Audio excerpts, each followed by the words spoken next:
after getting drunk, I went to the bathroom to shower. Unexpectedly, as soon as I opened the door, I stumbled upon my sister bathing. Ah, pervert. My youngest sister, Mu Tangchun, was sitting in the bathtub. Her hands were covering her chest. Her cheeks were flushed with embarrassment. I scratched my head. My apologies. Today, I had a bit to drink, so I am a little drunk. But in my heart, I still grumbled to myself. Who told you to bathe without turning on the light or locking the door? And there wasn't even the sound of water. Mu Tangchun completely ignored my apology and immediately went into rap battle mode. You rotten delinquent. You idiot.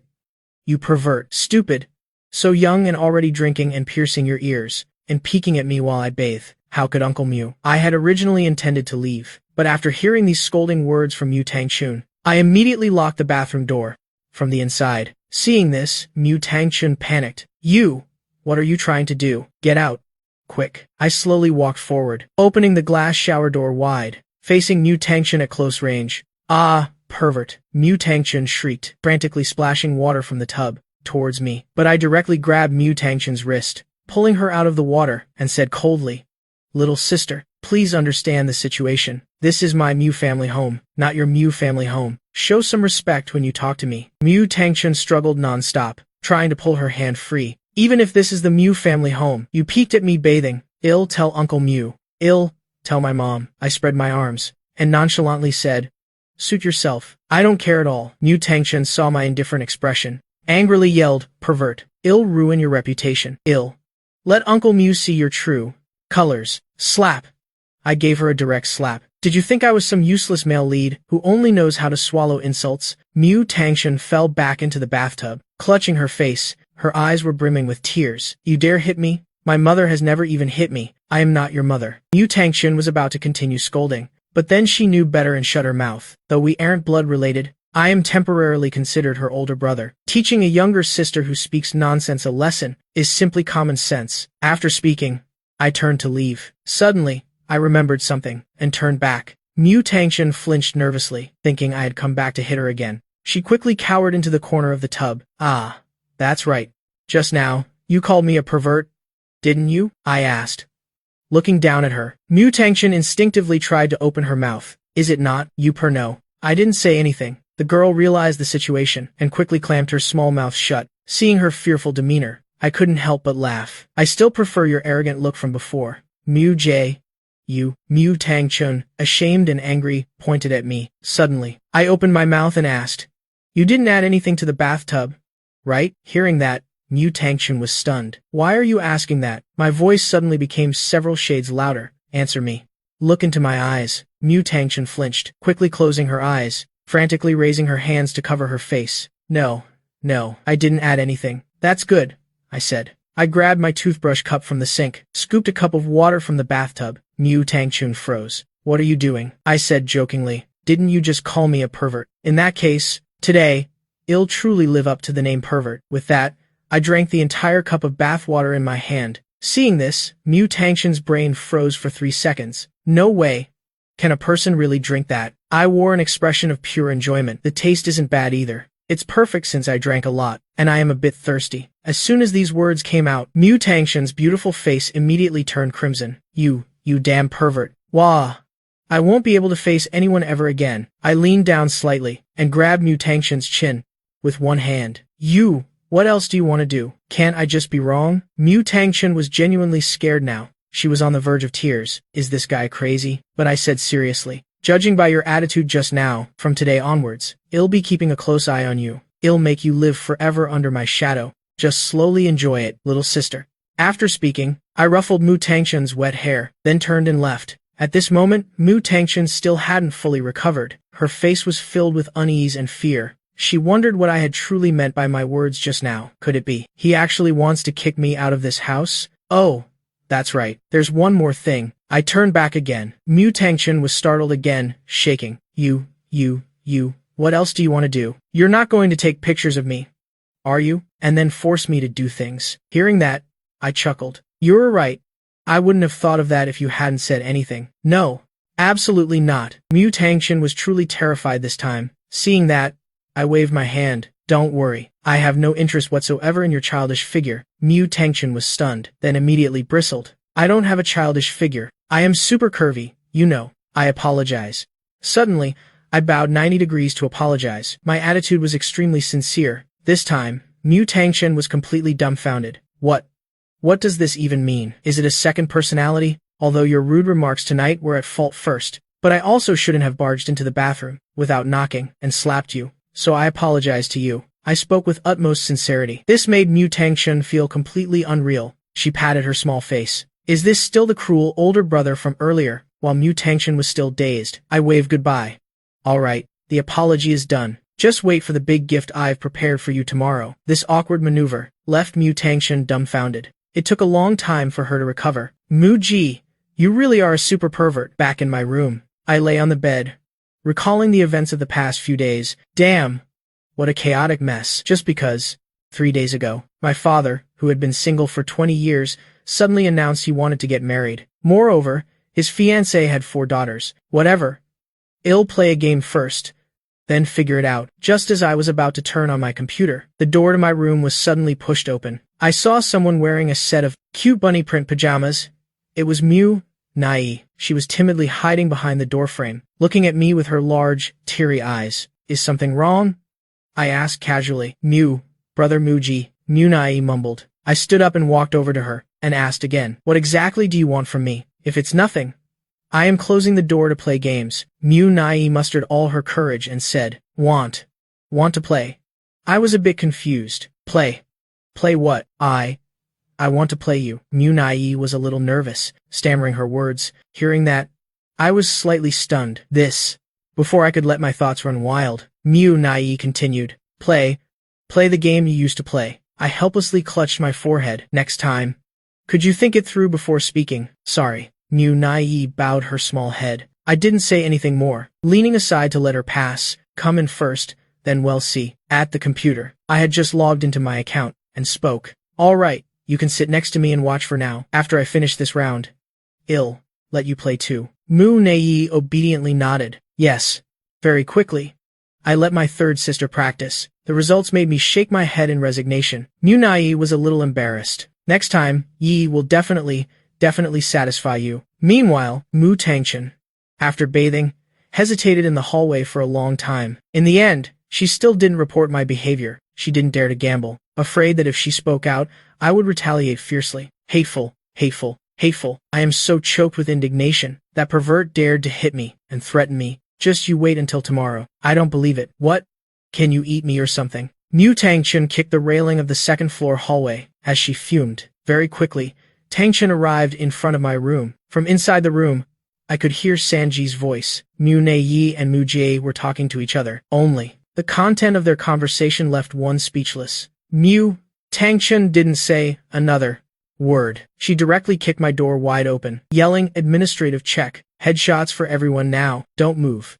To save her older sister. The girl was risking her life today. Hearing the commotion at the door, Mu Nai instinctively raised both her hands, clearly startled. As for me, I turned my head to glance at Mu Tangchen, with a slightly annoyed expression. Mu Tangchen, was the slap in the bathroom earlier not enough for you? I am currently very fired up. It's hard enough to find a sister who would obediently learn controls with me. It was almost a critical moment. Unexpectedly, Mu Tangchen suddenly ruined everything. You can't bully Sanji. Mu Tangchen's legs were shaking a little, but seeing Sanji being controlled by me in her mind, her eyes were incredibly resolute. Hearing that, Mu Nai and I couldn't help but look at each other, not understanding why Mu Tangchen would say such a thing. Mu Tangchen struck a heroic, self-sacrificing pose. Although we are helpless in this house, and you alone rule everything. But if you are determined to bully Sanjie, then you'll have to step over my dead body first. No.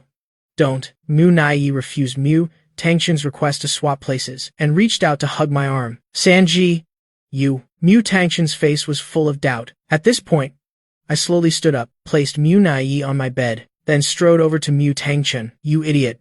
What do you think we were doing? Mu Tangchen instinctively hugged her chest, and backed away a few steps. Don't you dare do anything funny. I'll bite you. Don't be so self-absorbed, little sister. I've been hanging around the heavy taste scene for years. What kind of girls haven't I seen? With a childish figure like yours, if you were in the lowly section, it'd still have to hit the report button, let alone be interested. I gave Mu Tangchen a direct glare. Hearing that, Mu Tangchen immediately gaped, and retorted stubbornly, this is a childish figure. I scoffed. That's right. Don't you have any ABCD cup knowledge in your head? Mu Tangchen's illusions were completely shattered. You idiot! You blind fool. The figure she had always been proud of was trashed by me to the point of being worthless. I glared at the girl. The one with no discerning eye is you, based on a few words. You already concluded that we were doing something illicit. Mu Tangchen suppressed her fear, and naturally said with an expression, is it not? I had an expression full of disdain. You fool, how on earth did you pass high school back then? Mu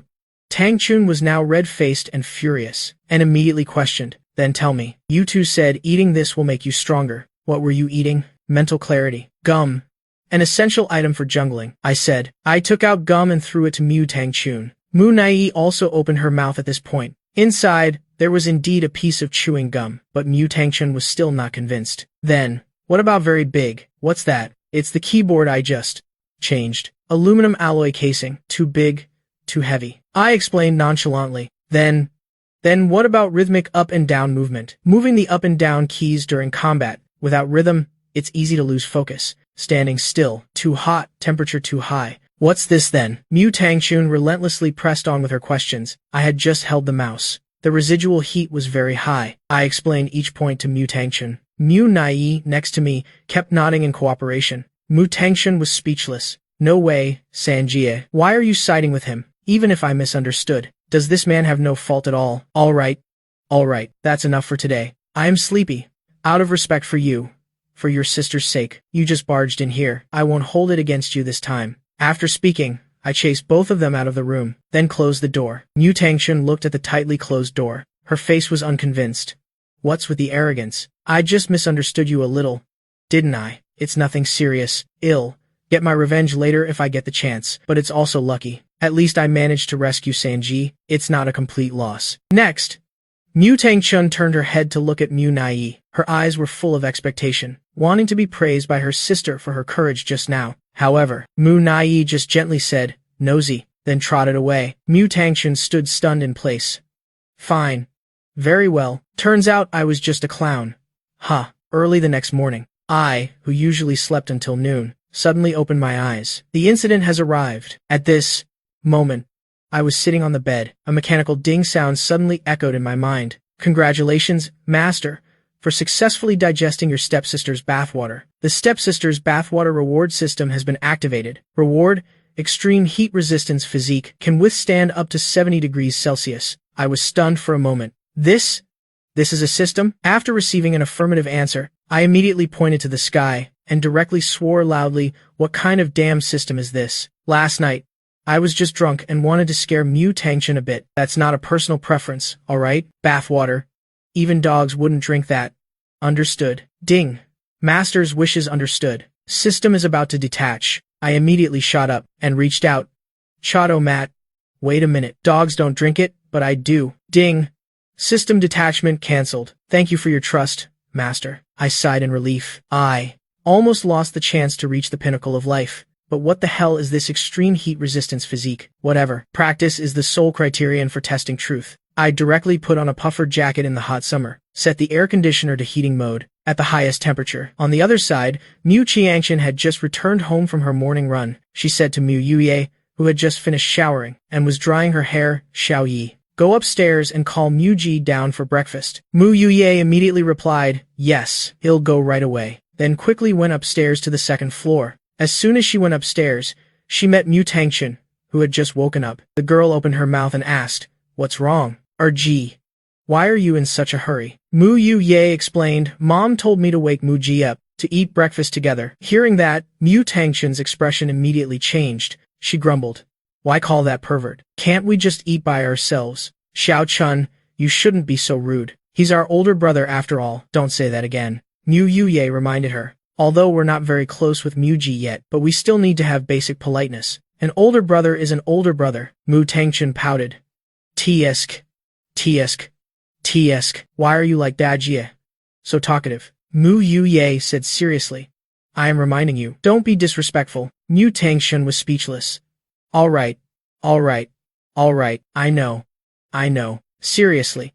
Why does everyone value him so much? She wondered if she was the only one in the house who saw through that pervert's true nature. It's good that you know. Don't let Mom hear that sentence again. Otherwise, she'll definitely hit you. Mu Yuye threatened her, then intended to continue going upstairs. Just then, Mu Tangchen's eyes darted around. She reached out and grabbed Mu Yue's wrist, smiling mischievously.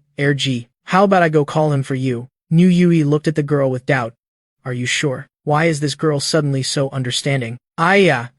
Such a small matter as calling someone. Just let me do it.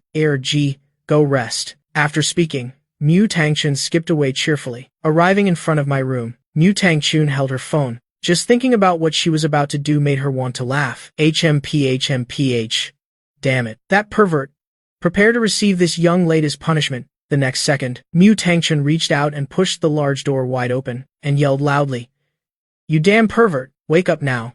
Before she even finished speaking, a surge of scorching hot air rushed directly into her face. Mu Tangchen was caught off guard. In an instant, she felt the moisture on her face completely evaporate. Sweat poured out of her like rain. Welcome to my kingdom. I was wearing a completely buttoned-up puffer jacket, and walked leisurely in front of Mu Tangchen with a comfortable expression. Seeing this, Mu Tangchun was dumbfounded. Monster? Is he a monster? It's so hot, yet he turned on the AC for heating, and he's wearing a puffer jacket. Hearing that, I sighed helplessly. See? You're scolding me again. As if a certain code in her body was activated, Mu Tangchen instinctively wanted to escape from this place, but I anticipated her actions, and was one step faster, reaching out to grab her wrist, dragging her into my room. Come on. Let's burn together. My crazy laughter echoed, accompanied by the loud slam of the door. Mu Tangchun screamed like a pig being slaughtered. No. Don't. Yeah, mate. Not long after, I changed into a comfortable short-sleeved outfit, and elegantly ate the breakfast made by my stepmother, Mu Qiangqian, while Mu Tangchun, next to me, was drenched in sweat, lying limp on the chair, her face flushed red, her eyes hazy. She weakly raised her hand, wanting to flip me off. You beast.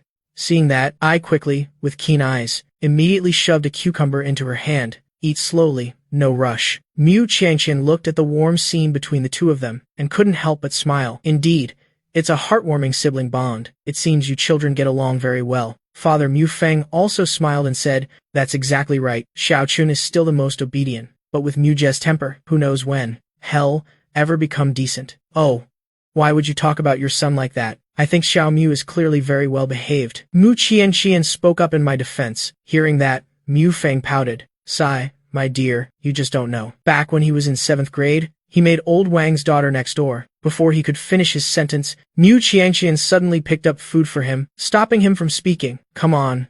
Come on.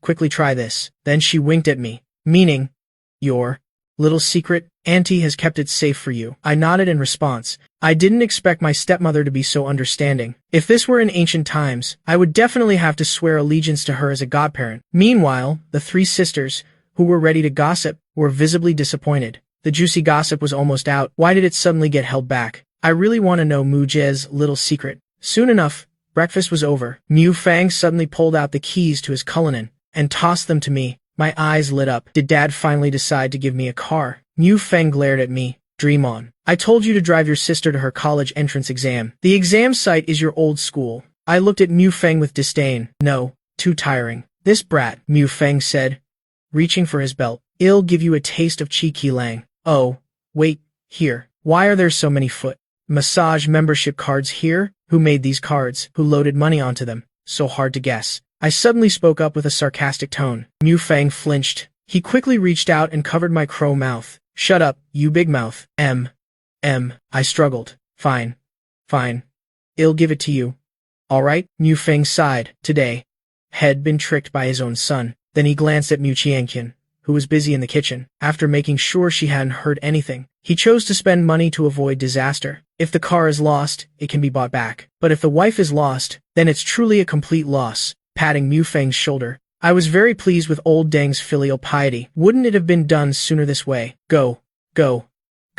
Hurry up and take your sister to her exam. If you dare to be late, see how I deal with you. Mu Feng gave me a disgusted kick. I wiggled my butt and quickly dodged it. Don't worry, Dad. I guarantee I'll get her there safely. Then I performed a graceful slide, arriving in front of my eldest sister, Mu Yulu. I grabbed her small hand and said, Let's go. My sister Mu Yulu was still a bit bewildered. It wasn't until her body was pulled along by me that she finally reacted. Mu Ji, I can walk by myself. I am in a hurry. The speed was very fast. The two of them instantly disappeared from everyone's sight. Watching their retreating figures, Mu Nai mumbled a blessing. Big sister, you can do it. Mu Ye patted her shoulder. With big sister's strength, passing a 211 university is absolutely no problem. Mu Tang Chun, now enveloped in cold air, finally came back to her senses. That's right, my eldest sister is unmatched in the world. How could she not conquer the college entrance exam? Xiao Lu will definitely make it. Mu Qiangqian smiled and nodded. Mu Tang Chun suddenly thought of something. She asked curiously, Uncle Mu, that detestable, no. How many points did he get on his college entrance exam? Hearing this, Mu Ye and Mu Nai nearby also became curious. Towards this brother who acted so unusually, they wanted to understand him a little more. Mu Feng pondered for a moment. Back then, he scored 619 points. I think he got into a 211 university. After that, I don't know. He didn't tell me much then. Mu Qiangqian was a little surprised. Oh my, I never expected Xiao Mu to be so outstanding. HMPH? Outstanding my foot. It's all because of his father's good genes. Mu Feng had a smug expression. Mu Qiangqian pouted. I remember back then you only got into your second choice.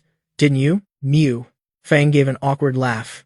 Alright, it's understandable for genes to mutate a little occasionally. On this side, I drove the newly acquired supercar. I performed a clean drift, parking neatly into the spot, opened the door and got out. The whole series of movements was smooth and decisive. Mu Yulu, sitting in the passenger seat, had to cling to the door as soon as she got out. She looked extremely uncomfortable. Too fast. I twisted open a bottle of mineral water and handed it to her. How is it?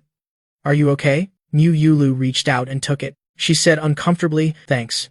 I originally wanted to scold you a bit, but my good family upbringing prevented her from uttering such vulgar words. I leaned against the car door. I looked at the familiar yet strange gate of Gunan High School. I couldn't help but exclaim, damn this crappy school. The moment I graduated back then, they started renovating. Air conditioning, bathroom doors, dorms, floor tiles, everything is brand new. So what about all the hardships I suffered back then? After taking a few sips of water, Mu Yulu finally cleared her head after her dizziness. She secretly decided in her heart, never ride in his car again. It seems we arrived too early. I looked at the exam site gate, which was still closed. I helplessly sighed. Mu Yulu took out a book and immediately began to read intently. It's okay. Read a bit more. I was a bit curious. I asked, haven't you reviewed enough? No, I've reviewed. It's fine, but I want to look over it a bit more. Normally, Mu Yula's grades were excellent, but for some reason, every time an exam came around, she couldn't help but flip through her books. I asked again, is it because it's your first time taking the college entrance exam? This question made Mu Yulu unsure how to answer. Probably, I nodded. I also didn't continue to bother. Mu Yulu's study rhythm, after all, the college entrance exam, also heavily depends on personal mindset. Time slowly passed. The temperature also gradually rose. More and more parents bringing their children to the exam gathered around. The sounds also grew noisy. Drops of sweat dotted Mu Yula's forehead. She constantly fanned herself with her hand. Her restless emotions made it impossible for her to concentrate anymore. It's too hot.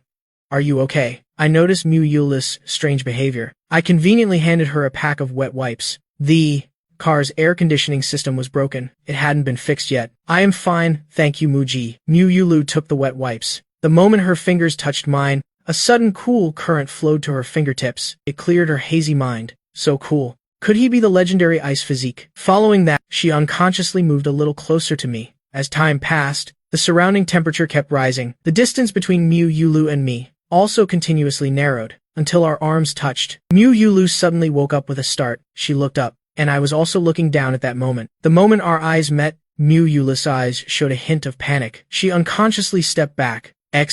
Sorry.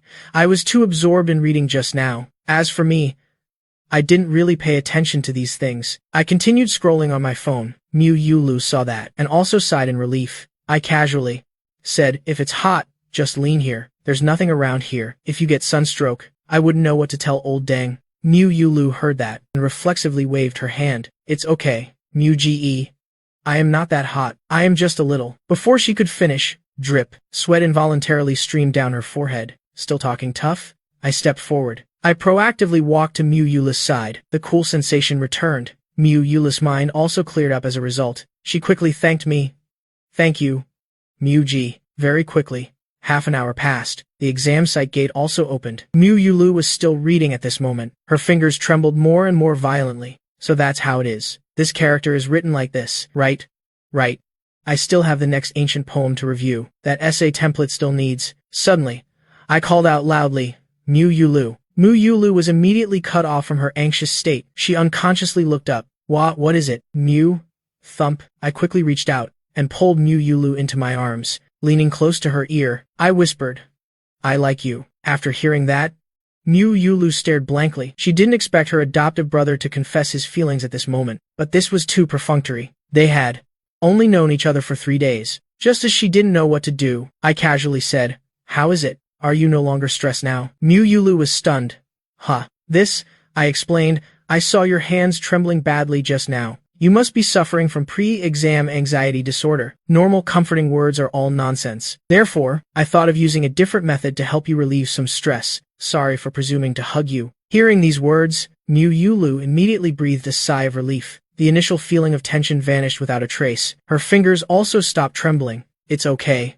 It's okay. Muji only resorted to this because of me. I should be the one apologizing. I made you worry. It's good that you understand. I looked at Mu Yulu. She didn't seem like the type to backstab, so I said, The school gate is open. Good luck with your exam. Yes, thank you, Muji, for taking me. Mu Yulu thanked him again. Then, with a flushed face, she walked into the school. On the way, in Mu Yulu's mind, she involuntarily recalled my hug. Within the coldness, a hint of warmth emanated. It truly felt very safe. Oh, he's my adoptive brother. What nonsense am I thinking? She hurriedly raised her hands and patted her flushed cheeks. As for me, I couldn't help but stretch. Finally, I am done sending her off. Suddenly, a sarcastic voice rang out. It said, Hey, damn it, you. I was about to swear. I was going to curse out 18 generations of their ancestors, but after seeing who it was, I fell silent. I immediately rushed forward and accurately grabbed the girl in a headlock. That scoundrel. Dizziness is normal. Seeing this, Li Ruyan didn't panic at all. She immediately reached out to attack my lower body. I shivered and quickly bent down to dodge. Holy crap, Jianghu rules. You. Don't hit below the belt. You. Liu Ruyan glanced at me scornfully. Worthless piece of trash. I retorted irritably. I am trash? That move just now, even Ultraman would have to dodge it. Liu Ruyan spoke with a look of disdain. Muji, I've noticed you're truly desperate now. You'll eat anything. Taking advantage of a high school girl who's just old enough for college exams? I really can't with you. I immediately reacted. That's my sister. Idiot. Liu Ruyan clapped her hands. Great. Keep making it up. Keep making things up. I was speechless. After patiently explaining for a long time, Liu Ruyan finally believed that Mu Yulu was my sister, as well as my current complicated family situation. PFT. Someone who'd been flaunting his real estate in front of me for over a decade finally got it snatched away. Liu Ruyan covered her mouth and laughed. Her beautiful face was filled with schadenfreude. I glared at her. Do I need you to worry about it? But then again, you got 4 additional little sisters as a bonus. It's like your ancestor's grave is smoking green. Liu Ruyan laughed carelessly. The ancestral grave is smoking because it got burned. Then I took out a can of beer and handed it to Liu Ruyan. So what are you doing here? My brother is taking his college entrance exam. Didn't you know? Liu Ruyan asked back. I thought about it. Oh, is it that stinky brat? He used to get beaten by his sister, and would complain to me about it. I can't believe 3 years have passed in a flash. Liu Ruyan raised her hand and punched me. You're a brother, but you don't act responsibly at all. I shrugged helplessly. I can make it up later, right? I am usually so busy. How can I remember all this? Liu Ruyan asked curiously. Busy with what? Looking for a girlfriend? Making money? I answered flatly. Suddenly Liu Ruyan teased. I just realized you. Why is it so cool around you? Is it because you miss me by your side? Are you feeling cold in your heart? As she spoke, she leaned her entire body against me, and comfortably stretched. I glared at her. My tone was somewhat helpless. Always the same since childhood. Truly a brat who refuses to grow up. You're no different. You're all grown up, but you still get heated playing games. Liu Ruyan argued back. Who was it that broke the room last night? I pouted. That was an accident. I was just... Liu Ruyan was halfway through her sentence. She suddenly stopped. She asked curiously, What's wrong? No, nothing. Auntie Flo came to visit last night. My mood wasn't very stable. Liu Ruyan evasively said. In reality, she was genuinely upset last night. Her childhood friend, whom she had raised for so long, was snatched away by another girl. The time they spent together was also cut in half by the 4 newcomers. This is no different from stealing vegetables in Happy Farm, but Liu Ruyan couldn't show it. After all, if I knew her true thoughts, I would definitely laugh at her mercilessly. Looks like I am really hungry. Even my good brother. I can swallow him whole. Before long, Time passed. The morning exam ended. The gate of Nan High School also opened. A bustling crowd continuously poured out. Mu Yulu was pushed and shoved by the surrounding crowd. A feeling of nausea immediately surged over her. She was suddenly bumped by a male student. Her steps faltered, and she fell to the ground. Just as she was about to fall, a cold hand suddenly grabbed Mu Yulu. It grasped her small, warm hand and pulled her up. Mu Yula's spirit was shaken. Muji. Thank goodness. I am saved. She breathed a sigh of relief. A relieved smile gradually spread across her lips. Although Mu Yulu was always the eldest sister in the Mu family, she had also once fantasized about having an older brother to take care of her. Now, my image was coinciding with that illusion in her dream. I looked at the profusely sweating Mu Yulu. I couldn't help but frown. Your physique is really weak. You can't even push through a small crowd like this. So frail. Mu Yulu hurriedly apologized. Sorry. Mu Jie. I have a naturally poor heat tolerance. I held her hand and slowly walked forward. Remember to train your body well from now on. Being weak like this all the time will cause trouble. And also, later on, when eating, I was about to introduce dietary therapy to Mu Yulu, but I suddenly thought I might be meddling too much, so I chose to keep quiet. Mu Yulu asked curiously, "What's wrong, Muji?" "Nothing. You can figure out how to train yourself." After saying that, I pondered. Strange. Why am I unconsciously acting like those didactic older brothers in a family? Could it be that I genuinely see Mu Yulu as my sister? Alright.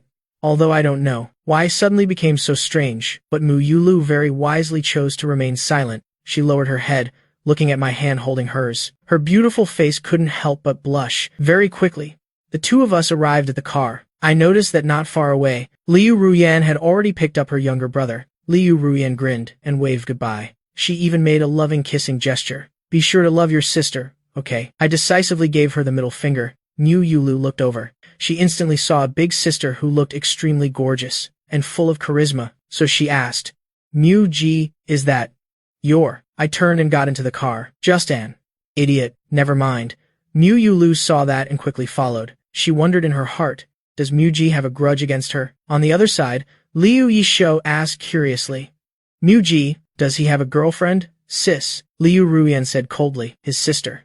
Hearing that, Liu Yishou was speechless. Can you please fix your habit of cursing people all the time? Liu Ruyan raised her hand and punched Liu Yishou. I meant it literally. Idiot. Liu Yishou winced. Oh. So it's Mu Ji's sister. That's good. Then this old sister still has a chance. What?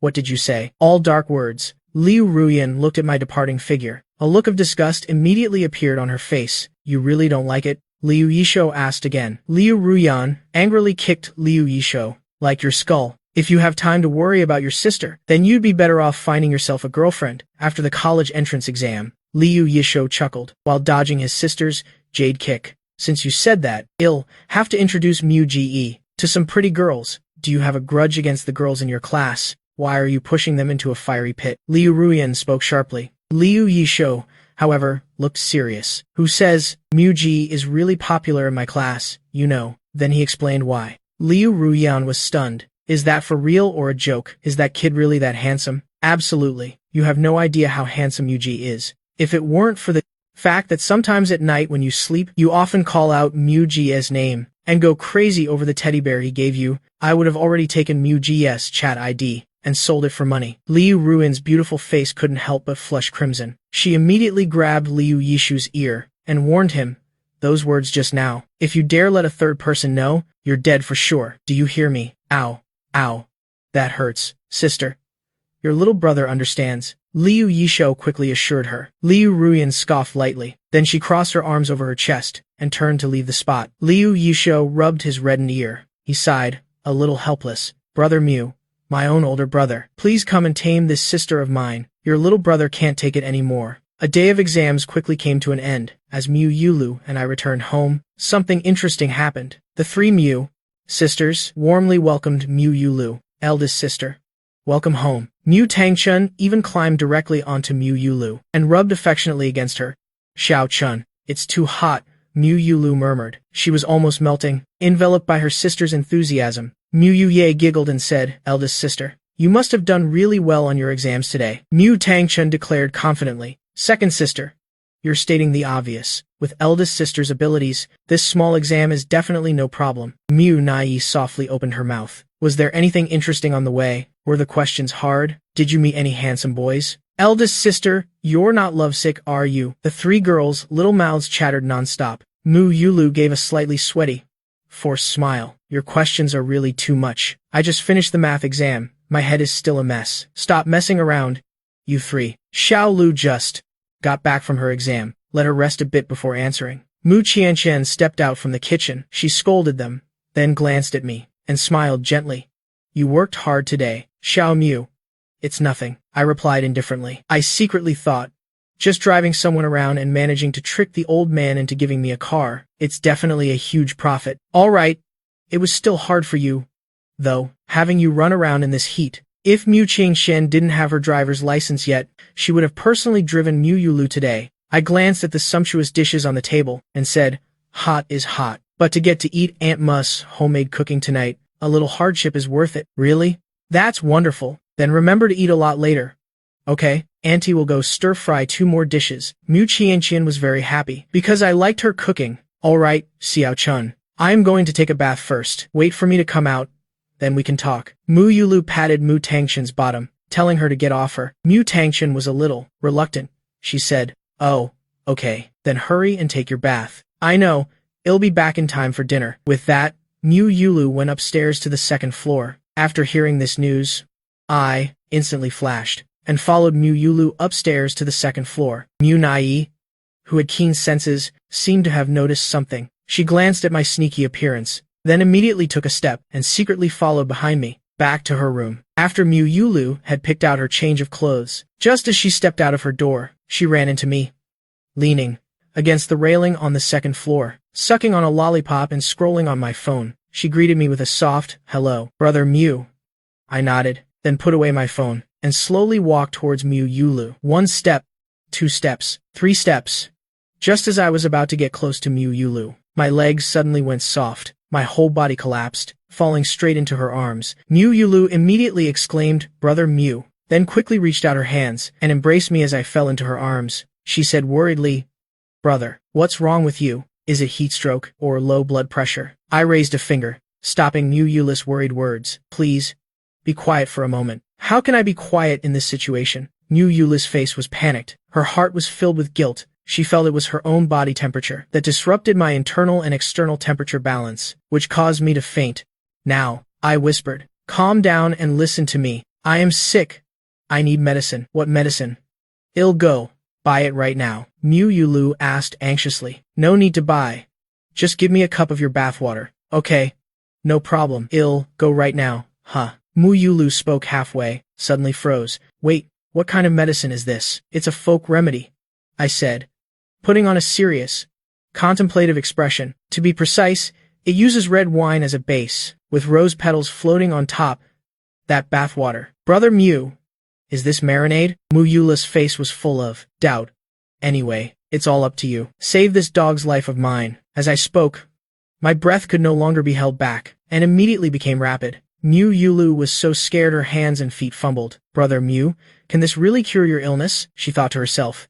This is too weird. My complexion gradually turned pale. I trust you. Mu Yulu was scared out of her wits. She quickly stood up and dashed downstairs. Brother Mu, don't die yet. I am going to take a bath right now to make your medicine. Although, she didn't know if this type of medicine had any scientific basis. But just based on my dying expression, it was clear. If she didn't act quickly, the other party might actually ascend to heaven. Mu Yula's eyes began to show determination. Don't worry, Brother Mu. I will definitely save you. Then Mu Yulu ran down to the living room. Quickly, from the wine rack in the cabinet, she grabbed a bottle of wine and a bunch of roses, then rushed towards the bathroom. Xiao Lu, what are you doing with the wine? Mu Qianqian asked curiously. Mu Yulu quickly replied, making medicine, then darted into the bathroom. Mu Qianqian's face was full of doubt. What kind of medicine needs to be prepared in the bathroom? But she didn't ask further. Meanwhile, after Mu Yulu left, Mu Nai cautiously poked her small head out. She looked at me, lying on the floor,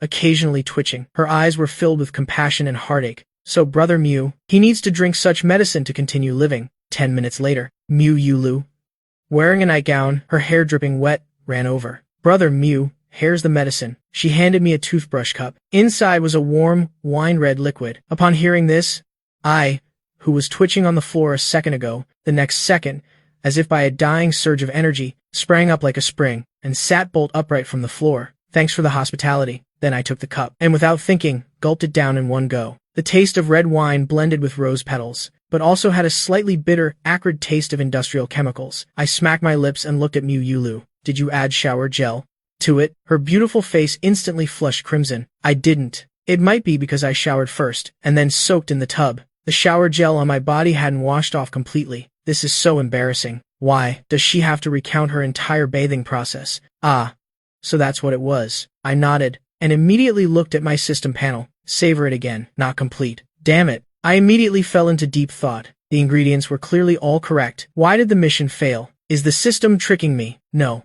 That's not right. My extreme heat resistance physique is genuine. So where exactly is the problem? I raised my head. My gaze fell upon Mu Yulu. Looking at her body, enveloped by a nightgown, yet still incredibly alluring. In a flash, a crucial point exploded in my mind. I quickly stood up, grabbed her small hand, and ran straight towards the bathroom. Huh? Brother Mu, did the medicine work? Mu Yulu asked doubtfully. No, I replied without turning my head. It still needs a little more. Fire. Just as we reached the living room, a small figure blocked our way. Mu Tangchun spread her arms wide, with an aggressive aura. Don't you dare bully my eldest sister. As a result, Mu Yulu and I, with incredible synchronicity, acted together. Each of us grabbed one of her cheeks, and pushed her directly away. Kids, move aside. Mu Tangchun staggered, and fell butt first onto the sofa, so angry she was about to cry. Wah! There's NTR. My eldest sister has been stolen by that scoundrel. The two of us quickly rushed into the bathroom. Warm, humid steam immediately filled the air, carrying an alluring fragrance. In the enormous white jade bathtub in the middle of the room, warm, wine-red water was floating with rose petals. Brother Mu, why are we here? Mu Yulu whispered. Her cheeks were flushed red. However, the next second, my complexion suddenly turned deathly pale, exactly like someone whose severe illness had relapsed. Mu Yulu immediately panicked. Brother Mu, what's wrong? Did the medicine not work? No, the medicine did work. I took a deep breath. My eyes were incredibly solemn. It's just that my explanation had a slight problem. I emphasized each word and slowly spoke. I just remembered that remedy cannot be scooped out. It needs to be drunk directly. Moreover, the medicine guide must also be present within it. Mu Yulu was utterly bewildered. Can you explain it a bit more simply? I made a gesture inviting her towards the bathtub. Simply put, I invite you to soak in it again, and I will drink directly. Hearing this, Mu Yulu froze for a moment. A faint blush suddenly appeared on her beautiful face. Brother Mu, does it really have to be like this? Asking her to soak in it again now. Wouldn't that be like bathing directly in front of me? She really couldn't bring herself to do it. Of course not. I shook my head, raised my hand, and gently stroked Mu Yulu's wet hair. A warm smile curved at the corners of my mouth. If it's too much trouble, then forget it. I won't blame you. After all, this illness of mine isn't a big deal. Having said that, under the dim lights and misty steam in the bathroom, I was like an angel who understood people's hearts, gently radiating a halo.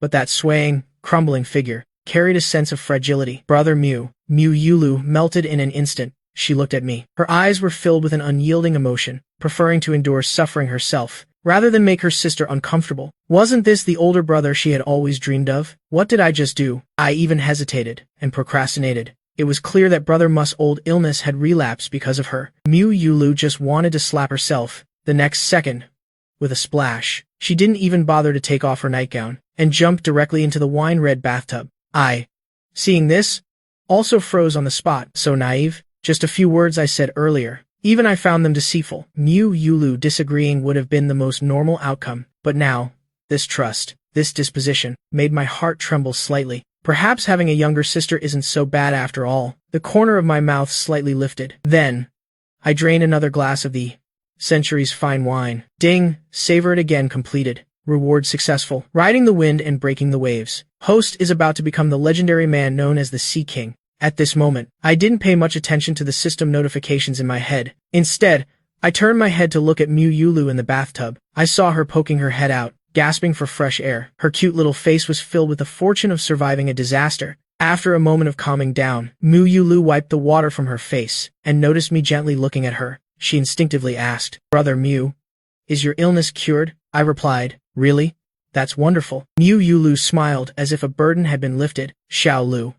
Can I call you that from now on? I suddenly asked, Mu Yuli's expression first froze. Then boundless joy gradually appeared in her beautiful eyes. Brother Mu's way of addressing me has changed. Just as Mu Yulu and I were deeply affectionate and fostering our sibling bond, the bathroom door was suddenly kicked open from outside. Mu Tangchen yelled loudly, "Sweep King 2 is here. Everyone, hands up." Mu Tangchen was holding a high-powered water gun, pointing it directly at my face. "Surrender, you big pervert." I couldn't help but smack my lips. My good mood instantly vanished into thin air. "It's you again, you foolish girl. I didn't come to pick a fight with you, so you should have hidden and laughed. How dare you proactively approach me? Kneel for me, pervert."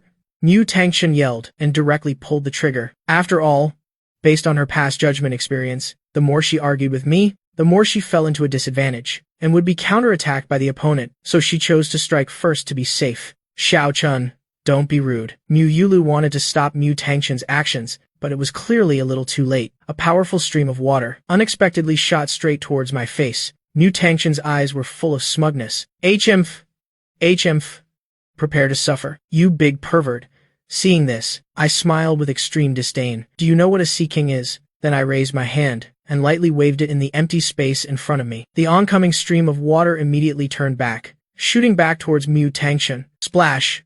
Mu Tangchen was soaked and immediately shrieked, "Wah, it's hot. It's so hot." To punish me, she had specifically filled her water gun with 90-degree boiling water, but unexpectedly, it ended up harming herself. Xiao Chun. Mu Yulu still didn't know what had happened at this moment. She quickly ran to Mu Tangchen, only to see Mu Tangchen's face had already started to redden. Then she burst into tears. "Eldest sister, it hurts so much. My face hurts so much." I stood by and said, "She must have been scalded by the boiling water. Just rinse with cold water." "Oh, right, cold water.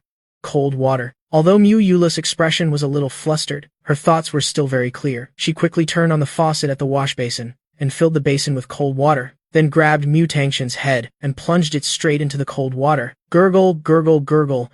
Mu Tangchen quickly struggled. "Wait, eldest sister, this posture seems a little wrong." Mu Yulu saw this and thought Mu Tangchen's facial injury was more serious, immediately increased her grip. "Don't be afraid, Xiao Chun, eldest sister. I will definitely save you." Gurgle, gurgle, gurgle, gurgle. Mu Tangchen's bubble-releasing frequency grew faster and faster. Water also choked her nose. I didn't mean that." Eldest sister was on the verge of tears. Originally, the battle led by Mu Tangchen, targeting me, now transformed into a showdown between Mu Yulu and Mu Tangchen. One person cried while pushing down, the other cried while pushing away. Neither would yield. Water splashed everywhere in the bathroom. A moment later, Mu Yulu was tired, panting heavily. As for Mu Tangchen, she stopped struggling, her body limp. She looked as if she had been gone for a while. Seeing this, Mu Yulu was overjoyed. "That's great. My sister's condition has finally stabilized." Mu Tangchen was speechless. How could it not be stable? Her pulse is flatlining.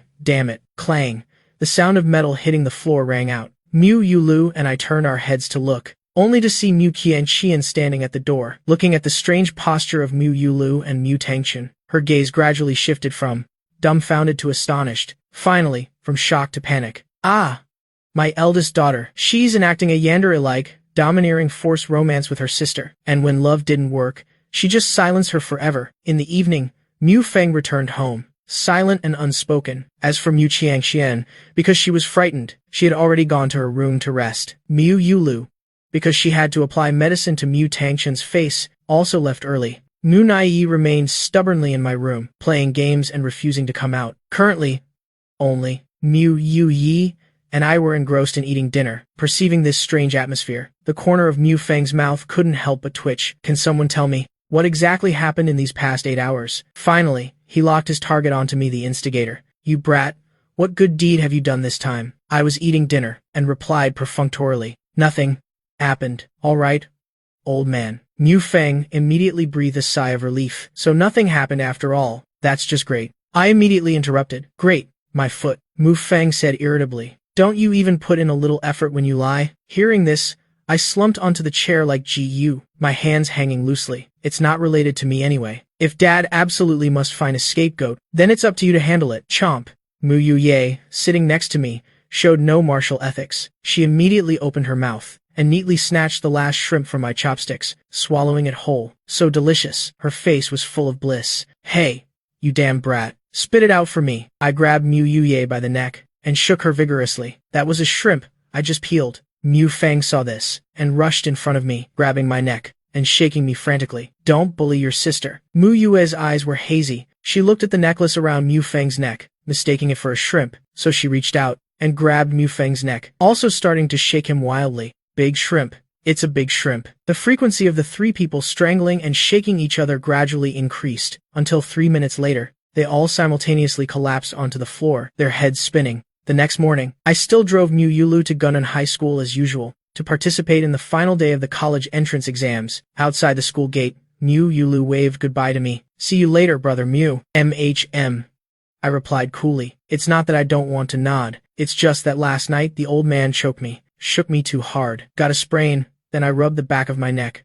Helplessly said, damn, his arm strength is still really great. Since 5 more people came to live in the house, it's certainly much livelier than before. I casually opened the system panel to check my third mission. What are you spacing out about here? Liu Ruyan walked up next to me and nudged me lightly. I saw her and immediately asked, let me ask you something. Have you ever taken a bath? Liu Ruyan glared at me. Of course, we bathed together when we were kids. Have you forgotten? I secretly thought, not just bathed together, but we also competed to see who could pee further. I ignored Liu Ruyan's glare and continued. So, peach branch delicate, peach blossom brew, rustling wind, bamboo forest pond, misty purple clouds, Zhu Yuan's eye, scarlet burn, nightly osmanthus soap. Can such ingredients be used for bathing? Hearing this, Liu Ruyan was a little bewildered.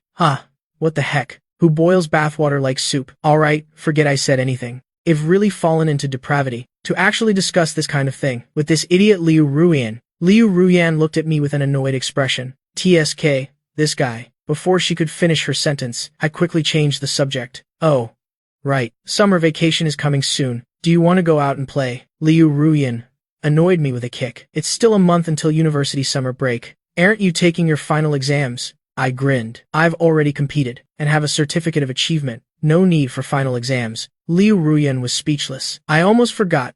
This guy, although he doesn't look decent on the outside, is actually a top university student. I don't have time to chat, thanks. Liu Ruyan became even more annoyed. I shouldn't have come to talk to this guy. It's truly self-inflicted. Humiliation. I sneered mockingly. No way. No way. Really? Are there still university students who have to take final exams and still have to worry about their grades? Hearing this, Liu Ruyan gritted her teeth and said, damn it, you're really asking for a beating. I chuckled. Just imitating you. Imitating my grandpa. Liu Ruyan turned her head away, ignoring me completely. I saw that my goal had been achieved, and prepared to console this hot-headed childhood friend a little. It was quite fun anyway. Suddenly, a heartbreaking scream suddenly echoed. I will never forgive you in this life. I will hate you for my entire life. On the large bridge, one could see a teenage girl in a blue uniform, standing there, her face covered in tears. Did I say something wrong? If you're being bullied, you should reflect on yourself. Why don't they bully others? Only you get bullied. It's both your faults. On both insides. I work hard every day to earn money to support you. Is it just to watch you get angry with me? The girl's mother also screamed heartbreakingly like that, shouting about her own hardships, venting her own stress. The girl was so angry she laughed. Are you even my mother? When something happens, you don't defend your own daughter. Instead, you speak up for bad people. You're truly a weakling. All your life you've just been a dog. No self-respect, you unfilial child. This unfilial child. The woman also collapsed. If I'd known, I wouldn't have given birth to you. I should have just strangled you to death. Alright. I'll give my life back to you. There are no longer any debts between us. The girl smiled tragically, immediately spread her arms wide, and without hesitation, jumped from the bridge. Seeing her daughter actually jump, the woman immediately panicked. No. Don't. She rushed to the bridge, crying desperately. My daughter. Can anyone please save my daughter? However, no one around responded. They could only silently wait for the security bureau to arrive. There's no way. The lake water under the bridge was really too swift. Liu Ruyan heard the conversation between the mother and daughter, couldn't help but sigh. Education nowadays really hasn't changed at all. Ruyan. I suddenly called out her name. Liu Ruyan turned her head, looking at me doubtfully. What's wrong? Help me record a video. After speaking, I immediately threw my phone into Liu Ruyan's hand. Then, without waiting for her reaction, I dashed forward and jumped straight down from the edge of the bridge. Continued from original text chapter 17, section 72a, Muji.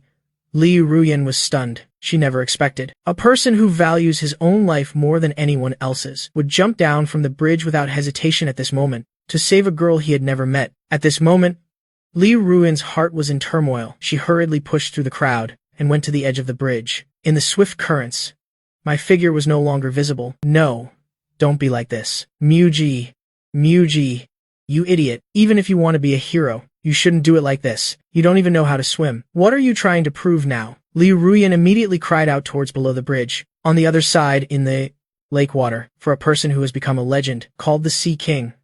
Like myself, it was truly like returning home. The surging waves, like winding dragons, basically caused no effect on me at all. How strange. I shouldn't be the type of person who likes to meddle in others' affairs. I was very doubtful of my own actions, but today, for some reason, my body instinctively took action without thinking. I just wanted to save her. Perhaps this is what they call with great power comes great responsibility, right? I reluctantly offered myself an explanation. Well, let's just consider it doing a good deed. On the lake shore, police and firefighters had arrived by now. Li Ruyan bowed 90 degrees to a female police officer. Her face streaked with tears, she pleaded, Please, sirs and madams, you must save Muji." The female police officer nodded seriously. "Don't worry, we will definitely save your boyfriend. Thank you. Thank you." Li Ruyan was in a panic. She no longer had the presence of mind to notice what the other party said. All she wanted now was for me to survive. Boom. Suddenly, a dull splash resounded. My figure, carrying the girl, unexpectedly appeared on the swift river. Muji Li Ruyan saw me, and joyfully shouted, "That's great, he's still alive." The firefighter next to them saw this, quickly threw a lifebuoy into the lake, and pulled both people from the swift currents, onto the lake shore. Phew, saved. I knelt down on the bank, my hands on the ground. My wet cheeks clearly showed the relief of surviving a disaster. The firefighter next to me handed me a towel, his eyes filled with admiration. "Well done, young man, to be able to save someone in such swift currents. Have you trained?" No, it was just a fluke, just a rush of enthusiasm. I hurriedly waved my hand, saying with a lucky expression, "You're really too humble, just with your actions just now. Whether it's your strength or your spirit, they are all very worthy of us learning from." The firefighter praised me again. "You're overpraising me again. I am just a kind passerby. It's nothing big. I was just wiping my hair." While humbly smiling, the firefighter saw how humble and good-natured I was, and patted my shoulder. "In short, you're a real man. You too." I also patted his shoulder. Muji. Just then, Li Ruyan came running towards me. While running, she almost stumbled on the muddy ground, but her running speed didn't decrease at all. It even became faster and faster. "Oh no, this girl isn't coming to settle scores with me, is she?" Seeing this, my eyes widened in alarm. I instinctively raised my hands to cover my face. "If you're going to hit me, just don't hit my face." However, the expected pain never came. Instead, it was a soft, warm body that rushed into my embrace. Li Ruyan hugged me tightly, pressing her face against my chest. "It's so good. There's still warmth. My heart is still beating." Li Ruyan was so happy she cried. Tears unconsciously streamed from her eyes. She had never thought that one day she would almost be separated from me by life and death. "Ruyan, I am still wet. Maybe you should stand up first." I was a little surprised by Li Ruyan's reaction. Did this girl change her personality? Li Ruyan looked up. Her wet cheeks showed a pleading expression I had never seen before. "Promise me, from now on, don't do things like that again, okay? But today, I was just impulsive. Later, probably." Before I could finish my sentence, Li Ruyan immediately emphasized it again. "Promise me." Hey, why did you suddenly become so assertive?" I was a little unaccustomed. I don't want to lose you. Doing that is really dangerous." Li Ruyan looked at me with a very serious expression. I chuckled. "That sounds too cheesy. I am serious here." Ruyan had never looked at me so resolutely. Her gaze made me a little uneasy. I instinctively rubbed her head. "You don't have a fever, do you? Why are you starting to talk nonsense? Don't you want to promise me?" Seeing that I didn't answer, Li Ruyan's face darkened, as if she would burst into tears the next second. Seeing this, I hurriedly opened my mouth and agreed. "I promise you. I have to promise." I wouldn't dare make Li Ruyan actually cry. After all, this girl is super hard to console. After receiving my affirmative answer, Ruyan's expression immediately relaxed, and she burst into laughter. "Then I will always supervise you from now on, forever." I didn't understand what she was thinking. As time passed, with the treatment from the medical staff, the girl quickly passed the critical stage. Of course, This was also thanks to my timely rescue, preventing her from swallowing too much lake water. Before leaving, the girl's consciousness gradually cleared. She looked at my figure, answering questions from reporters. A complex expression gradually appeared in her eyes. Did he save me? He's truly a kind person, but someone like me, should I really be saved? A person who was wholeheartedly seeking death like her, now, because of this man, had a new life. Her life, was it perhaps not that bad after all? After experiencing a brush with death, the girl began to reevaluate her life, and her own future. Perhaps, she could change her current situation. Thinking of this, a glimmer of light gradually appeared in the girl's eyes. Smack! Suddenly, a crisp slapping sound echoed. It was the girl's mother who had arrived. The girl hadn't even reacted, when her ear immediately went deaf. Her cheek, which had already lost sensation, now became sore and stinging. It hurt so much. Everyone nearby wanted to intervene, but the woman had already started screaming curses. You wanted to jump. I'll make you jump. I'll make you jump. You dare to threaten me with your life? Are you even human? Everything I've sacrificed for you cannot be repaid by simply jumping off a bridge. You are never allowed to leave me in this life. I want you to pay me back for life. As soon as she finished yelling, the girl jumped from the bridge again. This was something no one had expected. When the ambulance carrying the girl passed over the large bridge, it encountered a traffic jam. The medical staff carelessly looked away. The girl then ran out of the vehicle, and once again fell into the cold lake water. She carried her despair for this world, looking at me one last time. Thank you, kind person. Someone like me, indeed, still doesn't need your salvation. You wasted your efforts. The girl finally smiled and left this world. On the lake shore, seeing this scene, I was about to save her again, but was blocked by reporters and Liu Ruyan. A reporter said, Brother Muji, regarding the girl you just saved, jumping off the bridge again. May I ask for your thoughts?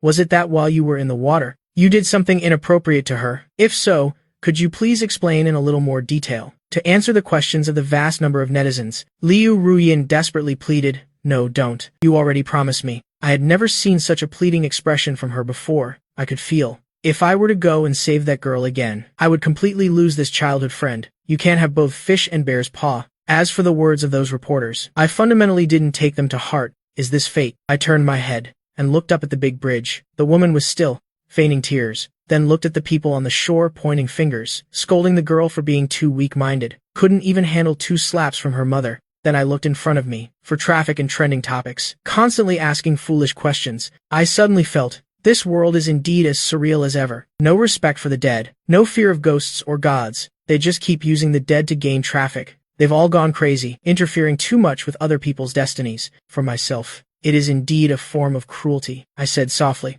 Then I took Liu Ruin's hand and left the scene. Even though there were reporters trying to stop us, I would push them to the ground without any mercy. Ding! Congratulations, Master, for completing the hidden mission. Rescue the girl. Reward. Wuji. Infinite. With each breath the Master takes, there is a chance to accumulate 1 Wuji point. When necessary, you can consume Wuji points to enhance your physical qualities beyond their limits. Current Wuji points. 4. The system's notification sounded. However, I temporarily didn't want to pay attention to it. Although regarding the girl jumping off the bridge again, I didn't feel too much emotion because that was her own choice. But the feeling that a life's trajectory, which I had clearly changed, had returned to its original path, made me extremely uncomfortable. I had the ability to change, but seemed unable to change predetermined fate. The firefighter next to us, seeing that I didn't seem to be in a good mood, lent a hand, blocked the reporters, clinging around us like sticky plasters, completely. Only then did he allow Liu Ruyan and me to smoothly get into my car. Sitting down, Liu Ruyan looked at me with a bit of worry. If she hadn't stopped me, perhaps I wouldn't be so quiet now. I turned my head to look at her. I am fine, just reflecting a bit on the impermanence of fate. Really? Truly? Liu Ruyan looked at me uncertainly. Yes? I nodded, although a life disappeared before my eyes. But I wasn't the instigator. Moreover, I had already tried my best to save her, but it still happened. Such a thing is not something I can control, so I am actually quite indifferent. I am sorry. Liu Ruyan apologized solemnly. She had indeed been a bit too meddlesome today. Even if I didn't say it, she could still feel it. I raised my hand and placed it on her head, making her hairstyle all messy. All right, we're even. Just like that? Liu Ruyan was a little disbelieving. Of course.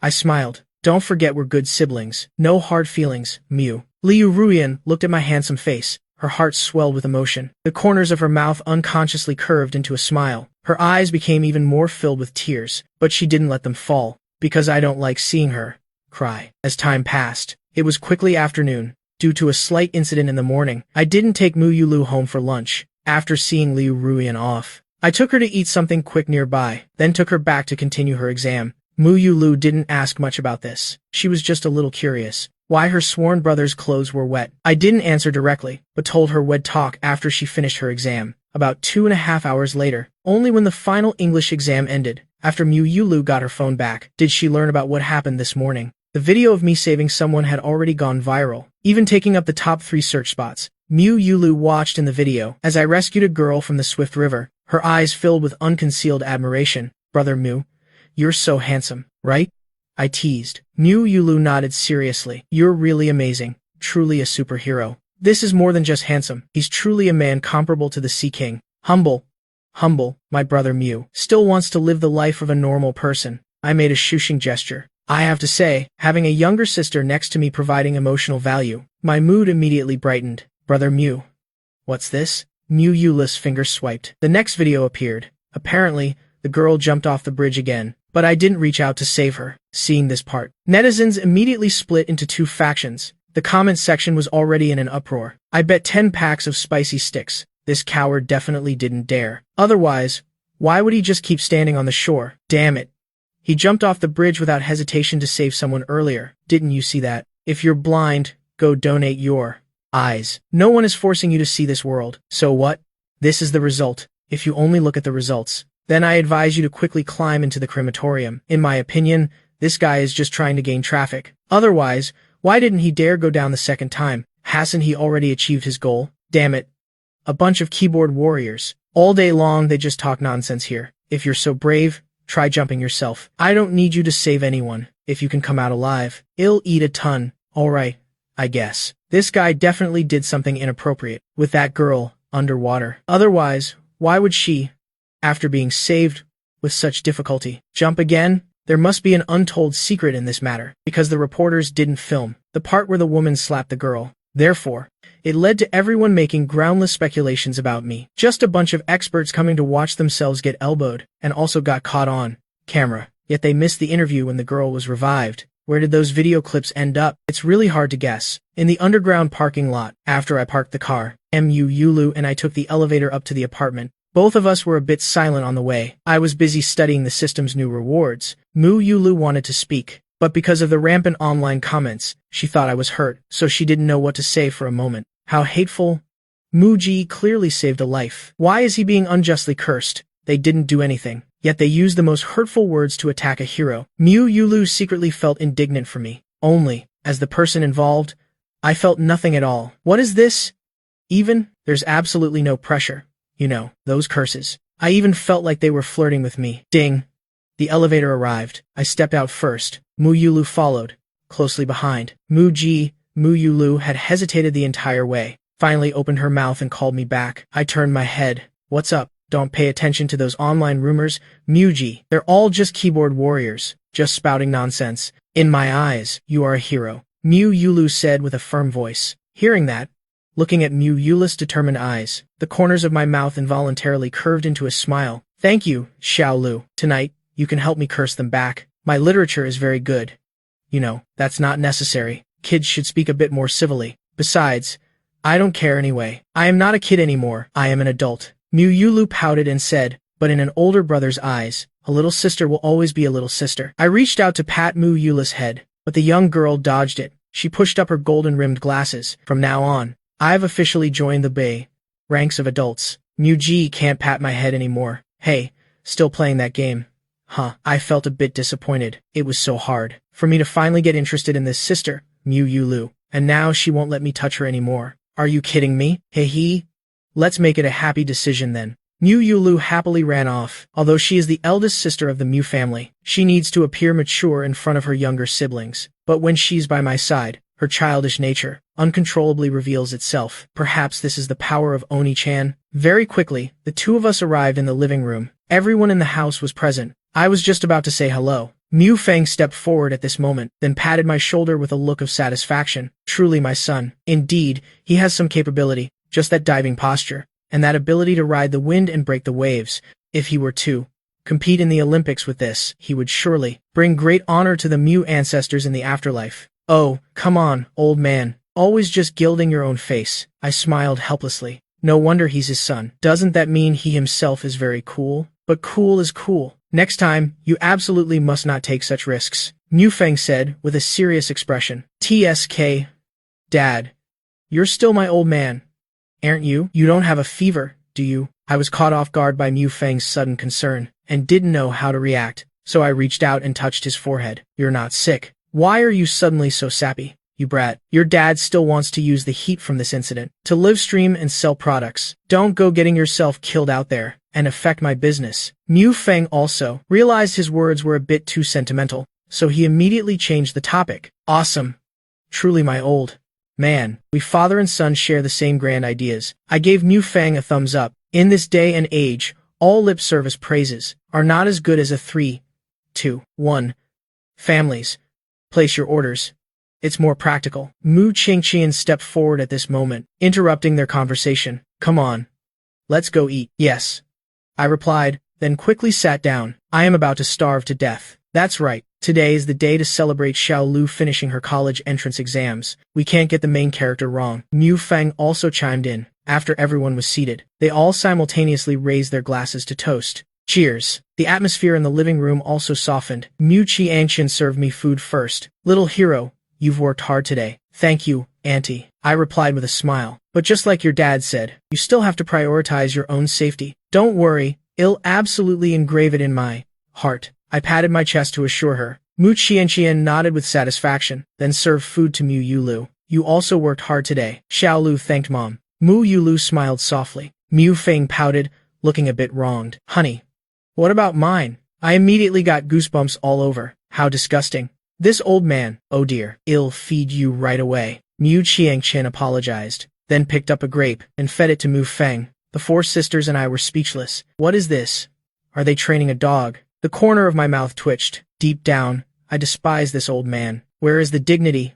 Mu family men. Where is that dignity that never bows before women? Could it be that just for a single bite from someone, he's willing to become? Just then, Mu Yuye next to me brought a freshly peeled crab claw to my mouth. Mu Ji, open your mouth. I unconsciously opened my mouth. My brain hadn't even reacted yet. My mouth had already snapped up the crab meat. Hee hee. This crab claw is really fragrant. No need to use my own hands. Is this the exclusive gentleness of women? It seems it's not entirely unacceptable. Bang. Suddenly, the living room door was pushed open from outside, only to see Liu Ruyan, wearing a snow-white twin backpack, appeared there. She smiled very warmly at Mu Feng. Uncle, I came to play with Mu Ji. The Liu family and the Mu family were generational friends. Liu Ruyan's father and Mu Feng were good brothers. Mu Ji's grandfather and Liu Ruyan's grandfather were also good brothers. Mu Ji's ancestors going back 3 generations, and Liu Ruyan's ancestors going back 3 generations, were still good brothers. Therefore, Mu Feng had long secretly regarded Liu Ruyan as his own daughter. After a simple introduction, Mu Qianqian also understood Liu Ruyan's background, and warmly invited her to eat with them. Liu Ruyan did not refuse, and very naturally joined the Mu family's dinner. Mu Tangxian, sitting next to me, saw this, couldn't help but pout her small mouth. What a hateful feeling, she didn't know why. From the first glance at Liu Ruyan, she felt extremely uncomfortable with the other person, especially when she found out Liu Ruyan was Mu Ji's childhood friend of Mu Ji. Her mood grew even more agitated. After dinner ended, I led Liu Ruyan into my room. Wow, it's been a while since I've been here. The small bed is still as clean and tidy as always. Xiao Mu Mu. Liu Ruyan unceremoniously lay face down on my bed and rolled around to her heart's content. I looked at the wrinkled bedsheet. The corner of my mouth couldn't help but twitch. What exactly do you want to do at my house? It can't be that you really just came to hang out with me, can it? Liu Ruyan winked at me. Bingo. You guessed it right. I helplessly touched my forehead. Stop messing around. I only have one computer. If you play, what will I play? Who says we have to play games? Liu Ruyan smiled wickedly. If not games, then what? I looked at her with some doubt. Of course. Well, play. Liu Ruyan said this much. Her expression gradually became ambiguous, and a mischievous glint appeared in her eyes. Big sister is here, huh? Hearing that, I was stunned. What kind of aggressive talk is this? Liu Ruyan took off her shoes. Her jade-like feet and white socks were thus exposed to the air. In short, starting today, I'll be staying here. How awful. I shook my head. Whatever you want. Anyway, she won't even stay for 2 days. She'll get bored and want to go home immediately. After all, I understand Liu Ruian too well. She's only enthusiastic about anything for 3 minutes. Well then, let's wait and see. Liu Ruian smiled meaningfully. I turned around and said, I am going to shower now. Don't mess up my room. Liu Ruian signaled that she understood. Seeing that I had gone far away, she quickly opened her backpack and pulled out a brand new package from inside. An unopened Balenciaga package. This was her main purpose for coming here today. Although I didn't say it aloud, Liu Ruian could still feel that a rift had appeared in the feelings between us. Not much, but very clear. This, for the long-standing affection between the two families, was absolutely unacceptable. So Liu Ruian also pretty much risked everything and bought a pile of Balenciaga items, determined to make me kneel at her feet. Paf, Paf. Prepare to surrender to me. Xiao Miu Miu. On this side, as I just walked out of the room door, I immediately ran into Mu Yuyi, who was about to go out to play basketball. I have to say, her energy is truly abundant. Good evening, Mu Ji. She raised her hand to greet me. Good evening. I greeted back. Mu Yuyi asked, I am going to play basketball. Do you want to come along? Mu Ji. No. I have something else to do. Oh, okay. See you later. Mu Yuyi said, and was about to turn and leave, when she suddenly thought of something and turned back again. With an adoring look, she said, Mu-ga, when you have time, can you teach me how to swim? Your dive today was really cool. Well, see when I have time. I didn't know how to answer. I don't know anything about swimming. It's entirely due to the overwhelmingly powerful Sea King talent. Alright then. Mu Yuye waved goodbye to me. Although her recent request was denied, she believed that with her sincerity, she would definitely move Muji in the future. TSK. What in the world is going on? I rubbed the back of my neck, then put my hand on the bathroom doorknob. Hey, you. Suddenly, an arrogant voice rang out. I was speechless. Who was it this time? Then slowly turned my head, only to see Mu Tangshan standing with her arms crossed, her beautiful eyes looking at me with arrogance. Now what? Today I am not looking for trouble with you. Are you actively looking for a beating? I had no good expression for this little devil. If she deserved a scolding, she got one. Mu Tangshan looked at my handsome face, but it carried a hint of my rebelliousness. This time, strangely, she didn't argue directly with me. I don't want to argue with you today. Do you want to fight? I struck a fighting pose. Mu Tangshan was speechless. Why is this guy so violent? If things don't go his way, he immediately activates Sage Mode. I came to praise you. Mu Tangshan said this much. Her beautiful face couldn't help but blush. Her gaze also shifted away. Huh? I was stunned. I picked my ears, suspecting I'd misheard. Mu Tangshan praising me? This is completely turning the heavens upside down. Could it be that this little devil wants to actively surrender? Mu Tangshan blushed and spoke proudly. You don't misunderstand. I am just speaking objectively, just praising your courageous behavior today a little. At least it still counts as being a man. Hearing that, I suddenly understood. Oh, is that all? Mu Tangshan said irritably. What do you mean, is that all? It's rare for me to praise a hooligan who peeks at me bathing, you know. All right. I glared at her. Do you think I am begging you for praise? You narcissistic pervert. You're the super pervert. Mu Tangshan was a bit flustered. She had gathered her courage with great difficulty just this once, but the guy in front of her made her lose so miserably. I shouldn't have come to talk to you, just asking for annoyance. Saying that, she angrily intended to turn and leave. I immediately opened my mouth and called her back. Hey, what are you doing, you damn pervert? Mu Tangshan glared at me fiercely, but didn't dare to glare too hard, for fear that I would beat her up again. She's really afraid of pain. Thank you for your praise. I thanked her. I've always separated personal from public matters. If it's worth thanking, I thank. If it's worth scolding, I scold. If it's worth holding a grudge, I hold one. There's no combining them into one. Hearing that, Mu Tangshan was stunned, then quickly turned her head away. Her tone panicked. Who needs your thanks? I am telling you. Pervert, if you're a hooligan for one day, you're a hooligan for life. I will absolutely not acknowledge you. You damn pervert, Mu Tangshan said, and then ran away as if escaping. Her tone was fierce, but the joyful expression on her beautiful face had completely betrayed her. I pushed the door and walked into the bathroom. A blast of hot steam immediately hit my face. Wait, why is there steam in the bathroom? I suddenly realized something, hastily rubbed my eyes, looking towards the bathtub deep inside. At this moment, a young girl was quietly soaking in the bathtub. Seeing that, I was stunned. Damn it, this plot development is too familiar. Am I really not being set up by Capital? As if sensing something, the young girl turned her head, and with a glance saw me standing at the bathroom door. So scared, she quickly shrank into the water, her small mouth continuously blowing bubbles. I hastily apologized.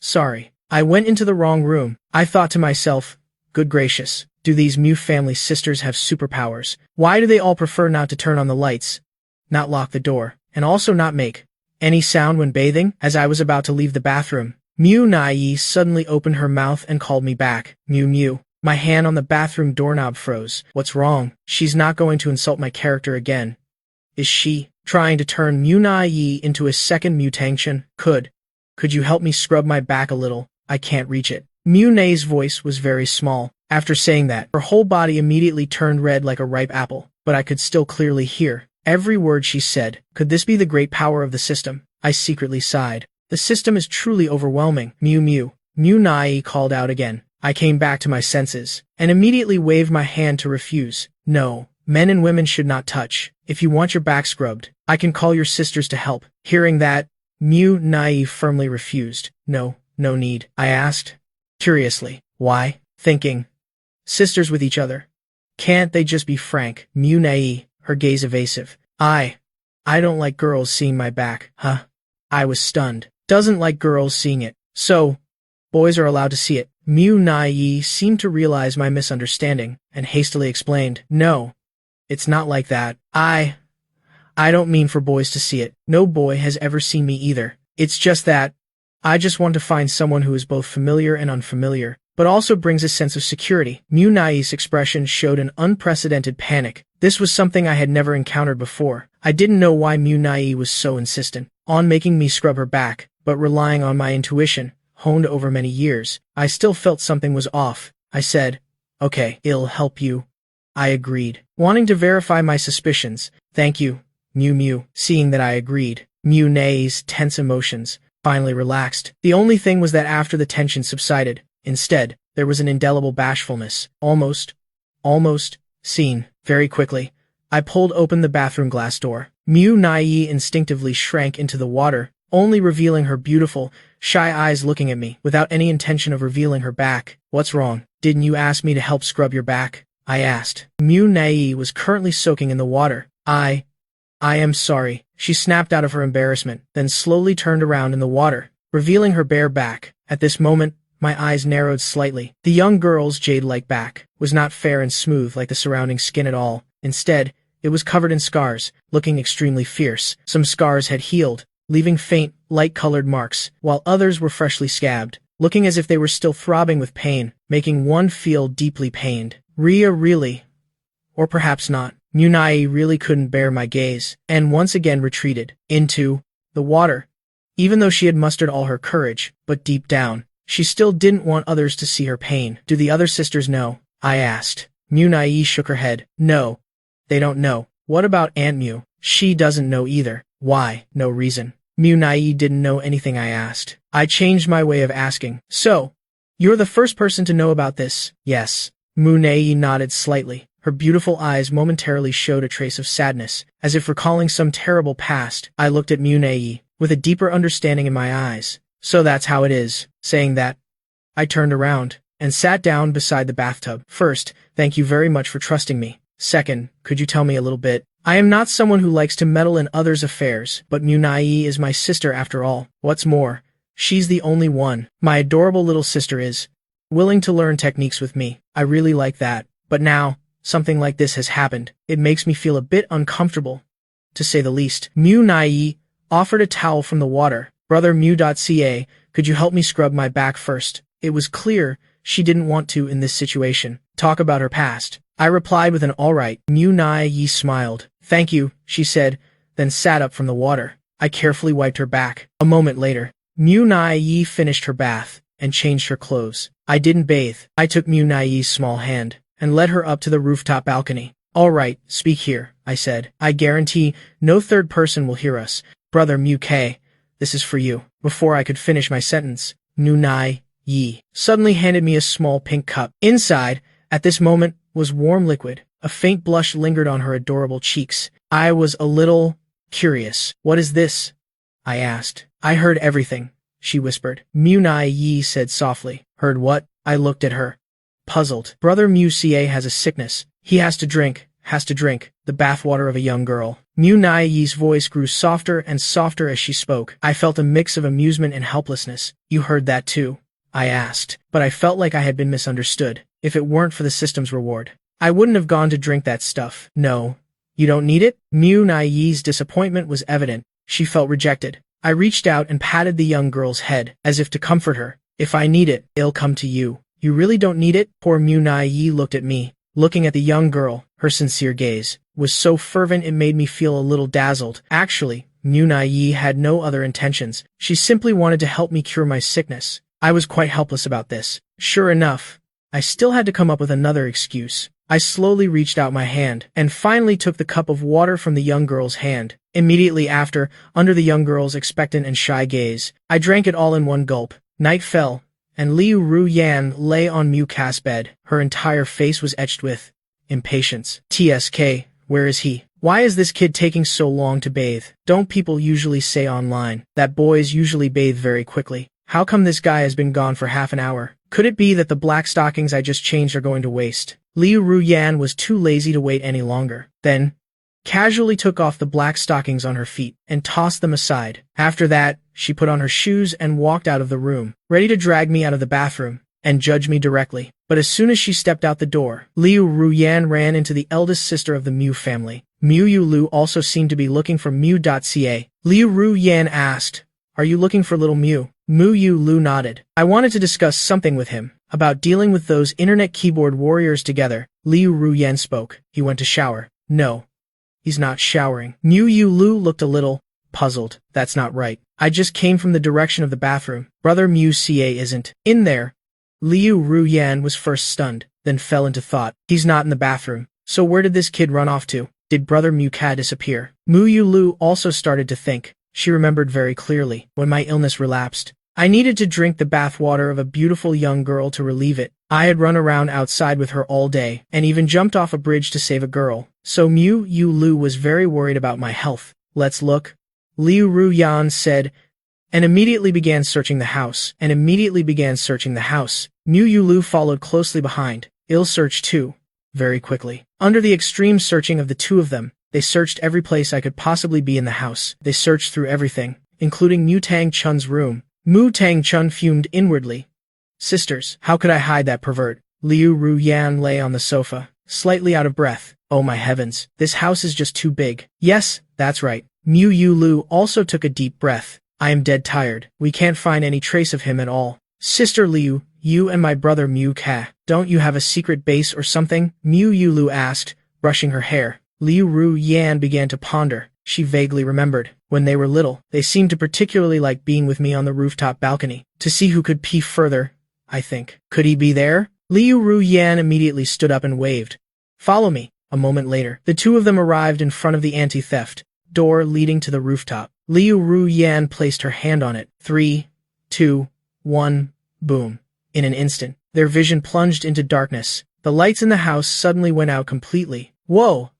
A ghost! Liu Ruyan and Mu Yulu were both startled and terrified, screaming out loud on the spot, and instinctively hugged each other tightly, burying their heads in each other's arms. Click! The anti-theft door, leading to the rooftop, suddenly opened. I walked in from outside, holding Mu Nai's small hand, and with a gust of cold wind accompanying us. For a moment, Mu Yulu and Liu Ruyan both had their hair standing on end. Their hearts pounded as if they would leap out of their chests. Is the power out? I looked at the dark hallway. Puzzled. Thud.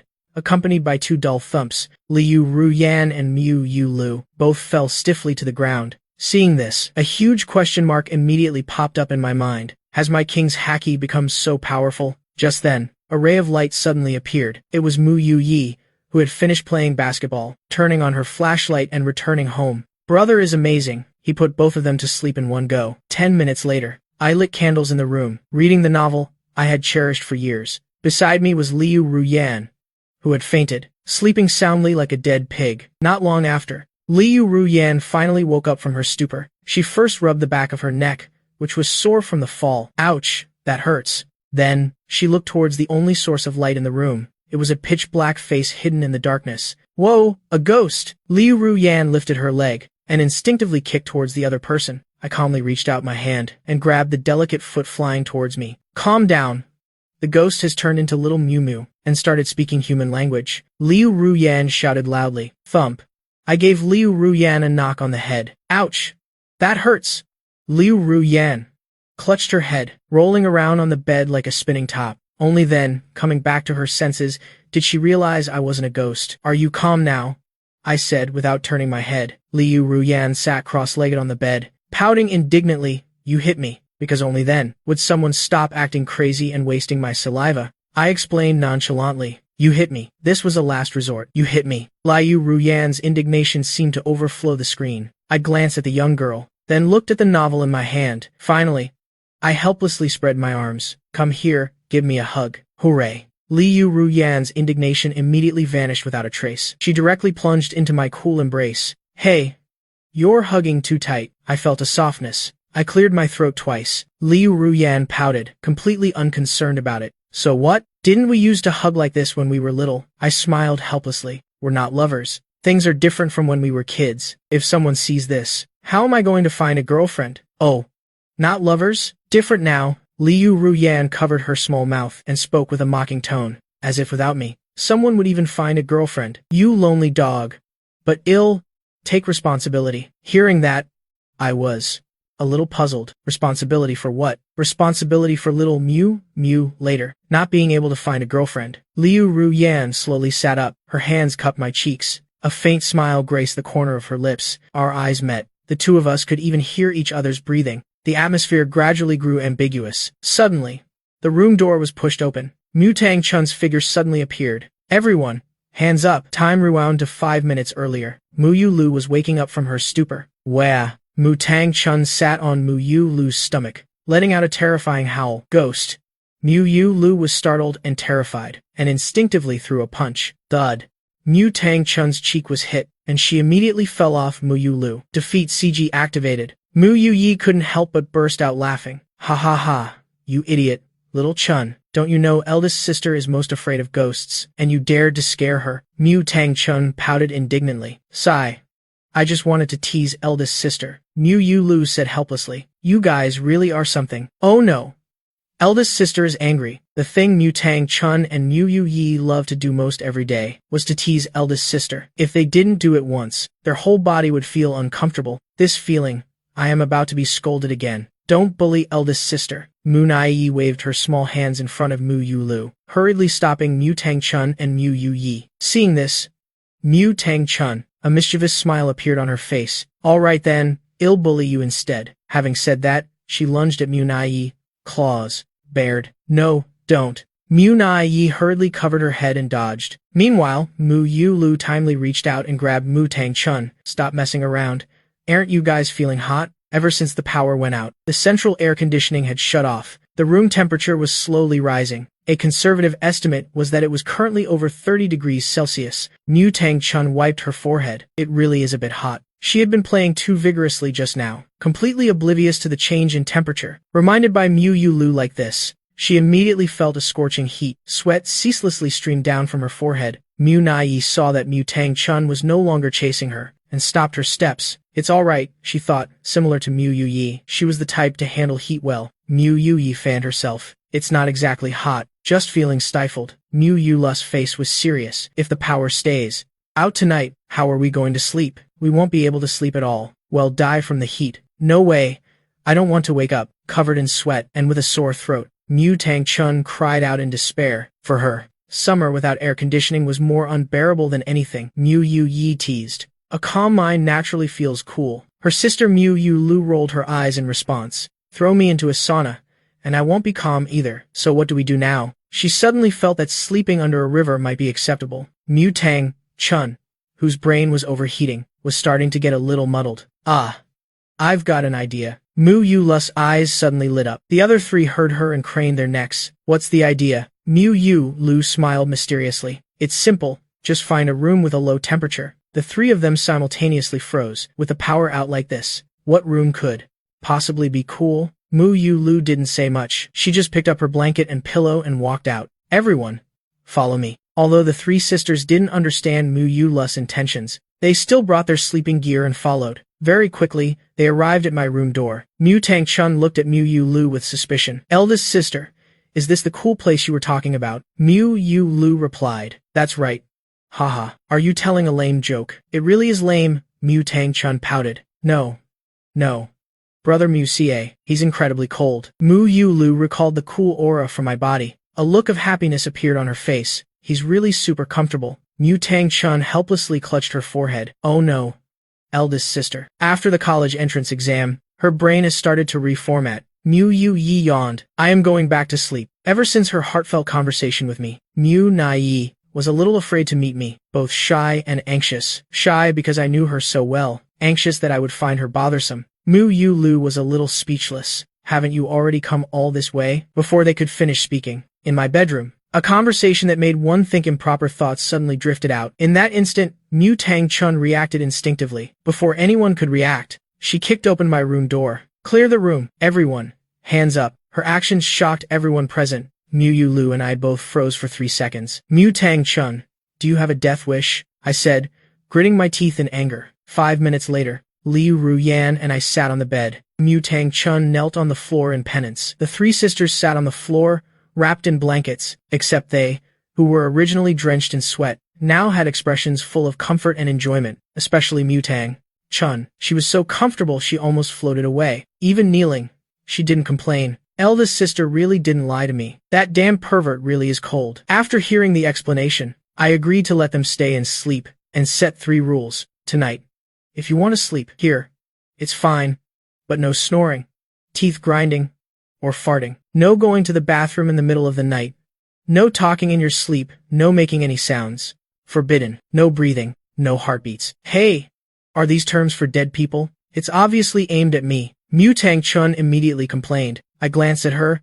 It is aimed at you. You dare to scold people. You're not allowed to scold people, and you're especially not allowed to scold me. Mu Tang Chun almost choked with anger. If it weren't for wanting to leech off the cold air, she would have exploded in anger by now. Those under the eaves cannot help but bow their heads. She put up with him, pulled the blanket tightly around herself, shrinking into a turtle. It's fine. It's fine. This guy can only be arrogant for one night. There will be plenty of opportunities for revenge later. Mu Tang Chun secretly comforted herself. Mu Yu Lu said gratefully. Thank you tonight, brother Mu Ka. Sorry for the trouble. Sorry for the trouble. Mu Yu Yi and Mu Nai Yi also said their thanks. I waved my firmware them. Our hand. It's nothing, brother Mu Xie. Tonight, if brother Mu Ka's body isn't feeling well, just tell me anytime. Mu Nai Yi said, blushing. Ah, okay. I understand. My expression was a little stiff. This kid is kind-hearted. It's just that her way of caring has gone a little off track. I really don't want to drink that bathwater from the bottom of my heart. Do I?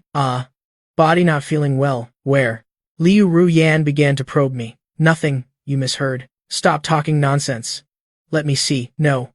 Sister Liu. Liu Ruyan pressed me onto the bed. Both hands acted simultaneously. Utterly joyful. We immediately began to play and tease each other. The 4 sisters looked at each other, suddenly feeling a bit superfluous here. These 2 treated them like air. Mu Yu Lu on one side watched Liu Ruyan and me playfully wrestling loudly. She didn't know why. She just felt a slight blockage in her heart. Her thoughts also became a little chaotic. How strange. Why do I feel panicked? 3 a.m. Mu Yu Lu woke up from a dream. The room was very quiet. Only the steady breathing of everyone could be heard. She slowly stood up, glancing at me, lying on the bed, hesitated for a moment. Finally, she tiptoed to my side. Mu Yu Lu carefully squatted down, her hands resting on the edge of the bed, her hands cupping her chin. Brother Mu Xie, if we had met a little earlier, how wonderful that would be, since I was little. I've always wanted an older brother. I wanted an older brother to dote on me. That way, I wouldn't have to suppress my emotions, or restrain my true nature. I could freely act spoiled with mom, ask for the toys I wanted, the clothes I liked, the delicious food I craved. I could also bully my older brother, after twisting in his heart's darkness. Here's something like, "Are you sick?" Instead of always indulging my sisters, always being an understanding child. Every decision had to go with the flow. My own wishes always came after everyone else's, and I even had to pretend to be very happy, very delighted, sacrificing myself for the group. I can't do what's called no resentment, no regret. Sometimes, I also want to be a little selfish, to make myself a little happy. I don't like it that way. I also want an older brother to dote on me. But why couldn't we have met a little earlier? You're clearly such a good person, but it can't be. Being my older brother for a few days, you might have to leave, to do your own thing. You might also date a girlfriend, become someone else's family. What hateful fate, don't you agree? Brother Mu K. Mu Yu, Lu said. A bitter smile involuntarily bloomed at the corner of her mouth. She reached out and gently pinched my cheek. Then, like a child who had done something wrong, she quickly burrowed back into her blanket, as if nothing had ever happened. At 3:20 a.m., Mu Yu Yi woke up from a dream. She ran out to use the restroom. Ah, what a truly comfortable night. Thank you, brother. Brother Mu.ca, it's so good to have you here. Mu Yu Yi said a word of thanks to me. Then she immediately fell back asleep. At 3:50 a.m., Mu Nai seemed to have a bad dream. Cold sweat streamed down her forehead. No, don't. Mu Nai suddenly opened her eyes. Waking up abruptly from her dream, her entire body shot up instantly. An unconscious stream of tears flowed down from the corners of her eyes, falling onto the blanket. It happened again. Mu Nai hugged her slender legs. Her entire body curled into a ball. Her soft body trembled helplessly. This was already countless times. She had woken up from a nightmare again. Every time it was the same dream, the same experience, the same person. What did she do wrong? After all, Mu Nai softly murmured. The moonlight outside the window shone down, but it couldn't cover her gloomy soul. A moment later, Mu Nai's emotions had calmed down a bit. She raised her head and looked at me, slowly stood up. Big brother Mu, help me. 4:30 a.m. Mu Tangshan was so hot she woke up completely, even though I was the central air conditioner in the room. Unfortunately, too many people were sleeping here, which meant the cool air she received wasn't enough. It's so hot, I am going to die from the heat. In a daze, Mu Tangshan first raised her hand, wiping the sweat from her cheek. Then came a dull wave of discomfort, crawling and tossing and turning. There was absolutely no cool spot. Mu Tangshan gradually became irritable. After rolling around on the floor for a while, the young girl suddenly felt something. Her spirit trembled. Her body instinctively moved towards the source of the cool air. I want to be cool. I don't want to be hot. Very quickly, Mu Tangshan, in a completely unconscious state, had climbed into my bed. The next morning, I slowly woke up from sleep, so heavy. I felt as if something heavy was pressing down on me. My breathing also became difficult. I immediately turned my head to look, only to see on my left side. It was Liu Ruyan in the wildest sleeping position. At this moment, she was digging her knee into my kidney. It looked as if she wanted to permanently damage my kidney. I turned my head to the other side, and saw Mu Nai, who was supposed to be sleeping on the floor, had somehow climbed into bed, lying right next to me, her head resting on my arm, curled up in my embrace. I continued to turn my head, only to see Mu Tangshan. This troublesome girl was currently like a python, tightly wrapped around my body, both hands around my neck, both legs gripping my waist. Her long pink hair spread out freely, her pretty little cherry-like mouth. And to make matters worse, she was biting my neck. Drool soaked the pillow. Hey, wake up. I nudged Mu Tangshan, but the young girl remained motionless. Mu Yuye is about to eat all the breakfast. I continued. Mu Tangshan still didn't move. I'll strip you, take nude photos, and post them on a lolly website to swindle money. I played my last card. Mu Tangshan's eyes immediately widened. She sprang up like a spring, sitting bolt upright. Don't post it on a lolly website, along with Mu Tangshan's loud scream. The others also woke up from their dreams, except for Mu Yue, who had already gone out for her disciplined morning run. After they woke up, the first thing that caught their eye was me and Mu Tangshan, in a strange pose together. Could it be? Wait, things aren't what you all think. Mu Tangshan hastily explained. However, Mu Yulu got up and left first, without saying a word. I am going to brush my teeth and wash my face. She didn't seem too happy. I'll go first. Mu Nai hurriedly left my side, cowering, hugging her pillow, and running away. So incredibly embarrassing. Liu Ruyan didn't offer much explanation either. She just left a faint, sarcastic remark, then turned and left. Mu Tangshan was about to collapse. Why wouldn't anyone listen to her? Well, I am leaving too. Bye-bye. I awkwardly sat up from the bed, preparing to leave. Mu Tangshan saw me acting as if nothing had happened, and an unknown fire immediately flared up within her. Stop right there. What? Do you really want nude photos? I looked at her suspiciously. Explain it to me quickly, Mu Tangshan said, gritting her teeth. Explain what? You were the one who climbed onto me last night. Okay. I glanced at her. Mu Tangshan said fiercely. You're lying. I am leaving. With that, I walked away. This bastard. You damn pervert. I am going to kill you. Mu Tangshan was so angry she broke through her defenses, and immediately lunged at me. Seeing that, I sighed helplessly. Haze, what's the need for this? I immediately took a step back, and casually grabbed her small hand. Then came a perfectly executed shoulder throw, spinning 360 degrees in the air, throwing her back onto the bed. Ah! My waist. Mu Tangshan screamed in pain, Everyone sat down at the dining table one by one. Mu Yuye was engrossed in eating breakfast, oblivious to everything, completely unaware of what had happened this morning. Mu Yulu rested her chin on one hand. On one side, she speared bread with her fork. On the other, she glared gloomily at Mu Tangchun. Clearly, she came first. She had never been so intimately embraced by big brother Mu. Yet this youngest sister got there faster. Mu Nai kept her head down, completely afraid to look anyone at the table in the eye. She was afraid her little secret would be discovered, and also afraid of me asking about last night. It was truly mortifying. Mu Tangchun, sitting next to me, was even more miserable. While rubbing her waist, which I had hurt, she anxiously searched for the source of the gloomy gaze fixed on her. Who dares to harm me? Meanwhile, Liu Ruyan and I remained unperturbed, very leisurely eating breakfast, completely without any psychological pressure. Cheers to a good morning. The two of them clinked glasses, smiling at each other. Mu Feng was a little confused. What is this otherworldly relaxed feeling? Don't these two realize? The atmosphere at the dining table is a bit subtle. Xiao Mu, were there mosquitoes in the room last night? Why is your neck red? Mu Qianxian suddenly asked. Last night, the hickey that Mu Tangchun accidentally left on my neck seemed a bit too prominent. It couldn't disappear in a short amount of time. Ah, there was a puppy. I thought for a moment, then said. Mu Tangchun heard that, and immediately exploded. Who are you? Calling a dog. In an instant, everyone looked towards Mu Tangchun. I was speechless, looking at this girl. See, Shay's flaring up again. Isn't she just giving herself away? Mu Tangchun felt everyone's gazes, and reacted. She weakly sat down. I am a puppy. No. I am not a dog. That's not right either. Am I a dog after all? Oh no, Xiao Chun. My lifelong reputation is about to be ruined here. You punk, are you bullying your sister? Mu Feng saw that things weren't good, and immediately took out his leather belt, preparing to enforce family law, although he still didn't know the full story. But as long as I was his son, I had to bear the main responsibility in this matter. Moreover, he couldn't scold those 4 sisters. At most, he could secretly apologize to big brother Mu later that night. Right, Bang. Calm down a bit. Mu Qianxian suddenly spoke up from the side. She narrowed her eyes, a smile on her face, stopping Mu Feng, who was about to whip me with his belt. Qianxian, I am fine. Let me handle this. Mu Qianxian comforted Mu Feng with a word. Immediately after, she looked at Mu Tangchun. Xiao Chun, apologize to your big brother Mu. Huh? Me apologize? Mu Tangchun pointed at her own small, cute face, immediately filled with indignation and grievance. On what grounds?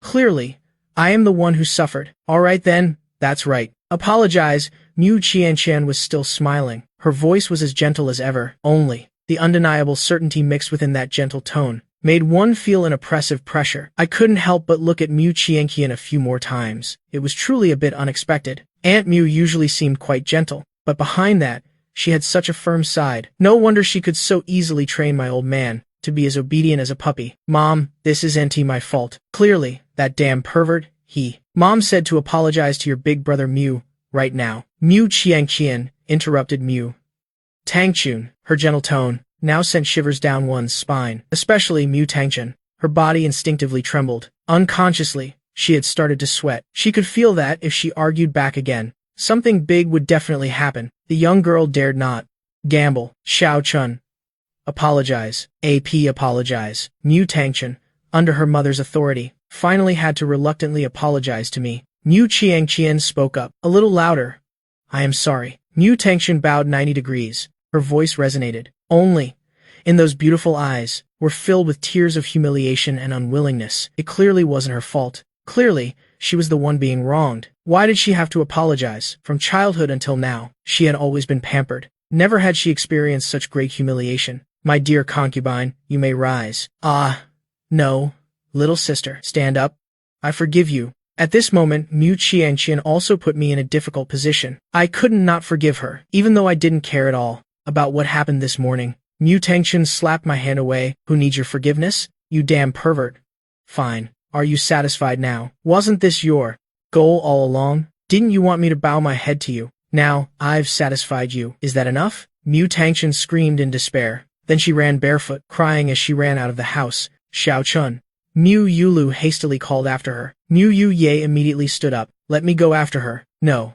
Let me. I raised my hand and pushed Mu Yuye back down. Then I quickly chased after her out the door. The one who tied the bell must untie it. It was most appropriate for me to go find Mu Tangchun. Moreover, no one else could catch up. Mu Tangchun was running at full speed. Mom, You spoke too harshly to Xiao Chun today. This was the first time Mu Yulu had seen Mu Qianqian speak such words to Mu Tangchun. Mu Qianqian slowly stood up and began clearing the dishes from the table. No, Mom didn't. Why not? Xiao Chun, she already. This is something she must go through. Mu Qianqian finished speaking, then turned and left. Why? On what grounds? I clearly didn't do anything wrong. Why was I scolded? Why did I have to apologize? Was it my fault that my entire body was seen by someone? Was it my fault that I was hit? Wasn't it just scolding him a few times? Did I say something wrong? He's a super pervert from childhood until now. Mom never scolded me. It's because I came here that things turned out like this. I hate this family. Mu Tangchun broke down, crying loudly on the road. Her steps also grew faster and faster, as if only by doing so could she calm the resentment in her heart, because it was still early. There was almost no one on the road. Of course, no one noticed Mu Tangchun's state at this moment. The surroundings were frighteningly quiet, so Mu Tangchun just ran without a destination. Even as pebbles cut and scraped her soles, she didn't notice. Suddenly, she stumbled. Mu Tangchun missed a step and fell flat on the road. Both her knees were scraped. Mu Tangchun, at this moment, had unconsciously run right into the middle of the road. A deafening horn suddenly blared. Mu Tangchun hadn't even had time to react when, in the corner of her eye, she saw a large red truck speeding rapidly towards her. It's over. Mu Tangchun's eyes became dull. She was going to die here. All events from the past flashed like a kaleidoscope before the young girl's eyes. The piercing noise made Mu Tangchun clearly realize she was beyond saving. Mom, big sister, you damn pervert.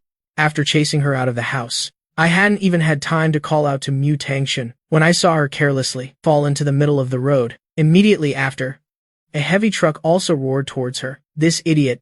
I cursed under my breath. I immediately rushed forward, ahead, with the fastest speed I'd ever mustered, rushing to Mu Tangchun's side and embracing her tightly. Big brother Mu.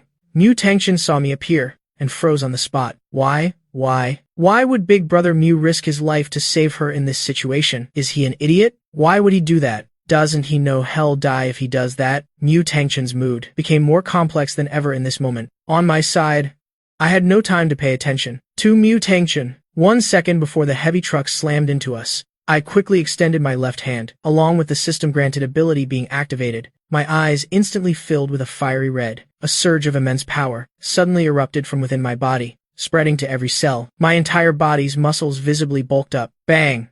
Accompanied by a loud crash, my palm violently collided with the truck.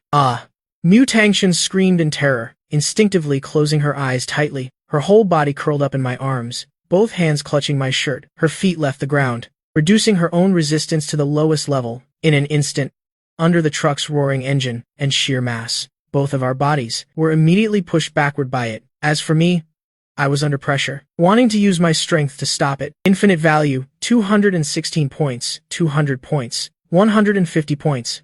As time passed, the infinite value accumulated all night was continuously decreasing. At the same time, my knees, which were pressed against the ground, were also scraped raw. The sleeve on my left arm also tore open due to the intense impact force. My expression at this moment became incredibly fierce. Stop right there. The red in my eyes became even more brilliant. Just like that, I held Mu Tangchun and was dragged how far by this truck until a long streak of blood appeared on the ground. Before it slowly came to a halt, the infinite value was just perfectly depleted, along with the disappearance of the ability. My muscles, which had been bulging, immediately emitted a dense white vapor. The red glow vanished. My face immediately became incredibly pale. My heartbeat and breathing rate were also incredibly rapid, truly worthy of being called the 4 horsemen of the apocalypse. Indeed, strong enough. After I said this, my head immediately felt heavy, and I directly fainted. Mu Tangchun was the same. Her small body couldn't withstand such a powerful impact. The moment I collided with the truck, she fainted immediately.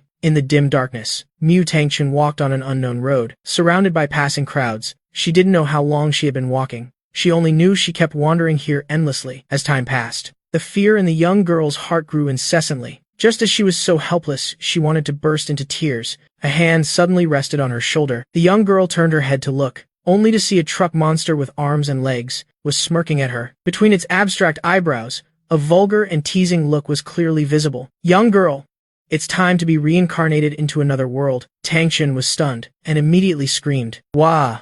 A truck! A truck! Her whole body sprang up from the hospital bed. She quickly looked around, but there was no ghostly world here, no silent crowds. and no truck monster either. Only her family members were looking at her with concern. Xiao Chun. You're awake. Mu Yulu saw Mu Tangchun wake up, and immediately excitedly hugged her tightly. A stream of tears continuously fell. It's so good. So good. Her little sister is okay. She's still alive. When she received the call from the hospital, saying that I and Mu Tangchun were hit by a truck, she was so scared her soul nearly left her body. She almost fainted on the spot. It's good that she's okay. It's good that she's okay. Mu Feng stood by, hugged Mu Qianqian, whose face was a little pale, also breathed a sigh of relief. Xiao Chun, do you feel any more discomfort anywhere? Mu Neiyi asked with concern, immediately stood up. Let me go call the doctor to check. Everyone in the hospital room became flustered, but the atmosphere was quite relieved. A moment later, the doctor came to the hospital room and performed a series of checks on Mu Tangchun. Mu Qianqian hastily asked the doctor, "How is my daughter?" "Don't worry, parent. Your daughter is very healthy. Aside from some minor superficial injuries, she just needs to rest for a while." The doctor offered a word of comfort. Mu Qianqian heard this. Her heart, which had been hanging in the air, finally settled. "That's wonderful. Your daughter is okay. Big brother Mu."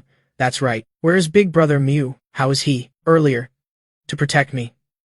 Mu Tangchun at this moment finally regained her senses after being dazed. She hastily asked about my condition. She knew very well. With such a collision speed, she had fainted immediately. Let alone me, who was shielding her from the outside. Why would he risk his life to protect me like that? I clearly scolded him all day long. Mu Tangchun completely didn't understand my actions. Weren't the two of us supposed to be arch-nemeses? But I don't know why. Now, just thinking of him, made her heart ache as if being cut. Big brother Mu.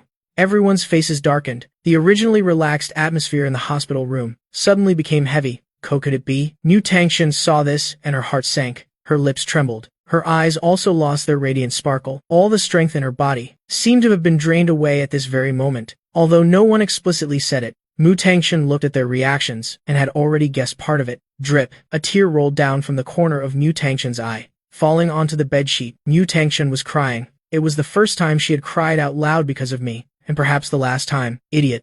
Idiot. Mu Tangchun's tears continued to fall ceaselessly. A pair of small hands clutched even tighter onto Mu Yula's sleeve to release her emotions. With a click, the room door was suddenly pushed open. I held an IV bag in one hand and a cast on the other. With Liu Ruin's help, I limped in from outside and walked up to everyone. "Yo, my little sister looks pretty awake, huh? Actually, I woke up much earlier. On the way to the hospital, I sprang up like a coil, sitting bolt upright instantly, frightening the nurse beside me into fainting on the spot. The emergency doctor who received me was also completely stunned. What the hell?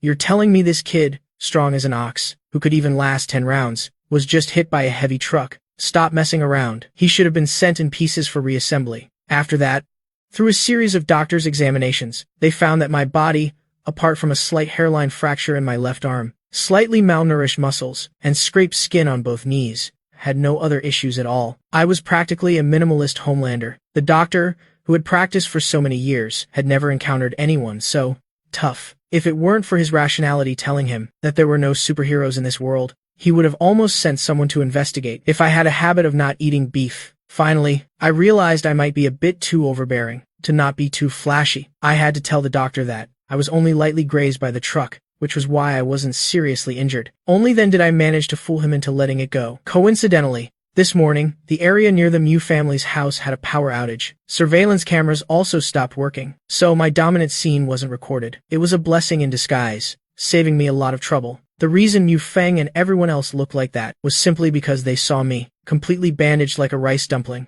and instinctively thought I was severely injured. Very quickly, with Liu Ruian's help, I returned to my hospital bed and lay down. Mu Feng took a step forward and patted my shoulder. "Son, that was awesome. Nothing else matters. Just the fact that I'll have new material to brag about with my buddies when I drink. It's great. What's so special about his son getting into Ding Dang University? My son has an iron head. He can ram a truck head on." My shoulder had just been cast. I was a bit speechless. Old Dang definitely didn't do that on purpose, right? Hee. Mu Feng quickly withdrew his hand and gave 2 light coughs. "My mistake.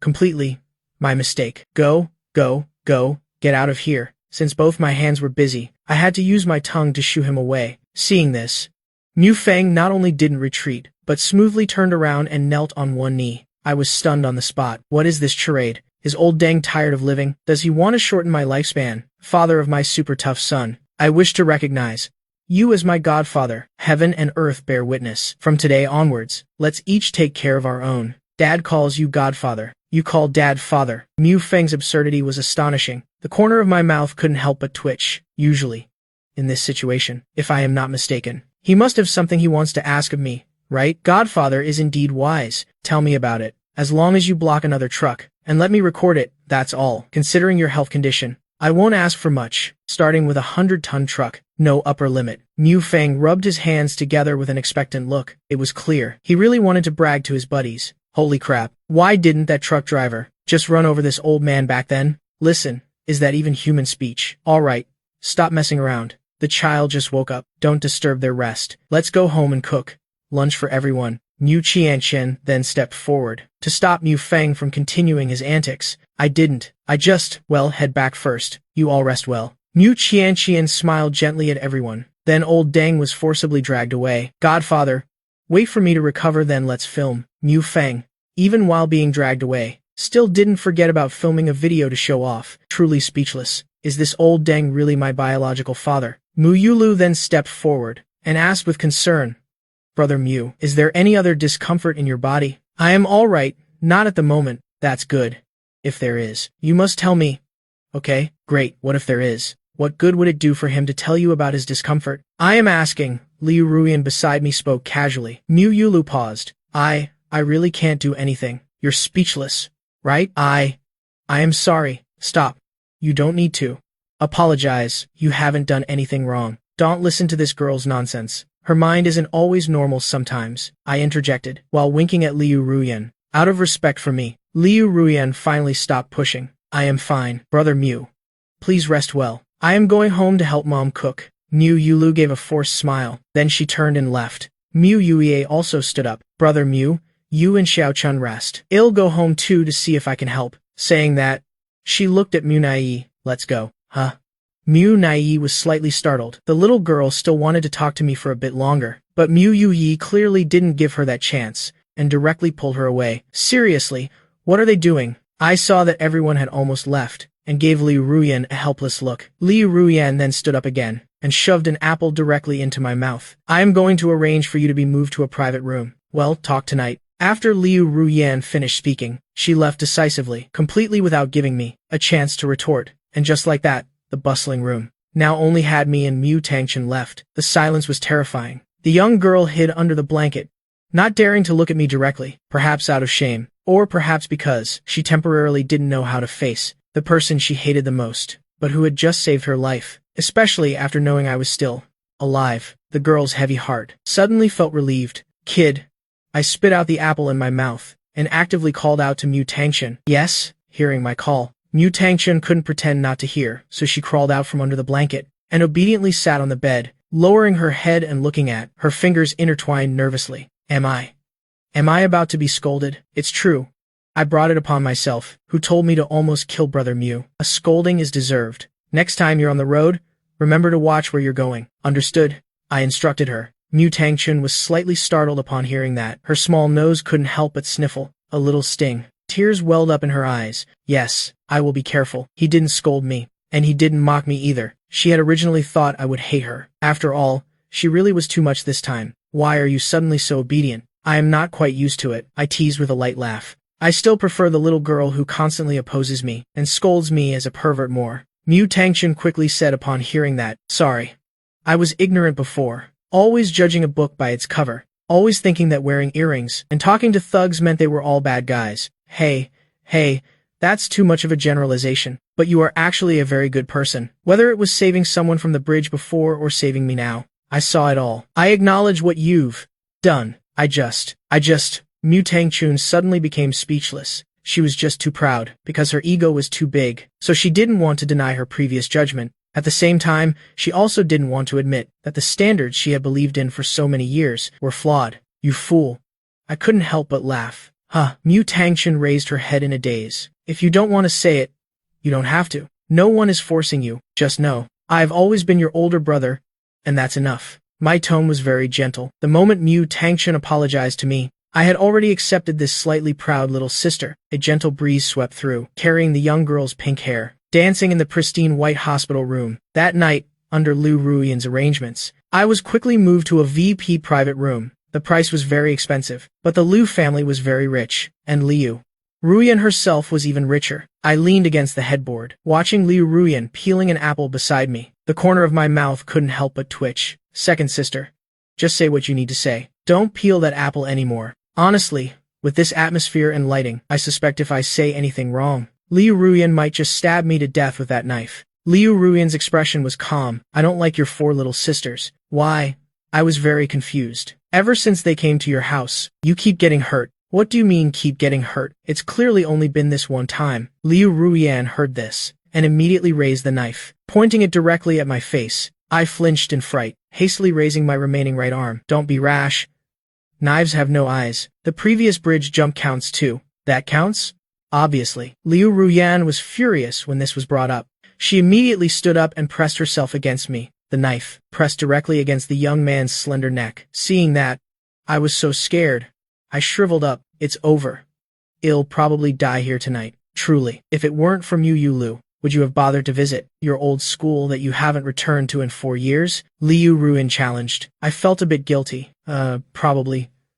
Something like that. Stop spouting nonsense. Uninstall DingTalk. I absolutely wouldn't go back. I confess completely honestly. Liu Ruian heard my answer, and let out a soft snort. See? You said it yourself. Isn't this Yula's fault then? But when I jumped down then, it was because I could protect myself. I am not brain damaged. To show off, would I sacrifice my own life for it? What about this time? Do you also have self-protection abilities? That's right. Otherwise, who do you think would dare to go head-to-head with the 4 horsemen of the apocalypse and still survive? I retorted. Liu Ruian fell into deep thought upon hearing that. Indeed, with the physical strength of a carbon-based life form, it's impossible to withstand a direct impact from a fully loaded truck. And analyzing the wounds on my body, it was clear I had taken the full frontal attack combo from the opponent, plus the fact that this kid didn't know how to swim before. But yesterday, he could swim like a fish in turbulent waters, and even saved a suicidal young woman. Under a series of coincidences, in Liu Ruian's heart, a startling conclusion suddenly emerged. Kid, you're not the legendary novel's male lead, who awakens a system after getting 4 adoptive sisters.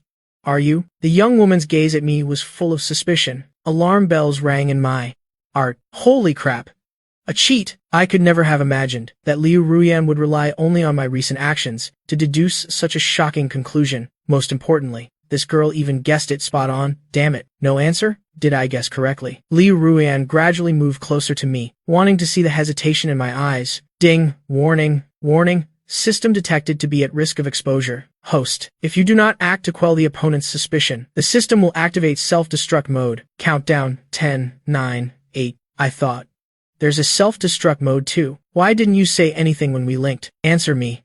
Kid. Liu Ruian continued to apply pressure. The system side was also acting up. Countdown. 5, 4, 3. I couldn't help but swallow. Cold sweat poured down. This is a high-stakes situation. Without time to think, I looked at Liu Ruian in front of me, and immediately made a reflexive response. I directly extended my right arm, and pulled Liu Ruian into my embrace. Before the young woman could react, I spoke first. My voice was filled with deep affection. I am sorry, Ruian. I thought these tricks to deceive girls. For me, there really shouldn't be secrets between us. This matter, I was wrong. I apologize to you. My tone was unprecedentedly serious and sincere. Liu Ruian was completely stunned after hearing that, temporarily forgetting to struggle. I thought to myself, no way, bro. Going all out like this? I am truly sorry. What good is just apologizing? After all, apologies don't work. But showing my sincerity, to you and me, is extremely useful and important, and this must be what you want to hear the most. My complete sincerity. Oh. So cheesy. I know it's cheesy, but in sincere words, always lies a person's purest feelings. That's even cheesier now. In short, from today onwards, let's be sincere with each other again, okay? Ruian, no more keeping any secrets. Can we go back to how our relationship used to be? My tone, words, heartbeat, and breathing all reached the most affectionate realm at this moment. Even though Liu Ruian knew I was just talking nonsense, her body still honestly accepted it. Simply put, she was fooled to the point of daze. She instinctively rested her chin on my shoulder, quietly feeling the warmth that belonged only to them. Okay, The young woman's voice was very soft. So soft it was mixed with a hint of tenderness. This was an emotion she had never revealed in front of me before. Whatever, I thought. At least the fractured feelings between us had been mended. We are still the close childhood sweethearts we once were. Ding, target detected to be fully convinced. System self-destruct sequence aborted. Host is truly awesome. Your flirting skills are indeed professional. The system, while aborting the self-destruct sequence, didn't forget to give me a compliment. My recent maneuver was absolutely the greatest it had ever seen since becoming a system. A solution requiring no technical skill, purely emotional. Most importantly, I poured my emotions into it, and that's one thing. But I didn't even say anything substantial and still managed to sweet-talk her. Amazing. Truly too amazing. If it had such high emotional intelligence like me back then the goddess Tongzi it secretly admired, perhaps in the end, wouldn't have married a rich fat pig system. The more I talk, the more heartbroken I become. Xiao Mu. Suddenly, Liu Ruyan spoke up. I replied, "What's wrong? You said so much just now, but it seems you still haven't told me whether you actually have a system or not." Ding. Warning. Warning, system detected to be at risk of exposure. Host, if you do not act to quell the opponent's suspicion, the system will activate self-destruct mode. Countdown. I thought. Get lost. This trick can be extended too? I am sorry, I've hidden it from you. Without a second thought, I decisively apologized. Liu Ruyan was stunned. Actually, my abilities are all because old Dang took me to Hawaii to train for them. Hawaii. Do they also teach people how to use their body to stop a truck there? That's right. Because it's not normal Hawaii. It's the Hawaii from textbooks, so that's how it is. Liu Ruyan immediately understood after the explanation. That explains it then. If it's that legendary Hawaii, then even if I were to barehandedly rip out a heart now, Liu Ruyan wouldn't find it strange at all. In short, it was perfectly logical. 1 week later, Mu, Tangchun and I were successfully discharged from the hospital. Our injuries were not severe to begin with. We could have returned home for recuperation earlier, but at Mu Changqian's strong request, we had to stay here for a while longer. The entire Mu family sat at the dining table, raising their glasses, congratulating Xiao Mu and Xiao Chun on their successful discharge. Everyone clinked their glasses together. The atmosphere was very joyful. After drinking, Mu Qianqian actively stood up and led the 4 Mu sisters in front of me. They simultaneously bowed to thank me for this incident. Thank you very, very much. Xiao Mu, thanks to you, Xiao Chun was able to get her life back. My 5 children and I are extremely grateful for your selfless help. Mu Qianqian's tone was very sincere. A few tears still lingered in her eyes. If I hadn't chased after them that day, perhaps she would have had to bury her own child. Such a great kindness. I don't know how to repay it. It's not necessary. We are all family. Auntie, please don't say such things. I quickly reached out to help Mu Changqian up, my elders bowing to me. What kind of propriety is this? I thought to myself, if it were old Dang, that'd be fine. That would be somewhat acceptable. At least I'd feel comfortable inside. No. Business is business. I definitely must thank you properly. No, absolutely not. It's natural for an older brother to protect his younger sisters. No. Protection also has limits. This is a debt of gratitude. Mu Qianqian and I put on a show of mutual assistance. I helped Auntie up once. Auntie helped me up once. A moment later, both of us were prostrate on the ground. I wouldn't get up. Auntie wouldn't get up either. The 4 daughters looked at each other. All saw surprise in each other's eyes. So Mom is usually this abstract too. All right. If you two keep this up, you'll end up bowing and getting married. Then what am I? The useless husband in a drama, I guess. Mu Feng stepped forward at this moment to smooth things over and reconcile. At the same time, he reached out his hand to help Mu Qianqian, who was prostrate on the ground, get up. Only then did this family's ridiculous drama of gratitude finally end. All right, let's stop this here. You've thanked our son already, and he's received your thanks. Everyone is still a happy family. How delightful. How delightful. Truly delightful. Mu Feng was the first to applaud, immediately agreeing. Well said, he exclaimed, and his 4 daughters followed suit with applause. Excellent, excellent. Just like that, what was supposed to be a simple celebratory dinner suddenly turned into a game to see who could clap the loudest. Liu Ruyan watched this scene with a face full of dark lines. This family truly has a bit of an unbearable quirk in everyone. A moment later, everyone finished eating. Liu Ruyan stood up first and slung the pre-packed backpack over her shoulder. Uncle Mu, Auntie Mu, and my little sisters, I won't bother you anymore. Take my leave first. So soon? Aren't you going to stay a few more days? Mu Feng spoke, trying to persuade her to stay. No, thank you. I have to go back to school tonight. And then I have other things to do, Liu Ruyan said with a hint of regret. I secretly leaned closer to tease her. What's so important? Are you going to find a boyfriend, Mu Jae? Could you please not make me want to beat you up? At this moment of farewell, Ruyan smiled gently. Her eyes narrowed, her tone sounding extremely dangerous. Hearing that, I immediately and cowardly shrank my neck. I'll go get the car. Then I quickly scurried down to the parking garage. After I left, Ruyan very politely bowed to Mu Feng and Mu Changxian, bending slightly. So that's how everything is. Goodbye, Uncle Mu, Auntie Mu, and my sisters. I'll come visit again during summer vacation. Mu Feng waved his hand. All right. Be careful on your way. I sent you some red envelopes. Consider it living expenses. Remember not to tell your old man about it. Okay. Yes. Thank you, Uncle Mu. Mu Changxian smiled gently. Auntie will wait for you. Next time you visit, Auntie will cook delicious food for you. Yes? I'll definitely come. The three sisters simultaneously waved goodbye to Liu Ruyan. Goodbye, Sister Liu. Goodbye.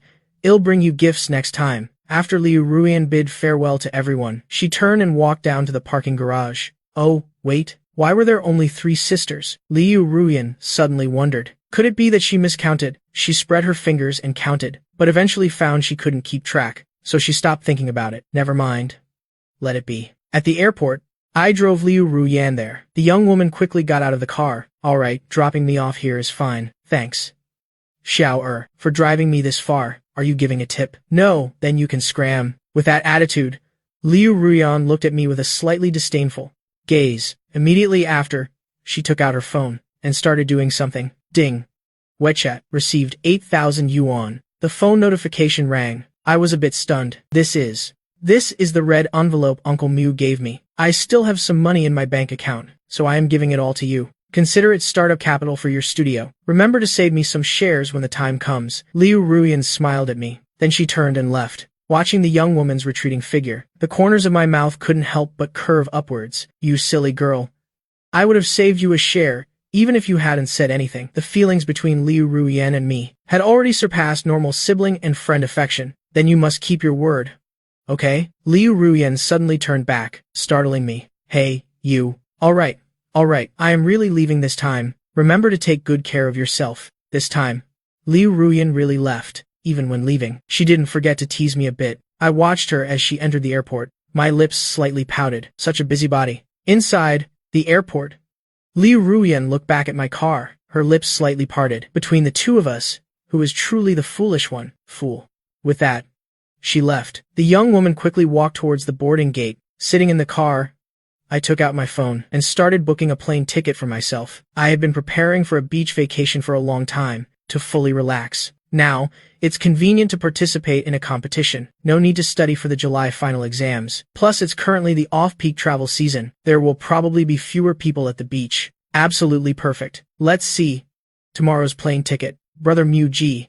I want to go too. Suddenly, a sweet voice rang out. Hearing this sudden statement, I was startled and hastily turned around to look behind me. I saw Mu Tangchun, who should have been at home, had somehow snuck into my car. The little girl was currently curious, looking at the ticketing app on my phone. I guess this little imp wants to tag along too. This little rascal. When did you get in?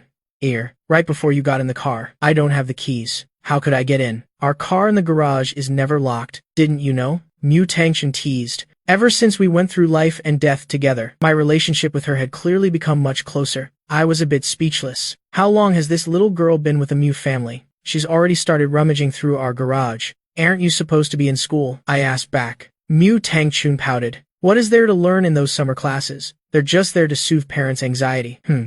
She might be right. I couldn't argue with that, because I used to skip school all the time too. Besides, my mom will ask for leave for us anyway. Even if Auntie Mu asked for leave for the kids, it would still be a bit much. Wait a minute. What did she say? Us? I suddenly froze. Then, before I could even react, by my car window, 3 adorable young women's heads unexpectedly popped up. Brother Mu, we also want to go to Swan Lake Mall. I looked at the 4 plane tickets that appeared on my phone, and the 4 Mu sisters, walking hand in hand in front of me. The corners of my mouth twitched uncontrollably. Wasn't this supposed to be my personal vacation? How did it suddenly turn into 5 people? Speechless. I couldn't figure it out. Even now, I still vaguely remember the scene last night after returning home. Mu Feng and Mu Qianxian, with serious expressions, entrusted the 4 sisters to me. Mu Feng wailed, My four daughters. Their future is entirely entrusted to you. Wah! Mu Qiang shed tears. From birth until now, they've never traveled so far. If they do anything wrong, please be more forgiving and overlook their mistakes. Okay? Wah! The four sisters also cried along at that moment. They embraced each other with immense affection. So, I am an outsider.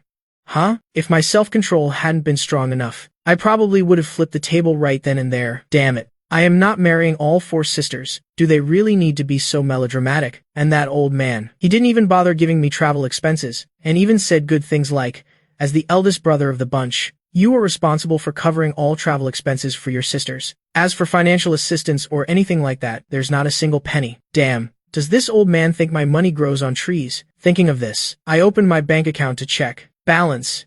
200,000 yuan. Indeed, I am still a penniless nobody. Brother Mu, hurry up. Mu Yuye walked ahead, waving at me. So they went up to the clothing store on the third floor. The plane tickets were booked for 6 p.m., so the four sisters decided to buy swimsuits for the beach at the clothing store first, before heading to the airport, and I, as their temporary guardian, naturally had to follow the four of them. I sighed helplessly, then followed in the footsteps of the four sisters. Swimwear store on the third floor. Since today was a work day, there weren't many people in the store. The mall looked a bit deserted. Welcome to our swimwear store. May I help you with anything? The enthusiastic sales clerk approached. Mu Yulu adjusted her glasses. We'll browse by ourselves first. If we need anything, we'll call you. Yes, miss. All swimsuits in our store can be tried on. The fitting rooms are over here. Enjoy your shopping. The sales clerk finished speaking and turned to leave. No need to introduce products. She was happy to be at leisure. Mu Tangshun looked at all sorts of swimsuits in front of her, with stars sparkling in her eyes. This is so cool. This is my first time buying a swimsuit. Their family wasn't overly poor before, but they weren't exactly rich either. Plus, there were many chores at home, so they had never been swimming since birth, nor had they ever been to the beach. This was still the first time. Mu Yuye picked up a three-piece bikini to look at. The corner of her mouth couldn't help but twitch. Are we really going to wear this set? This is too revealing. It's practically like not wearing anything. Mu Nai covered her eyes with both hands, her small face blushing. Don't look at indecency. Don't look at indecency. Don't look at indecency. Oh, it's just a small matter. I see people wearing them like this all the time in TV dramas. Mu Yulu didn't pay much attention to this matter. She glanced at Mu Tangshan and casually picked out a child's swimsuit for her. Xiao Chun. This swimsuit would look great on your figure. Hey, eldest sister. This is children's clothing. Oh. Is it? I clearly chose it according to your figure. I don't have a child's figure. Mu Tangshan was furious. She hated it most when anyone mentioned her figure, even if it was her own eldest sister. Ha ha ha. Sorry. Sorry. Mu Yulu apologized without a hint of sincerity. Mu Tangshan angrily puffed out her cheeks and pouted. Beside me, Mu Nai held a swimsuit that wasn't too revealing. It wasn't backless, was white, and had straps. She walked up to me and quietly asked, Mu, Brother Mu, what do you think of this one? Hearing that, I observed it carefully. It's pretty good, really? But the top is a bit small. You'll surely need something larger than this. More nourishment. I was about to say Mu Nai is actually quite well endowed, but I suddenly felt that saying it like that would be too rude, so I corrected myself. Mu Nai's face flushed crimson, her mind reeling. I'll go change to a larger size right away. After speaking, the young woman scurried away.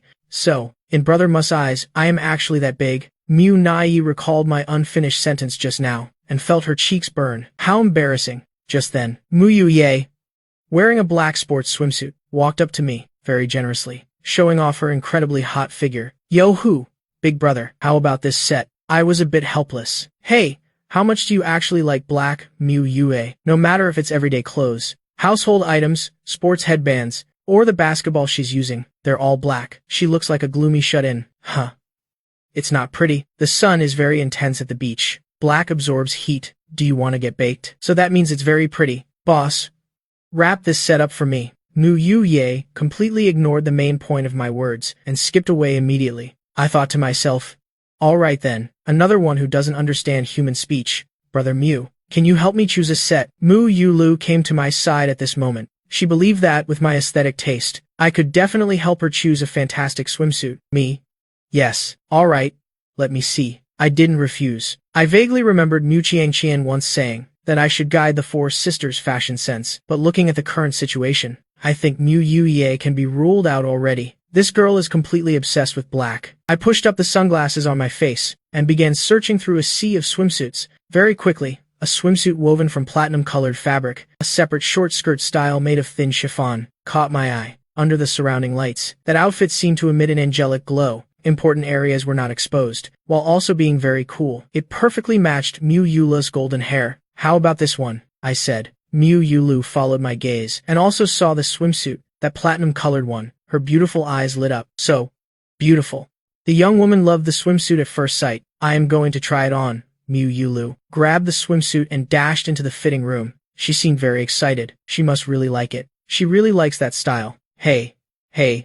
Mu J. Suddenly, Mu Tangchun's voice rang out. I turned my head to look, only to see in the fitting room next door, Mu Tangchun, revealing her fair shoulders, was now blushing, peeking out from the door cautiously, calling me in a voice as tiny as a mosquito's. What's wrong? I asked casually. My hair is stuck. In the fitting room, Mu Tangchun blushed and leaned her hands against the wall, her soft body trembling slightly. The air temperature around seemed a bit high, perhaps due to the breath of the two of them. Behind Mu Tangchun was me, who had just stepped in. I was currently helping the young woman untangle the strands of hair caught in her zipper, but because the space in the fitting room was very small, our bodies were forced to be close to each other. I was compelled to feel the other's body temperature, and I didn't know if it was Mu Tangchun's illusion or not. The girl seemed to feel a hidden weapon. Still not done. Mu Tangchun's voice had a hint of subtlety. Before, she probably wouldn't have reacted so strongly, and might have even felt disgusted. But ever since the two of them resolved their differences, Mu Tangchun's favorability towards me had changed drastically, and at the same time, she couldn't help but feel embarrassed, even though she had already been seen entirely by me once before. Your hair is too long, and it's tangled in the zipper a lot. Of course, it's going to be slow. Don't you usually tie your hair up? I asked. Mu Tangchun shook her head. No. Doesn't it bother you? It does. So why don't you tie it? I don't know how to tie it. Mu Tangchun pouted. She doesn't want to tie her hair. She wants to desperately. It's just that her practical skills are too poor. She can never learn. I couldn't help but laugh. So there are times when you're this silly too. HMH? You can't talk to me like that. Mu Tangchun puffed out her cheeks. I raised my hands in surrender. All right. I won't say it anymore. You're the best. Perfunctorily. Normally, when answering perfunctorily, you wouldn't even bother saying a word. HMPH.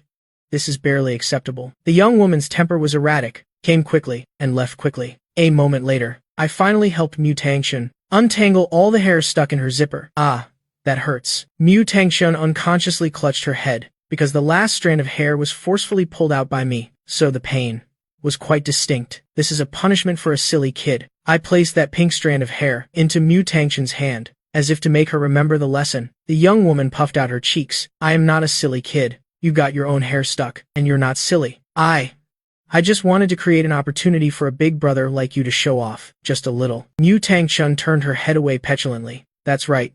She didn't get her hair stuck due to carelessness. She just wanted me to be less idle, to have a sense of participation between siblings. Yes, then thank you, my little sister, my youngest little sister. I smiled meaningfully. Then I turned and walked out of the fitting room, leaving Mu Tangchun alone inside, fuming but unable to do anything. I mentioned again that she was small, but she couldn't refute it. This guy is truly infuriating, as expected. After I entered the fitting room, there were no suggestive scenes, often found in light novels, nor was there any so-called steamy scene. It was just an atmosphere filled with a bit of hormones. Sometimes, I even doubted if I was truly a light novel protagonist. Come on.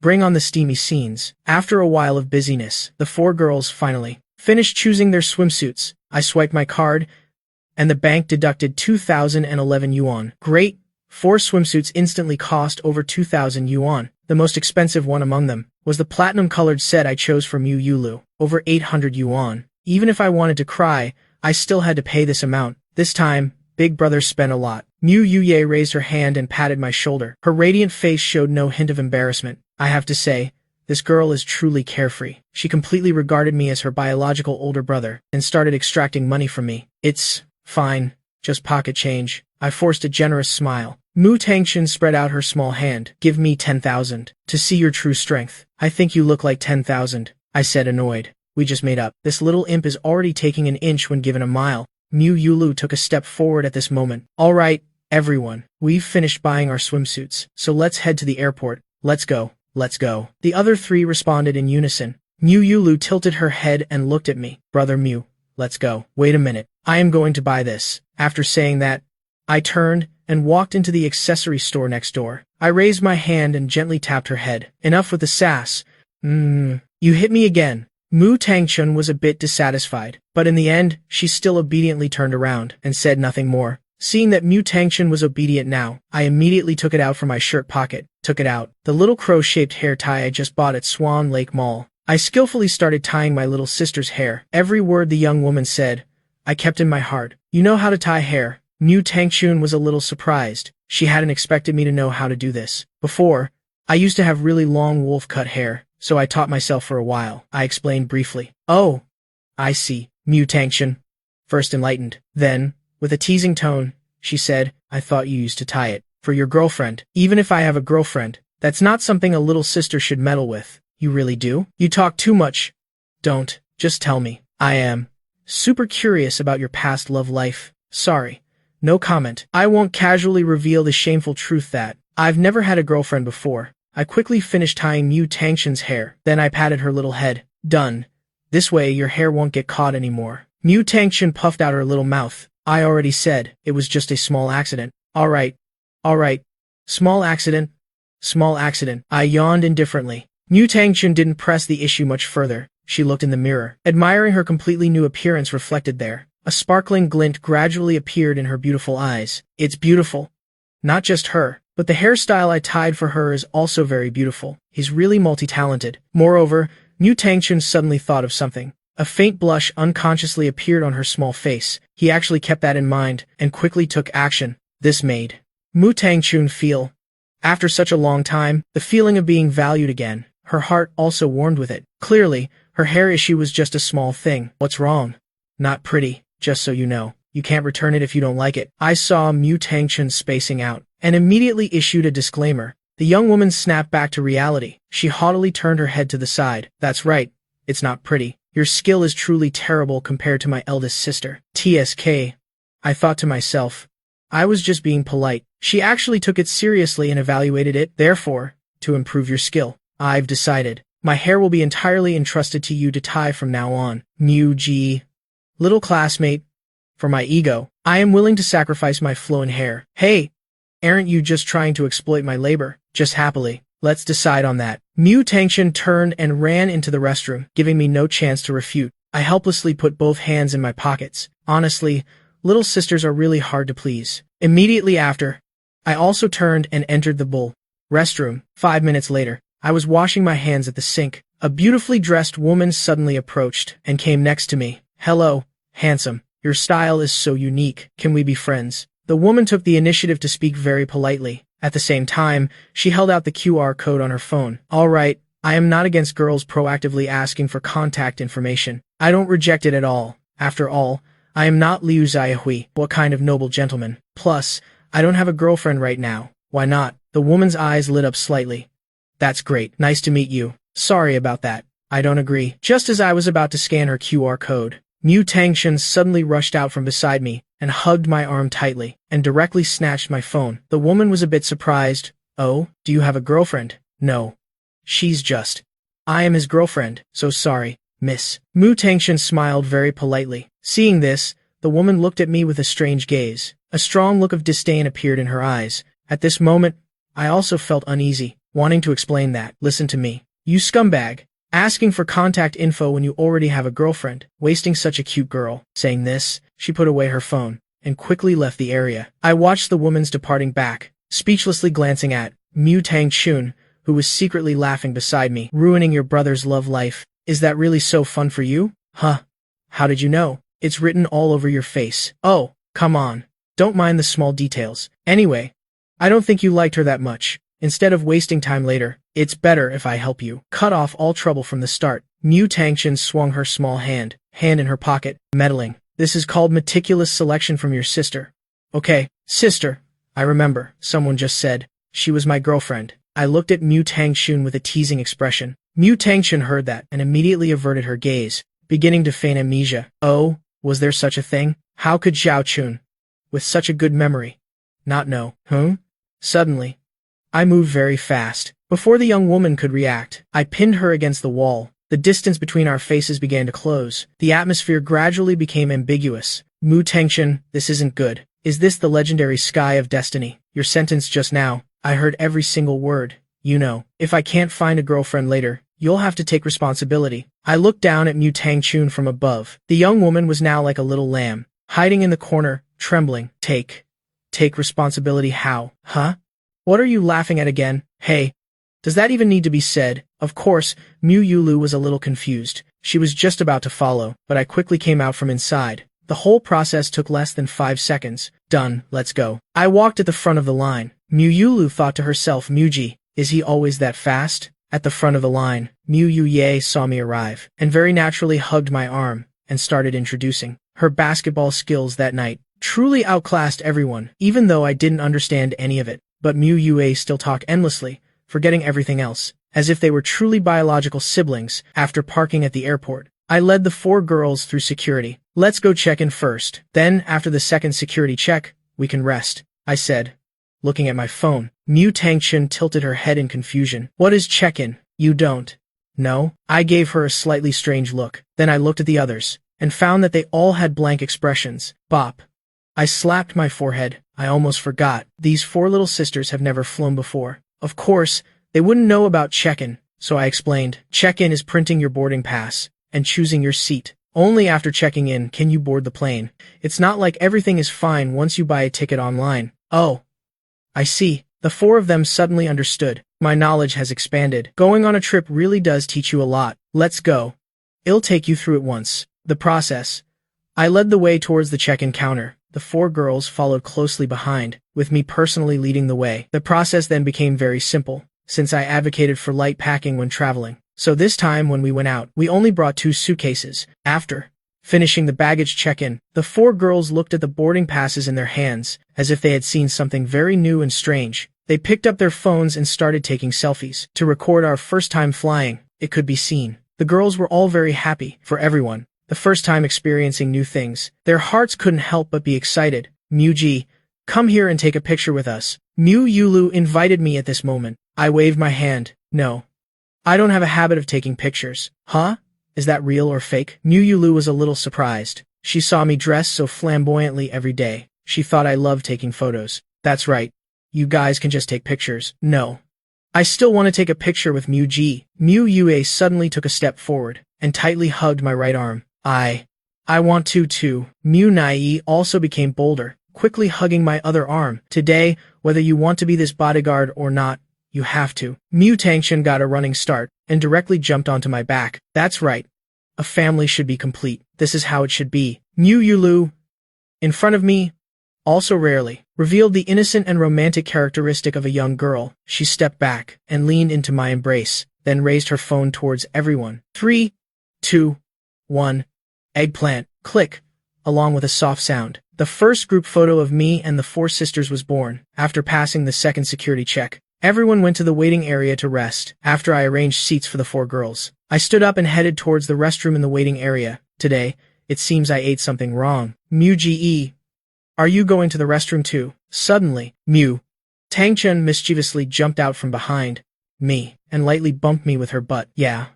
What a coincidence. Me too. I was a little helpless. This kind of thing doesn't need to be reported, right? How should I put it? I feel like I should still tell you. What if I fall into a pit? At least you'll be there to pull me out. Going into the woman's restroom means 3 years in prison. You know, I don't want to waste my youth. It's fine. I'll bail you out then. Mu Tangchen grinned. I glared at her. HMPH. You'll definitely stab me in the back then. Oh, come on. How could you expose my thoughts like that? Are you really planning to stab me in the back? Hee hee. Whether you get stabbed or not, it still depends on your performance. Mu Tangchun covered her mouth and laughed, then turned and headed towards the woman's restroom on the other side. I tilted my head slightly, seeing the pink hair of the young woman flowing freely. I called the young woman back. Mu Tangchun turned her head to look at me with a little doubt. What's wrong? Come here. I waved my hand at her. Although Mu Tangchun had some doubts in her heart, she still walked up to me. What's up? Turn around. Huh? What strange line is that? I feel like I've heard it in some obscure movie before. Mu Tangchen suddenly felt a little chill. Over there, Mu Yulu and the other 2 were sitting in the waiting area, also encountered a situation similar to this. three handsome young men, came to ask for their contact information. After all, the four Mu sisters each had their own unique beauty. Even if they didn't intentionally dress up, they still stood out in the crowd like cranes among chickens. However, compared to my attitude of not refusing anyone who came, the three sisters had a different way of responding. Mu Yulu coldly pushed up her glasses. Sorry, I have no intention of dating at the moment. Mu Yuye laughed heartily. If you want to play basketball, then sure, but what good is dating to me? Can it help me improve my basketball skills? Of course, if you can beat me, then it's not impossible to consider. Mu Naiyi directly threw her phone away. I don't have a phone. The young man opposite, well done. He's become a clown. After that, those who brought boredom upon themselves didn't linger and quickly turned around and left. However, among them, a Beifa Shaonian before leaving, turned his head to look at Mu Naiyi again. His expression was a bit pensive. The corner of his mouth curled up slightly. Interesting. Very quickly. Mu Tangchen. And I walked over from not too far away. Mu Yulu saw Mu Tangchen's slightly flushed cheeks and curiously asked, "What's wrong with you? Too hot?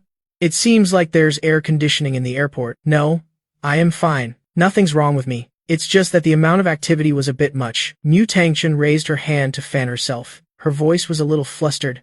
A lot of activity. Mu Yulu was confused. What kind of activity is involved in going to the restroom? Mu Yuye then leaned closer. Xiao-chun, your new hairstyle is so pretty. Did you tie it yourself? Mu Naiyi also agreed. Pretty. Mu Tangchen glanced at me and said somewhat triumphantly, "This small matter. Of course, I don't need to do it myself. Little Mu Ji can handle it right away." Wow. Mu Ji is so skilled. Mu Yuyi was not stingy with her praise. Mu Yula's eyes also lit up. Mu Ji really knows a lot of things. Mu Naiyi whispered, "I wanted to. Don't fuss.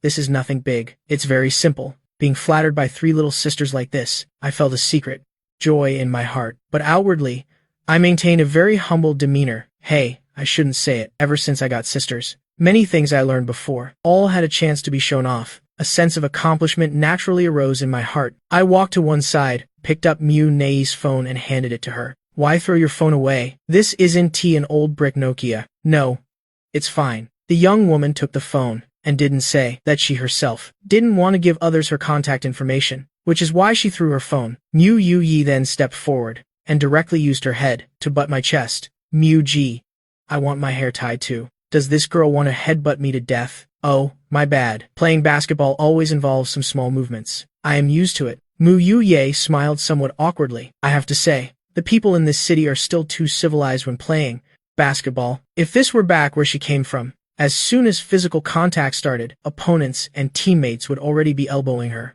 In order to win in confrontation, she even specially trained in this elbowing skill. Heaven-defying. Let's talk about heaven-defying things later. You tie my hair first. "No. Your hair is too short." "No way. It's not short at all. Even if it's a small braid, I won't mind." "I mind. It's a waste of skill." "Don't scold.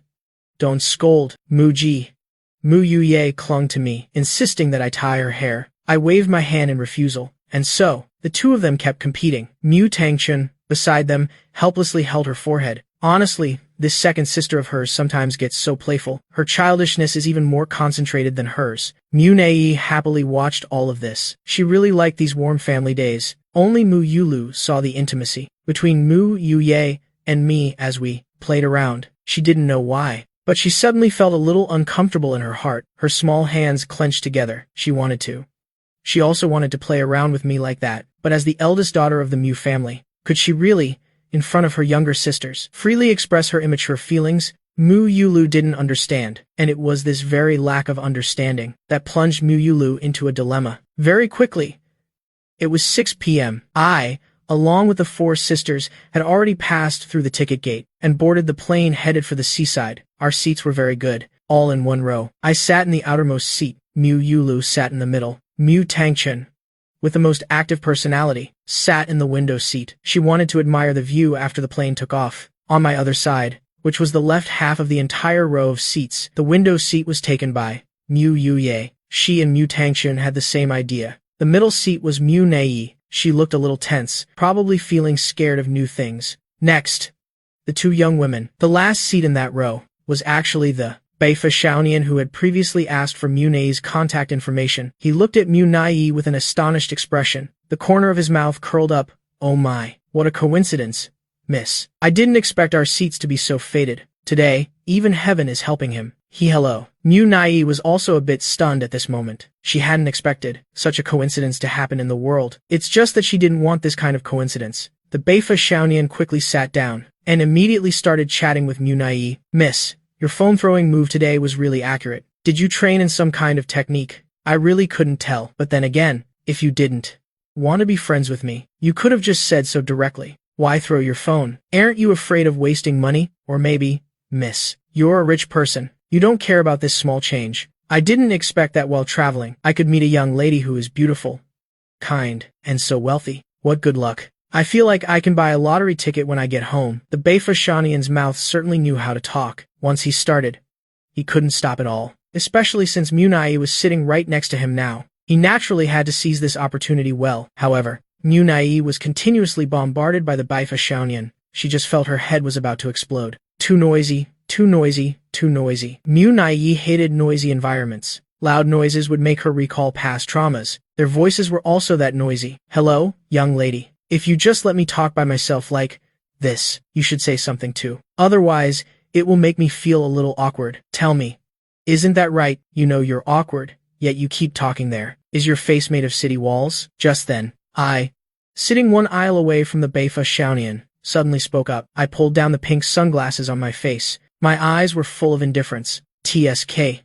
What an annoying brat. The Beifa Xiaonian looked at me, who had suddenly spoken, and was momentarily stunned. Excuse me, are you talking to me? Although the young man was a bit confused, his outer appearance remained as smiling as usual. Only his eyes unconsciously narrowed, looking a bit dangerous. I casually said, human language is for humans to hear. If you're not human, you won't hear it. Then let's just say I am casting pearls before swine, my friend. Although everyone has the right to free speech. But talking like this is undeniably too hurtful to others. Is that so? Then I am truly sorry. I usually talk like that. Please be a bit more tolerant. Oh, that's not right. Now, I should say you'd look a bit more handsome if you lost weight. I have only one principle when it comes to dealing with people and things. That is, I cannot allow myself to suffer a loss. The Beifa Xiaonian, being spoken to like that by me, immediately looked a bit unable to hold back. My friend, please tell me, have I offended you in any way? If so, I can apologize. But if you just want to show off your rudeness in front of this young lady, then I ask you to retract that impoliteness. Don't spoil everyone's mood for the flight. The white-haired youth presumptuously regarded me as his rival, and subconsciously, he thought, I wanted to use him as a stepping stone to impress Mu Nai, to leave a really good, cool impression. I retorted with a question. You already know you're wrong, so where's the apology? The white-haired youth, being adaptable, immediately opened his mouth to apologize. My brother, I apologize for speaking a bit too loudly and disturbing you. Please forgive me. He was very clever with his words, whether it was stirring up trouble earlier or his apology now. Every word turned me into an unreasonable troublemaker and a delinquent youth with violent tendencies. Moreover, my way of dressing also perfectly fit the prejudice of a delinquent youth in everyone's minds. You're apologizing to the wrong person. It's her. I pointed towards Mu Nai next to the white-haired youth. The young lady was also looking at me at this moment. Brother Mu. The white-haired youth decisively turned his head to apologize to Mu Nai. I apologize, beautiful young lady. I apologize to you for my mistake of speaking loudly earlier. Suddenly, I couldn't help but let out a soft chuckle. Hearing that, the white-haired youth faltered slightly, but still suppressed the discomfort in his heart, and smiled, saying, Brother, may I ask, did I do something that made you laugh? Oh, my bad, my grandma is having a baby. Can you come up with an even more perfunctory excuse? Of course I can. Let's hear it then. Tesk. Tesk. Your taste is quite peculiar. I mocked him without hesitation. No wonder you're a trendy youth. Your taste is truly unique. You actually enjoy hearing these kinds of things. The white-haired youth was almost at his breaking point with this guy. I looked at my phone. While continuing to speak, your mistake is going against the young lady's wishes and continuously chattering, affecting others. Please stop attributing your mistakes to those inconsequential points. All right, you idiot. That last sentence, wasn't it still implicitly defending yourself? Have you no shame? The white-haired youth took a deep breath and said with a half-smile, Sir, may I ask what I do has anything to do with you? Or perhaps, do you and this young lady have some special relationship? You're not perhaps eyeing her beauty out of greed, and then develop malice towards me, are you? The white-haired youth was still trying to use words to make those around him grow suspicious of me. After all, his image was infinitely better than a delinquent youth like me. However, Although the white-haired youth's words were sharp, the people around him weren't fools. Seeing my attire, they wouldn't actively help an outsider by condemning someone who looked hard to mess with. Furthermore, they were currently in a confined space. If they were targeted by me due to a moment of impulse, then this flight wouldn't be pleasant at all. Everyone was an adult, as long as what I did wasn't too excessive. They would all turn a blind eye. Unlike those hot-blooded youths, who would act impulsively with their blood rushing to their heads, you must know. Most people on this flight were traveling with their families, who would want to take such a risk. I also guessed this point. That's why I had a backing and wasn't afraid. It's alright, I couldn't help but chuckle, and immediately tilted my head to speak to Mu Nai. Scaredy cat, come here. Seeing this, the white-haired youth couldn't help but burst out laughing. No way, bro. You're not. You don't actually think that using your delinquent status can intimidate this beautiful young lady, do you? This is a society governed by law now, and you're calling her Scaredy Cat. Do you even know her? Whose name's Scaredy Cat these days? If you're just showing off, forget it. To truly lose all face, it's truly more harm than good. The white-haired youth observed and realized the Mu sisters all had their own unique natural hair colors, while my wolf-cut hair was clearly dyed. No matter how you look at it, there's no way he could be related to these beautiful young ladies. No way. Absolutely. No way. Come here. Mu Nai heard my call, and immediately stood up, carefully and cautiously avoiding the white-haired youth, and walked up to me. Mu Yuye, who was next to her, also followed closely. She had long found this guy annoying. If it weren't for not wanting to cause trouble for me, she would have already given him a fatal elbow jab. Not only that, Mu Tangchun and Mu Yulu, who were sitting next to me, also stood up, determined to back me up. In an instant, 4 beautiful young ladies with exquisite looks surrounded me. The white-haired youth, no, that's wrong. They actually seem to know each other. Damn it. Why? Why do all the good girls end up following a delinquent youth? After comforting them, can I finally meddle in others' business now? I politely asked. The others stood behind me with determined expressions, unanimously presenting a united front. Even Mu Tangchun, who usually loved to play tricks, was incredibly keen on saving face at this moment. The white-haired youth's mouth twitched. Heh, this time, he's truly become a clown. Just at this moment, the flight attendant walked over and reminded us, passenger, our plane is about to take off. Please take your seats according to your tickets, in your designated positions. The white-haired youth also grasped the key point at this moment. A cold, teasing smile curled at the corner of his mouth. Kid, did you hear that? The plane is about to take off. So what if you all know each other? That woman will still have to sit next to me in the end. Won't she? What should I say then? Isn't that my business? That's right. That's right, that's how it is. As soon as the plane takes off, he'll have plenty of opportunities to discuss that woman and that man. What he couldn't have. He absolutely wouldn't let the other party live in peace. Hearing the white-haired youth's words, all 4 girls looked indignant, glaring at him. Mu Yulu even clenched her small fists. This guy, Mu Yuye, cracked her knuckles. Nobody stop me. Let me punch this scumbag to death. Mu Nei clutched the corner of my shirt tightly. I don't want to sit with him. Mu Tangchun was also seeing this kind of scene for the first time in her life. Damn it. Only today have I discovered that there's someone in this world even more shameless than you. Brother, say whatever you want. Anyway, I'll do what I am supposed to do. If you've got the guts, then don't take this flight. The white-haired youth shamelessly resorted to dirty tricks. Today, he didn't believe that the 5 of them would be willing to forfeit their plane tickets. You should know that plane tickets from inland to the sea were not a small sum. The 4 girls saw the white-haired youth acting shamelessly. Although very angry, they were helpless. After all, these plane tickets were indeed very expensive, and they truly couldn't bear to forfeit them. The white-haired youth looked at everyone's expressions, and immediately showed a smug, villainous face. What now? No way out, right? Well, too bad then. Someone like me usually has no hobbies. I just like seeing you all hate me, but can't do anything about it. Ha ha ha. Who said there's no way? At this moment, I stood up, walked past the 4 girls, and went up to the flight attendant, and took out my bank card. All right. We're upgrading. Yes. Yes. Sir, may I ask if you'd like to upgrade to premium economy? No. We're upgrading to first class. 5 people. Upgrade all of us. I spoke very generously. In an instant, the white-haired youth's smug expression immediately froze in place. No way, bro. You actually have this much power? Then why were you sitting in economy in the first place? Oh. Right. Didn't someone want to pursue my scaredy cat? Then if you have the ability, follow us to first class. I added. Well. Surely someone doesn't lack this kind of power, do they? Kid, listen to me carefully. When you're out there, you talk with financial power. You talk with confidence. You're all talk. What good does it do? Without backing, you're still just a nobody. Damn you. Excuse me, sir, since you've insulted our esteemed guest. Therefore, we need to re-verify your plane ticket, as well as your personal information. Please cooperate. The flight attendant, before the white-haired youth could speak, actively stepped in to interrupt him. The white-haired youth. No way, sister. You're changing your tune way too fast. Afterwards, under the coordination of the flight attendant, the white-haired youth was ultimately escorted off the plane. After all, for them, every time there was an additional first-class esteemed guest, their revenue for this flight would increase several-fold. Not to mention, someone like me. Upgrading 5 people at once was truly the mark of a super-rich magnate. Very quickly, the plane took off. The white-haired youth watched the plane fly away, and could only remain in the waiting area, powerlessly raging. Damn it, I only managed to buy this plane ticket by swiping my credit card. On the plane, I watched the continuous stream of light outside the window. The system panel appeared before my eyes. Master. Current abilities, extreme heat resistance physique, riding the wind and breaking the waves, limitless.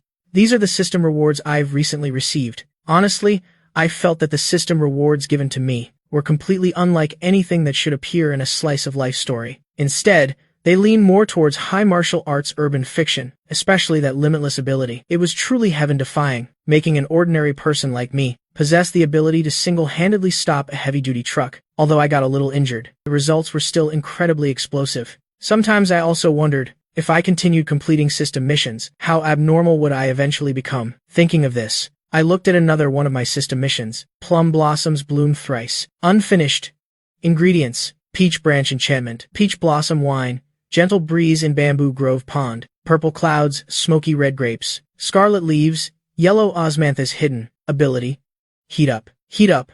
What kind of strange thing is this? Could it be for my future girlfriend? To experience what it's like when I raise the temperature to 70 degrees Celsius, I began to feel curious. But these weren't the most important things. The important thing was, how was I supposed to gather all the prerequisites for the third mission? As an academic ace, I could naturally understand what was represented. In the classical language of the system mission, peach blossom paste was peach blossom wine, bamboo grove pond was bamboo juice, red grapes were grapes. As for osmanthus, yellow hidden at the end, it was probably tropical durian. Thinking of this, my expression suddenly turned a bit strange. Wine, fruit, bamboo leaves. Damn it, isn't this literally marinating meat? Moreover, what good person would put something like durian into bathwater, a dark dish like this? How am I supposed to coax my sister to soak in bathwater like that? Definitely, still be called a pervert, right? I couldn't help but fall into contemplation. Boom. Suddenly, the plane shook violently. Mu Nai, sitting next to me, was startled. She subconsciously reached out and tightly hugged my arm, and buried her small head into it. The young lady's delicate body trembled non-stop. Her mood had been very tense ever since the plane took off. Now it seemed even more serious. Don't worry, the plane just encountered some strong turbulence. It'll pass very quickly. I calmly reached out my hand, and gently patted Mu Nai's small head. The young lady timidly looked up. Brother Mu. Yes, I am here. We won't crash. Will we? Don't worry. The annual probability of a plane crash is countless times lower than other forms of transportation. Basically, it can be counted to several decimal places. Unless what? Mu Nai asked curiously. I began to ponder. Unless. My words weren't finished yet. A melodious tune suddenly played. It's been a long day without you, my friend, and I'll tell you all about it when I see you again. We've come a long way from where we began. Not only that, several voices also echoed from the seats next to us. When this business trip of mine is over, we'll get married. A man was talking on the phone with a woman. Our research has achieved completely new results. I'll announce them after I land. That was an elderly scholar. Welcome, passengers, to the final flight of my career. After this flight, I will resign and retire. The captain's voice echoed over the loudspeaker. I swear, wife, in this entire life, I will forever only love you. A man knelt to apologize to his wife. Man. What can I say? It was a bald man toying with a basketball in his hand. A black man. Next to him was a bottle of iced black tea. Not good. The boss prize pool is still accumulating, although I couldn't see it, but I could clearly feel. The V above my head was getting redder and redder. Cold sweat on my forehead also increased. Brother Mu. What's wrong? Mu Nai noticed my abnormality, and immediately asked with concern. My expression was a bit stiff. I couldn't help but reveal a smile that was uglier than crying. We might be about to enter an island survival storyline. 9 p.m. The 5 of us landed safely at the international airport of the coastal city. The plane ultimately did not crash, even though the boss gauge was full, even though we encountered hurricanes, lightning, and thunder along the way, heavy rain, and a series of unscientific weather phenomena, but we still landed safely. I have to say, my luck is truly formidable. It's so strong, I could write it on paper and chop down trees with it. Not that soft. A moment later, everyone exited the airport with their luggage. A cool sea breeze immediately swept over us. Ah, it's so comfortable, Mu Tangchun said excitedly. Compared to the mainland, the temperature here was only slightly over 20 degrees. Very suitable for someone with a heat-intolerant physique like her. Traveling with Brother Mu was indeed not a bad decision, Mu Yulu said, with a giggle. Mu Nai, leaning on my arm at this moment, her legs still trembling slightly. So scary. Just now, when the plane was landing, she felt like the plane's wings were about to be broken by the wind. Mu Nai was so scared that her heart rate almost exceeded 200 beats per minute. Mu Yuye looked up at the surrounding scenery and asked curiously, I wonder if there are any basketball courts here. With this cool breeze, playing basketball would probably feel amazing. Hey, you're a visitor here, and you want to elbow the locals? I couldn't help but glare at Mu Yuye. Why not? Don't be so excessive, you little devil. I really am impressed by Mu Yue. Weren't they supposed to be on vacation? What kind of vacation involves running off to play basketball? Brother Mu, where should we go next? Mu Yulu asked. I took out my phone to check, and suddenly realized something. I couldn't help but click my tongue. Oh no, I forgot something important. Hearing this, the four girls felt their hearts tighten. What is it? He didn't forget something on the plane, did he? Or has Brother Mu run out of money? Do they have to be forced to dive into the sea to earn money, just to be able to go home? I swiped the screen for a moment. Only then did I turn my phone screen towards everyone. Actually, it's nothing major. It's just that my original vacation plan didn't include you all, so I only booked one homestay room. Plus, you all decided too late yesterday, and the time to buy tickets was too rushed. Didn't give me time to prepare, so I forgot to rebook the rooms. Therefore, it's too late for us now to book a second room, although it's the low season now. But the one thing Huaguo doesn't lack is people, and they particularly love to compete. They already started booking their rooms more than 10 days in advance, so even if I wanted to book a room now, there's no opportunity left. All rooms are booked? No way. Hearing this, the four girls were immediately stunned. At the same time, they also realized a problem, that all five of them would have to stay together in one room, in a dark, narrow alley. A flamboyantly dressed female student was currently with two subordinates, cornering a simply dressed female student, continuously using the wooden stick in her hand to frantically whip the girl. Each strike, you could hear the whistling wind tearing through the heavy air. One could imagine how much force they were using. You bitch! Take this for coming in first. Take this for coming in first. It's not just because that woman jumped off the bridge that you luckily got first place in class, is it? Look how smug you are. You even dared to collect our homework, and you dared to report us for cheating on the exam. Are you tired of living? Or do you want to try the methods we used to deal with that slut? The lead female student screamed at the beaten female student's face, angrily questioning her. The force of her hand also grew stronger and stronger. After just a few strikes, on the other female student's cheekbones, there were already horrifying streaks of blood. No, I didn't report anything. The teacher found out himself. I didn't report you guys. The female student whimpered.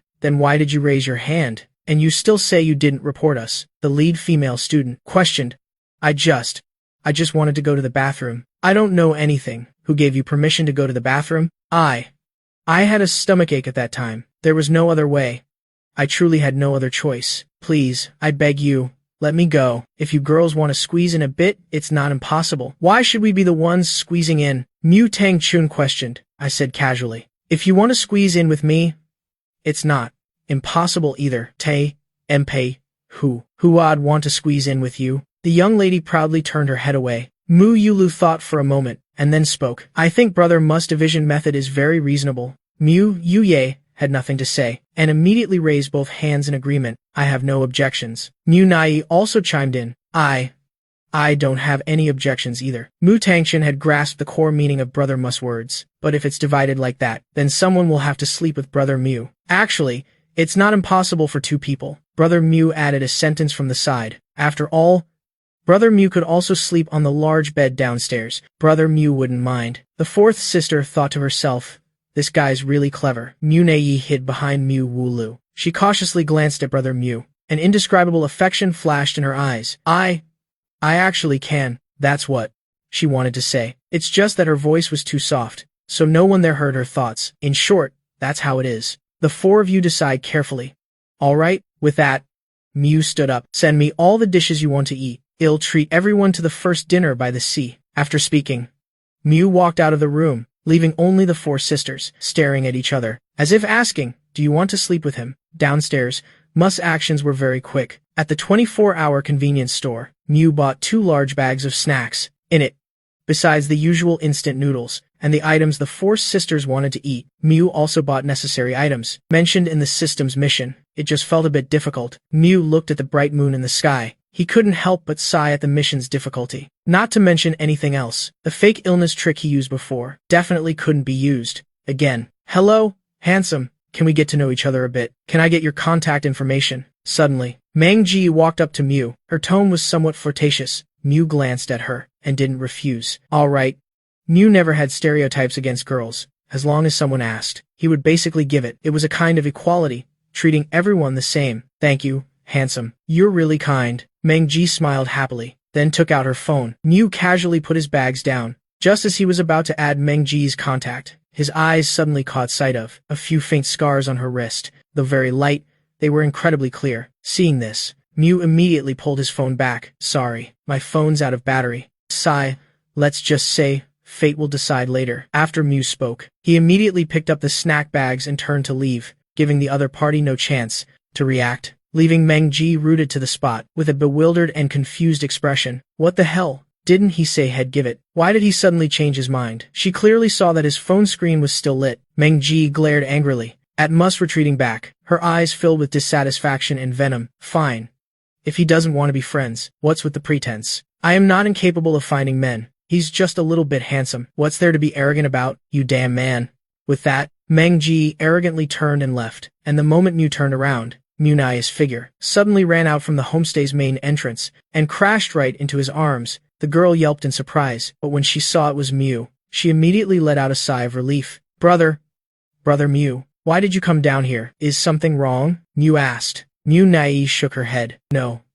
Nothing. I just wanted to help Brother Mew carry some things. The little girl simply wanted to help. After all, carrying things for 5 people at once would surely be very heavy. Mew couldn't help but chuckle. You think with your tiny frame, you can carry anything? I can carry it. Muni's showed him her slender arm, completely devoid of muscle. It felt like a light touch would break it. Stop that. I can still carry these things by myself. You coming down here to help me already makes me very happy. Mew smiled gently. Muni's stubbornly said, Brother Mew, I can do it. No, you can't. I definitely can. Muni's was unusually persistent tonight. After speaking, the little girl immediately took action. Seeing this, Mew no longer refused and let the little girl carry one of the plastic bags. Muni's immediately exerted all her strength, wanting to prove herself a little. Just give me a fulcrum. I can lift the entire world. Thump. Accompanied by a dull sound, the bag Muni's had just taken fell steadily straight to the ground, without any resistance. PFAFT. Seeing this scene, I couldn't help but burst out laughing. I just found this little girl silly and adorable. I reached out and gently stroked Muni's small, still striving head, his voice laced with a hint of affection. All right, I'll carry it. The elevator's here. Let's go up together. With that, I picked up the bag from the ground and stepped into the elevator. Muni's trailed behind. The little girl hung her head low, her small hands clasped together in front of her. Brother Mew, what's wrong? Am I really that useless? Why would you say that? My academic performance at school isn't very good. My social skills are just average. I don't have any friends either, and my physique is also so weak. As Muni's spoke, her eyes couldn't help but well up with glistening tears. Why did the Mew family have someone like her, so useless? Not only was she an introverted and incompetent child, in the eyes of adults, but also a vulnerable, incompetent, and useless target, most easily bullied by her peers. Don't talk about yourself like that. I remember you're very talented at gaming. I immediately offered words of comfort. Muni's sniffled. But I've already played for 30 hours. Why did I only reach the solo Asura rank? Sigh. You're a beginner. It's normal. Everyone's like that when they start. It's just 30. How many hours did you say you played? My words were halfway out when I suddenly realized something. My expression immediately changed. Wait. Something seems off. 30 hours? Muni's mumbled. Holy cow, I thought to myself. Back then, I had to grind for a full 200 hours to climb to the peak of Solo Asura rank. But now Munei is telling me it only took 30 hours from starting to reaching the peak. She even complained that she played too slowly. Listen, is that even human? I forced a smile. You play by hiding and getting points, right? It's fine. Even so, 30 hours to Asura is already very impressive. Your average damage per match is 30,000. PFFT. A sudden knife plunged into my heart. Win rate 45%. PFAF8. One spin yielded 6 red items. PFT, PFT, PFT. It hurts too much. It's truly too heartbreaking. I could endure everything else, except for this one-shot red item thing. I couldn't stomach it at all. You should know that I spun the permanent dragon transformation chest over 2,000 times, and only got one red item in the end. What is this? Am I considered addicted to gacha? Brother Mew. Alright, stop talking. If you say any more, I'll die of anger. At this point, I quickly interrupted Munei's spell casting. Originally, I had intended to comfort Munei a little, but I ended up being the one who needed comforting. Very quickly, the two of them arrived back at the homestay. As soon as I pushed open the main door, I immediately saw the 3 sisters were currently wearing their pajamas, sitting in a W-sit position on the large bed on the first floor, their eyes fixed on the spinning wheel, a colorful one placed in the middle of the bed. Brother Mew. Third sister, welcome back, both of you. Mew Wooloo saw them return and greeted them. Hurry up, third sister, we're all waiting for you. Mew Tangchun quickly ran over, pulled Munei's small hand, and led her to sit down on the large bed. What are you guys doing? I put down the things in my hands and leaned closer, asking curiously. Munei did the same. She also didn't understand what was happening. Mew Tangchun smiled suggestively. Poch. Poch. What's there to say? Of course, it's the invincible super random wheel of fortune, with no tricks, no manipulation, to choose who sleeps together. That name is too abstract. The corner of my mouth couldn't help but twitch. Brother Mew. It's like this, since we only have 2 beds here. The room conditions are a bit cramped, and considering that no one wants to sleep on the sofa, so we decided to leave everything to fate. Mew Woody explained with a hint of excitement. Mew Tangchun added, this wheel was made by the 4 of us. One spin determines the winner. We spin it once every evening, to decide who gets to sleep with Brother Mew in the end. Mew Wooloo also said, the reason for this spin once every evening rule is also to give those who are not resigned a second chance to choose. That's right. That's exactly it. Mew Woody and Mew Tangchun high-fived in the air, praising their own intelligence. After hearing this, I helplessly clutched my forehead. What do you mean?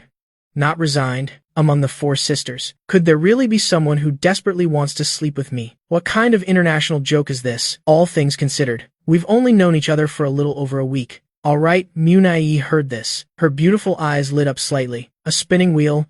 Doesn't that mean she also has a chance? Alright everyone, let's begin. Mew Tangchun said, then proactively reached out her hand, placing it on the pointer of the colorful spinning wheel, then forcefully applied pressure. In an instant, the pointer on the spinning wheel spun rapidly. The eyes of the 4 girls were fixed on it, not daring to be distracted even for a moment. Very quickly, under the effect of friction, the pointer on the spinning wheel gradually stopped. It pointed towards one person, second floor of the homestay. I looked at Mew Woody, who was doing warm-up exercises before bed. The corner of my mouth couldn't help but twitch. Is this the legendary aura of a living person? It's a bit too passionate. That's right. The ultimate winner of tonight's spinning wheel was Mew Woody. Mew Wooloo was disappointed. Munei froze. Mew Tangchun was furious. That's impossible. Didn't she adjust the pointer's magnet? Why did it still land on Mew Woody? The young girl couldn't understand. The young girl was extremely puzzled. Hiya. Done. With the final movement finished, Mew Woody finally stopped warming up, her entire body brimming with overflowing energy. For a vibrant young girl like her, if she didn't warm up before bed, she would be awake all night, unable to get any sleep. Tonight, please teach me more. Brother Mew. Mew Woody bowed 90 degrees in front of me. I was utterly speechless. We're not performing some secret ritual. There's no need to be so formal. This is the proper etiquette for a brother. It absolutely cannot be neglected. Mew Woody said with a solemn expression, her eyes wide like brass bells. I was too lazy to argue with her about this, so I took a pillow and placed it in the middle of the bed. Tonight, I'll sleep on this side. You sleep on this side. This pillow in the middle will be the boundary. Don't you dare say I have bad intentions towards you. I'll hit you. My words weren't even finished. Mew Woody quickly took a step forward and directly delivered a kick, kicking the pillow that was in the middle of the bed right off. Brother Mew. You're being too polite. A younger sister sleeping with her older brother. Does it need to be so clearly divided? Mew Woody flopped down onto my lap, pouting her small mouth in dissatisfaction. That's right. Brother Mew is treating her like a stranger again. After all, we've only known each other for a week, and we're not like normal siblings. In some matters, of course, a little caution is needed. I leaned slightly, and picked up the pillow that had fallen to the ground. Mew Woody suddenly leaned forward, her two hands cupping my cheeks. What are you doing?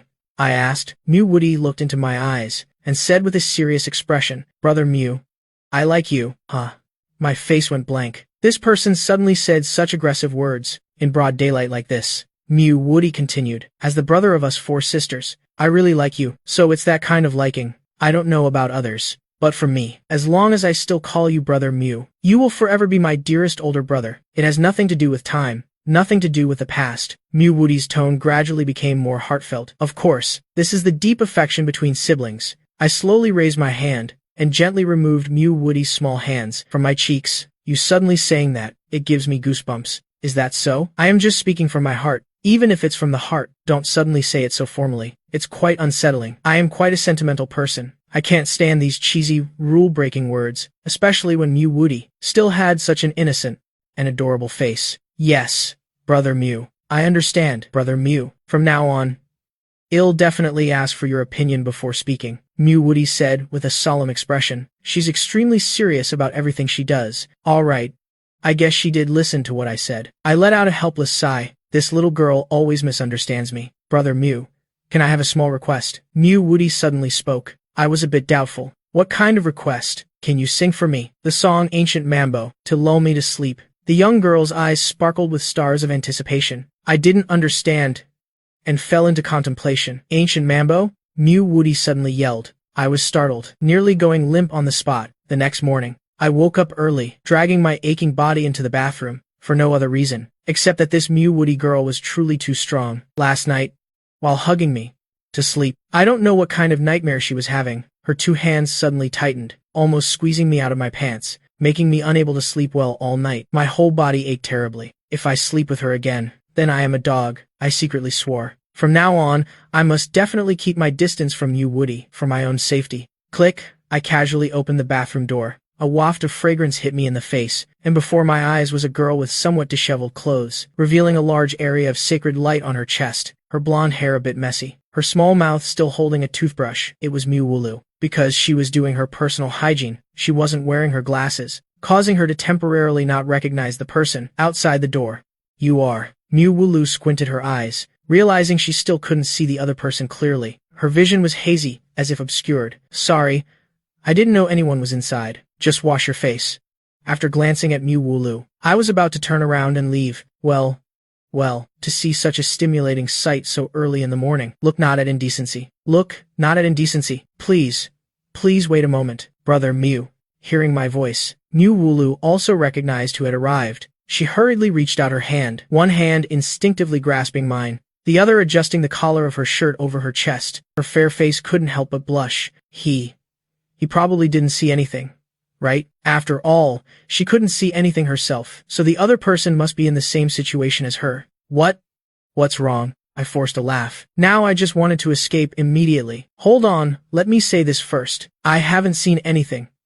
Okay, if you want to call me a pervert, then please give me 50 yuan for emotional damages first. I quickly spoke to prove my innocence. Mew Wooloo heard this, and said, both embarrassed and annoyed, I would never say such rude things. That's great then. I secretly gave Mew Wooloo a thumbs up. Then I asked, so, why did you call me back? I want to ask Brother Mew to tie my hair for me. The young girl's voice grew softer and softer as she spoke. Her head also unconsciously bowed lower. Unfortunately, she didn't see the tile grout on the floor. Ever since she saw Brother Mew tie Mew Tangchen's hair, she didn't know why. Her heart also yearned greatly to have Brother Mew tie her hair just once, not wanting to receive less than her other sisters. Hearing Mew Wooloo's request, I immediately agreed. All right, I'll tie it for you. Ah, really? Thank you, Brother Mew. Receiving my definite answer, Mew Wooloo's mood visibly brightened. She hurriedly turned around, intending to look for a hair tie, completely oblivious to the metal clothes rack right next to her forehead. The distance between them was just a hair's breadth. Careful.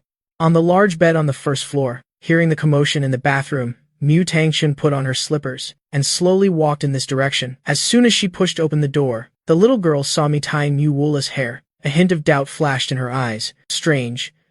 Just now, she clearly heard a strange sound. Could she have misheard? Also, eldest sister was clearly washing her face. Why would she be wearing her glasses? I don't get it. Thinking this, Mu Tangshan was still groggy and yawned. She turned and walked towards the large bed, hugged Mu Nai. She continued to drift into a sweet dream. Hee hee. Third sister, you smell so good.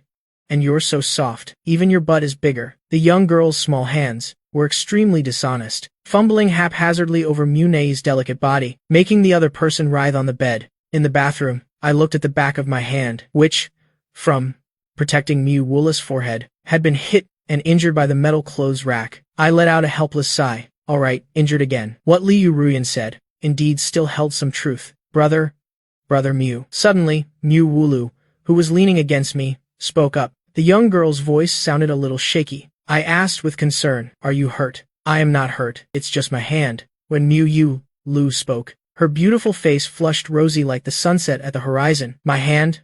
I oddly lowered my head to look. I just realized that because I was in such a rush earlier, to help Mu Lu block the attack from the hanger, my other hand had instinctively placed itself in what I considered the most suitable spot to hold on to. That was none other than the girl's ample bosom, so soft. Ah. No. That's not right. It should be deadly society. Shouldn't it? The reason Mu Tang-chun didn't see anything just now was because of where the two of us were standing. I was standing outside, completely shielding Mu Lu. This situation, even for someone as thick-skinned as me, rarely brought a hint of embarrassment to my face. Can you forgive me? I let out a helpless sigh. I don't know why. Ever since the Mu sisters came to this house, my ambiguous fate with women started to spread uncontrollably. Almost every hour, every moment, I could encounter such beneficial situations. But the young girl had already spoken. All right, then there's nothing more to say. Just electrocute me. I surrender. At this moment, Mu Lu turned around, her face full of anger as she looked at me. Big brother Mu. Are you an idiot? I didn't mean Big brother Mu shouldn't apologize. You did that because you were protecting me. I am grateful to you. I wouldn't even have time to say anything that would hurt someone else. I am a person. I have a brain. I have my own way of thinking. I can also distinguish right from wrong. I can't slander my benefactor. Or, in Big Brother Must Heart, am I such an unreasonable girl? Mu Lu spoke sentence by sentence, each word deeply felt, showing her upbringing and her own values. In my eyes, she was radiant, like an angel, so righteous it almost felt wicked. I don't know if it's because I've seen too many gold diggers online, but meeting a girl with such normal values for the first time actually made me feel a bit lost. My little sister? Big brother Mu, tell me, can I kiss you once? I said with a very serious expression. I truly adored this little sister to death. Mu Lu heard that, and her brain, which had been thinking very clearly, directly froze. What is he saying? Why did the topic suddenly jump to this? Although it's not that he can't. But could he please brush his teeth cleanly first? Mu Lu's thoughts were completely chaotic. Her CPU was burning up. After an hour of frantic activity, the five of us finished tidying up. We then went to the car rental shop downstairs from the homestay. Since the coastal attractions are all connected in a straight line, self-driving for tourism is definitely the most convenient mode of transportation. Mu Tang-chun sat on a rock nearby, watching Mu Lu constantly check her reflection. She couldn't resist teasing her. Eldest sister, you've been looking at yourself for almost half an hour. No matter how pretty Big Brother Mu tied your hair, you don't need to be so over the top. If you give him too much emotional value, hell, get a big head. You wouldn't understand. Mu Lu said with just 3 light words, and instantly shut Mu Tang-chun up. He's different. This is the first time I've given him anything like this. He absolutely has to cherish it well. Mu Lu at this moment was just like a little girl, devoting herself to loving and preserving the small gift her big brother gave her. A gift that belonged only to her. Mu Tang-chun helplessly held her forehead. Eldest sister's brain has been completely formatted. Mu Nai stood beside them, saying somewhat enviously, I also want Big Brother Mu to tie my hair for me. Hey, if eldest sister wants her hair tied, fine. Why do even you want to join in the fun? Mu Tang-chun said with a speechless expression. You wouldn't understand. Mu Nai said, turning her head away a bit proudly. She didn't want to talk to the little sister, who had taken Big Brother Must first time. Mu Tang-chun's mouth twitched uncontrollably. Seriously? Are they isolating her again? Second sister, did I say something wrong just now? Mu Tang-chun turned her head to look at Mu Yi, wanting to find a little sympathy. However, Mu Yi, who was wearing headphones, completely engrossed in music, directly blurted out an excited line. You wouldn't understand. Mu Tang Chun was speechless. Now she wanted to tell a story about a third betrayal. Kids, get in the car quickly. In the empty lot not far away, I had finished renting the car, rolled down the window, and shouted for the 4 girls. Coming. Everyone eagerly replied. They scurried closer, then got into the car. Because Mu Yu Lu had already suffered enough torment from my driving skills, so, this time it was Mu Tang Chun's turn to sit in the passenger seat. I looked at Mu Tang Chun, and couldn't help but click my tongue. My eyes were full of disdain. Too small. Hey, what kind of look is that? Take it back right now. Mu Tang Chun's face was full of annoyance and disgust. HMPH. It's an honor for you that this young lady is sitting in your passenger seat. Others would be overjoyed, so what are you complaining about? If you were me, and switched from a D to a B, you'd also click your tongue. Huh. What? Mu Tang Chun was stunned, a little confused. What exactly did D and B mean coming from my mouth? I raised my hand, playfully messing with Mu Tang Chun's innocent little piggy head. Go home, kid. Go home. The adult world isn't for you. Don't mess with me. Mu Tang Chun was furious, baring her fangs and brandishing her claws. She brushed away my large hand from her head. Again, this guy is treating her like an idiot again. Big brother Mu, where should we go play first? Suddenly, Mu Yu Yi, sitting in the back seat, spoke up. I looked at the map on my phone and said slowly, the homestay we're staying at happens to be in the central area of the entire tourist route. There are many attractions in the upper area. The distances are quite close. Driving isn't very convenient there. As for the lower area, the attractions are more sparse, and the distances between them are also very far. Driving is the most suitable. In short, I decided to start exploring the lower area first. Well, go wherever we want. Anyway, we have plenty of time. There's no need to rush. After all, a vacation should feel like a vacation. Relaxation and comfort are our goals. Those quick sightseeing tours would be a waste of this beautiful beach scenery. I had planned this vacation very early. Now I just needed to add the 4 sisters. The 4 girls beside me, hearing that I had such a complete travel plan, who already didn't like to use their brains, immediately tossed their brains out the window. Ah bah. Not having to use your brain is truly too wonderful. You can completely enjoy yourself without doing anything. Let's go. Everyone's excitement soared. After I put on an upbeat DJ song, I immediately started the car. And right after we set off, in the empty lot nearby, another car slowly drove up. The car window rolled down. A flamboyant, bewitching young woman stuck her head out. It was the girl from the convenience store last night who had asked for my contact information. Looking in the direction I left, the corner of her mouth gradually curled into a cold smile. I've got my sights on you, you damned man. On the coastal road, Mu Tang Chun in the car took the microphone in the car and started karaoke mode. She looked utterly excited. For a little kid like her, as long as she gets to go out and play, her mood will be absolutely fantastic. Very quickly, a song ended. How was it? This young lady sings very well, right? Mu Tang Chun looked at me with a smug expression, wanting me to praise her. I rested one hand on my chin and nodded seriously. It was indeed very good. I listened so intently that I almost couldn't help but stand up and unleash my quick time event. Come to skill. Then, increase attack by 1200. All allies gain 20% damage. All allies gain 25% critical damage. All allies recover 2,950 health. Change quick support to link skill. Characters entering the field via quick support gain 24% damage. Mu Tang Chun was dumbfounded. Are you playing games so much that you're going insane? What kind of crazy talk is that? She hadn't played the corresponding game and simply found the song good. So naturally, she wouldn't understand the meaning of what I called link skills. You've never played before. If you've never played, why the hell are you singing? I thought I'd found a gaming soulmate. I didn't hold back and taunted her. Sure enough, I shouldn't have held any hope for this damn kid. Hey, you! Damn it. Mu Tang Chun was furious. She immediately rolled up her sleeves, ready to pounce on me. However, just as she was about to make a move, she was stopped by Mu Yu Lu. Her eyes were full of pleading, as if saying, little sister, please, kneel down, I beg you. Absolutely do not lose your temper right now. Everyone's lives are still in his hands. Mu Yu Lu cherished her life deeply. She didn't want to crash at this moment. Mu Tang Chun saw her sister's eyes and immediately calmed down. That's right. If they crashed, she would also be game over. Must endure.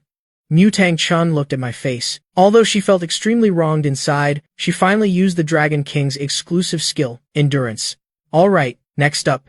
It's my turn to sing. Mu Yu Yi snatched the microphone from Mu Tang Chun's hand, ready to showcase her singing talent. But just as she was about to start, the piercing sound of a car horn, beep beep beep, suddenly blared from outside. It startled everyone in the car. Whoa, it's so noisy. Mutang Chun immediately covered her ears. The other three did the same. I slightly tilted my head and looked in the rearview mirror. I saw a black electric car was closely tailing our car. The other driver continuously honked. Moreover, their headlights and hazard lights were all on full blast. They had no intention of turning them off. It's probably a new driver trying to overtake. Let's give them some space. Because I had 4 sisters in the car, I didn't fuss too much with the car behind. If it were normal circumstances, I would have directly pointed a finger and engaged C-gear, cursing, and asked about their parents, family tree, and relatives. Thinking of this, I steered the car to the right shoulder and put on the right turn signal to indicate to the other driver, meaning he could overtake now. However, the piercing beep beep beep horn did not lessen. It was even more aggressive than before. Not only that, the other driver showed no intention of overtaking. The headlights kept shining straight ahead, the flashing lights like rockets, shining directly into my rearview mirror. Are they looking for trouble? I quickly figured out the other driver's intentions.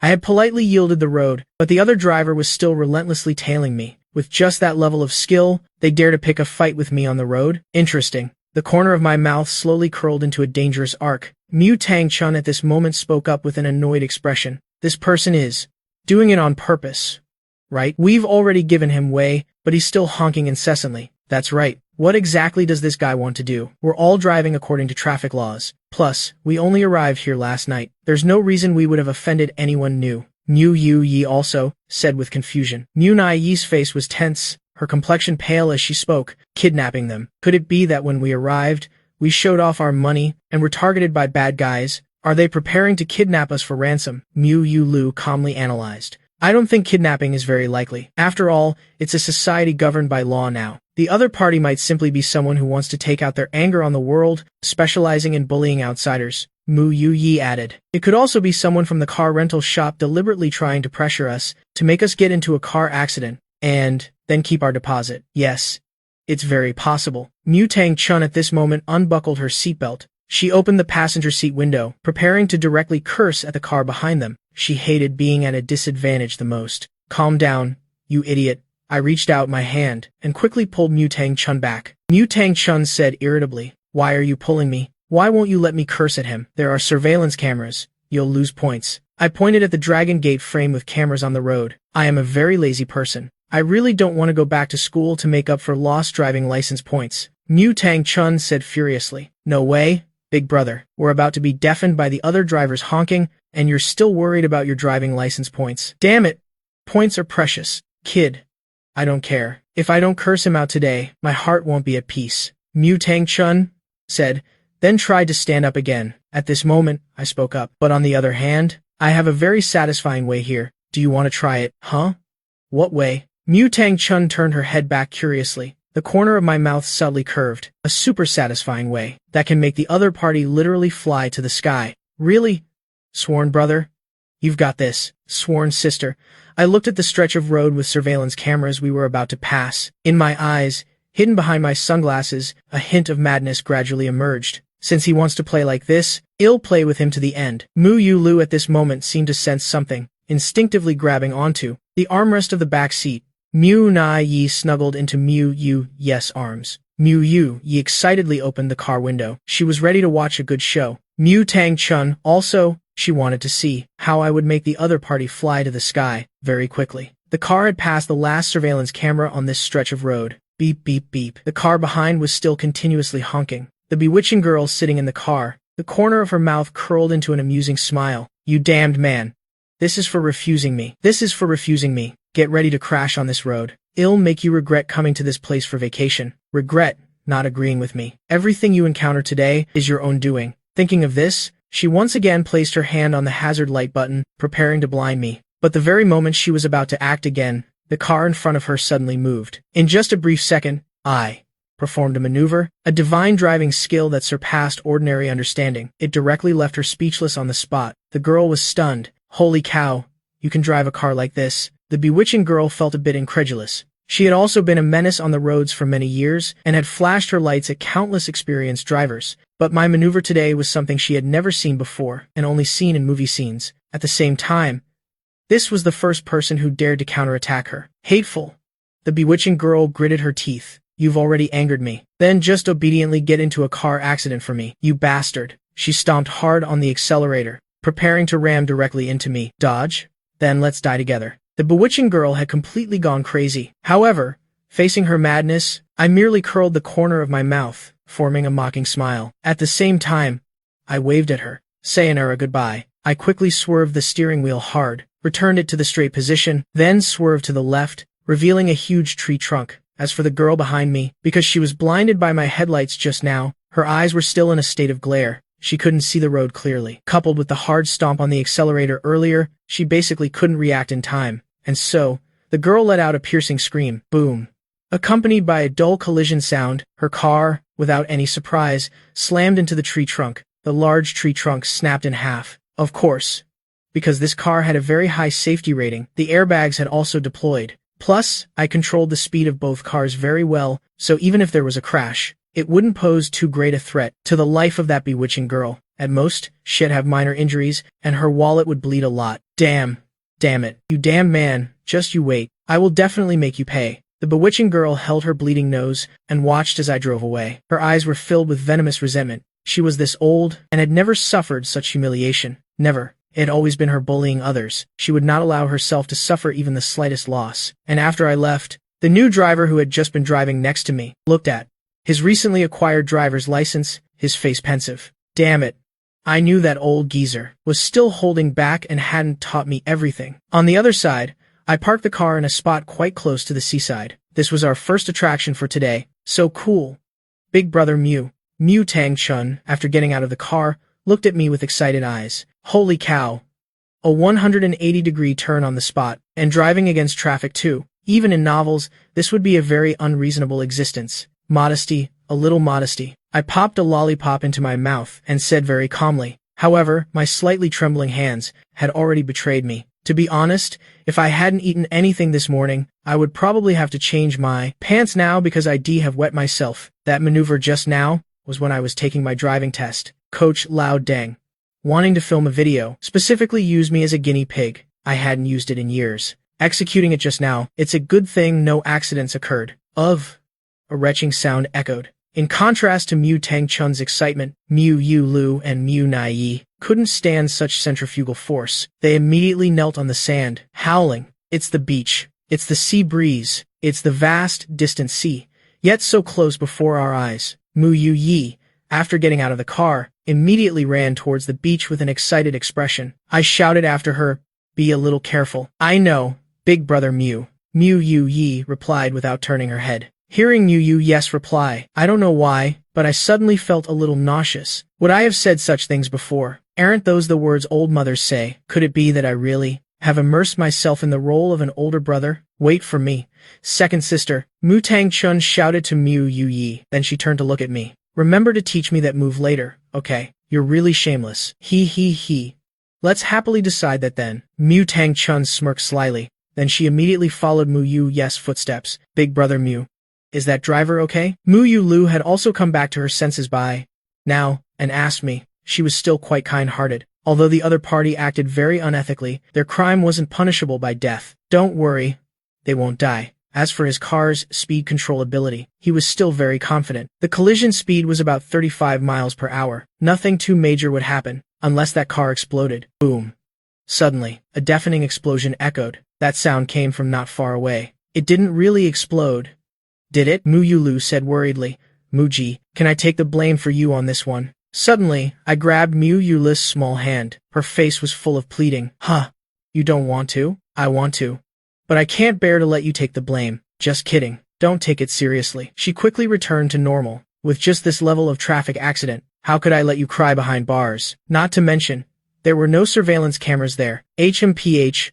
Muji, you're teasing me again. Mu Yu Lu puffed out her cheeks, slightly annoyed. I put one hand in my pocket and walked towards the beach. I also want to gaze at the sea. I also want to go barefoot and run freely on this soft sand. Sorry, I'll be careful next time. Mu Jie. Catch this. Suddenly, Mu Yue's voice reached me. Before I could even react, I saw two small shoes, along with 2 pairs of white ankle socks that were just changed this morning, flew down from the sky. The 2 young girls were now barefoot, stepping on the sand by the sea. The shoes in their hands were a bit cumbersome for them, so they threw them all to me. I was a bit speechless. Seeing this, I quickly caught them under the sea breeze. I helplessly took a deep breath, The beautiful girl's shoes indeed smelled very fragrant. The 2D world really didn't lie to me. Latest news from our station. A boy in High City, while playing with firecrackers, threw one down a manhole, causing an explosion. Fortunately, no casualties have been reported yet, but we urge parents to carefully supervise their children and drive carefully through this section of the road. If you encounter those mischievous kids, drivers, please hit them. Ah, my mistake. Please stop and yield the way. Let us use love to influence them. Thank you for listening to our broadcast. In the car, after having fun running by the sea, the whole group was relaxed and carefree. Listening to the morning news of the coastal city today, Mu Yulu immediately breathed a sigh of relief. That's good.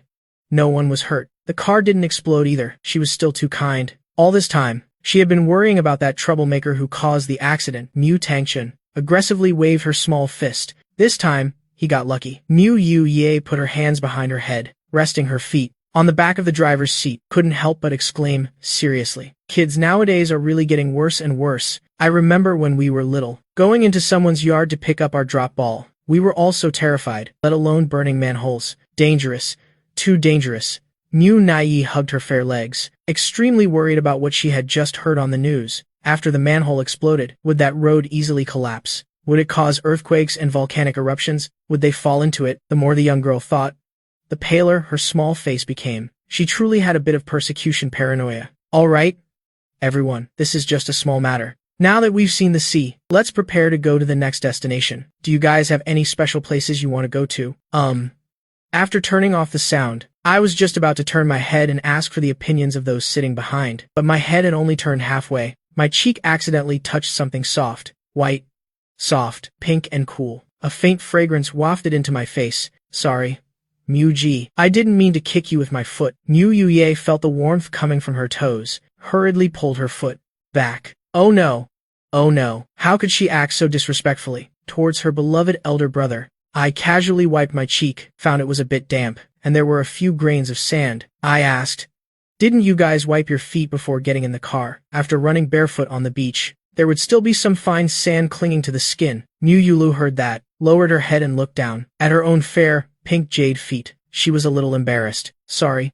Mu Ji, I forgot. Mu Yuye giggled and scratched her head. I couldn't find a towel. Mu Nai mumbled. I didn't want to bother Mu Ji. Mu Tangchun looked at her small foot with purple nail polish. A mischievous smile couldn't help but appear at the corner of her mouth. Oh, dear. I thought this foot wiping thing was something Big Brother would help with, so I didn't care anymore. She wanted to tease me. After hearing what the four sisters said, I helplessly rubbed my forehead. No wonder this whole time I kept feeling that the humidity in the car was excessive. It turns out the reason was here. Xiao Chun, don't talk to Mu Ji like that. Mu Yulu scolded her, although in her heart she really wanted me to help wipe her feet. But this matter, no matter how you look at it, it's insulting to others. No normal person would accept it. HMH.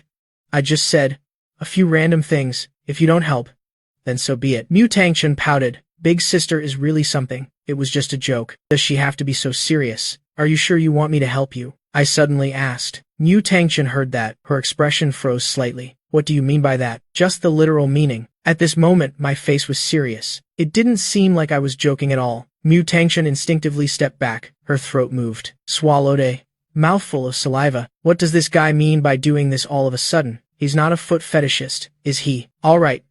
I want Mu Ji to help me. Mu Yue leaned forward from the back seat, said with a giggle. She didn't care about such things at all. With Big Brother's help, she could openly be lazy. Mu Yulu hastily stopped her. Xiao Ye.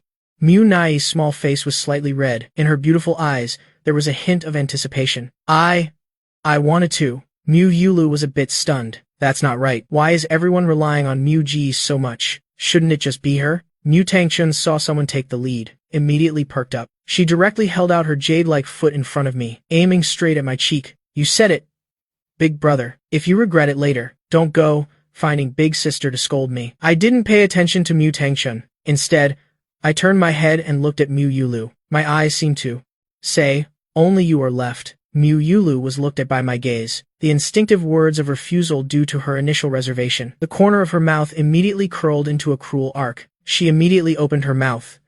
From now on, gather all your connections in High City, bring them all to me. Focus on Lamb Island, ready to ambush that scoundrel at any time. Huh. Wait, Meng Ji. I have a question. Are you sure the other party will go to Lamb Island? What the hell? What nonsense. They've already taken that route. How could they not go to the hottest tourist spot? Yes.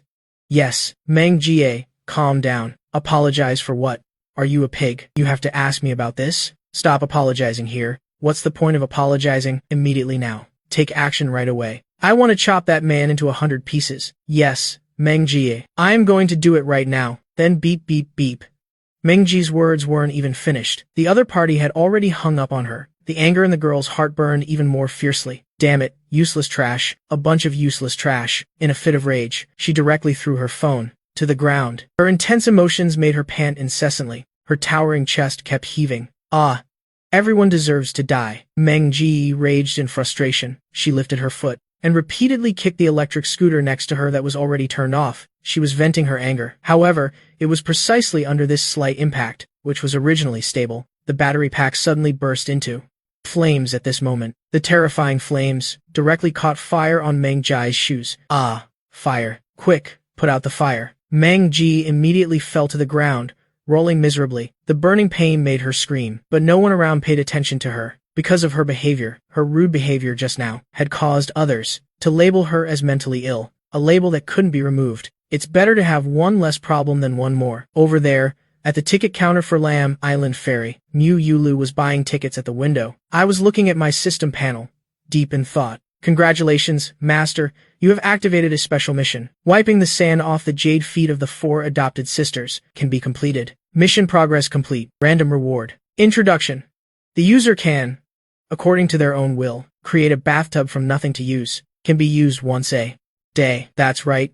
It's the mission. The reason I helped the 4 sisters wipe their jade feet just now, absolutely not because I am a foot fetishist, but purely to complete the system mission. It's just that. Why is this system reward so abstract? Is this asking me to sell bathtubs to get rich? I was a bit speechless. If I had known, I wouldn't have done this mission. I really brought trouble upon myself. After this incident, who knows? My great image in the hearts of the 4 sisters might have completely collapsed. A messy, foot fetishist adoptive brother. If this gets out, my lifelong reputation would be ruined in an instant. Moreover, that brat Liu Ruyan might mock me for life. Hey.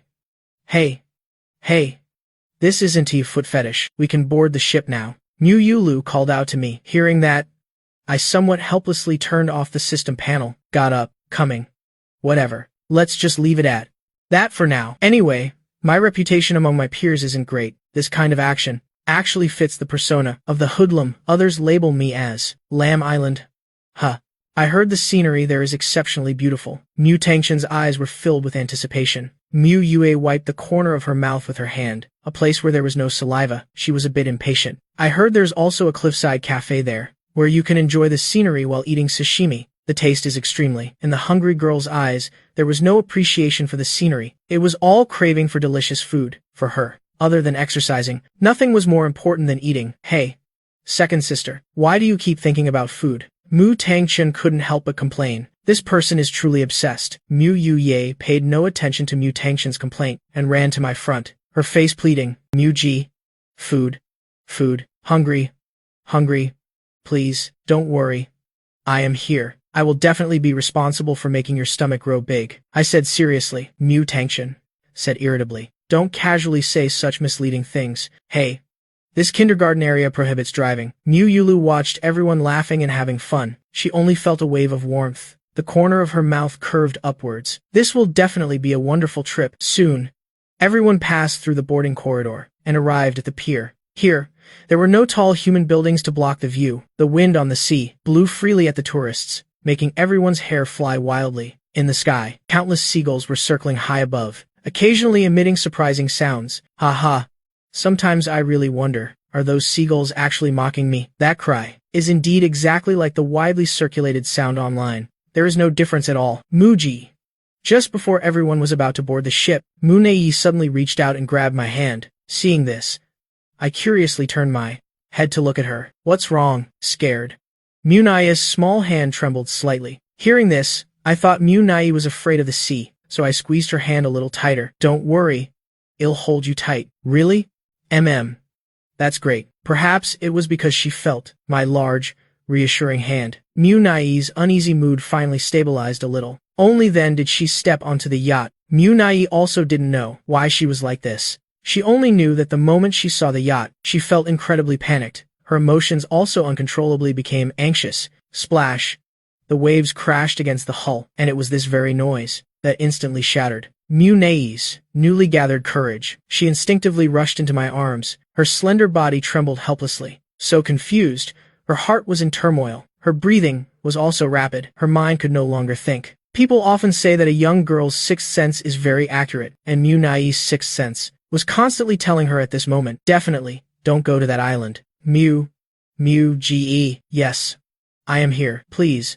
Please don't ever leave my side. In Mu Nai's voice, there was an unprecedented plea and vulnerability, making one feel very pity. I was very moved in my heart. I pursed my lips and spoke very seriously. Don't worry.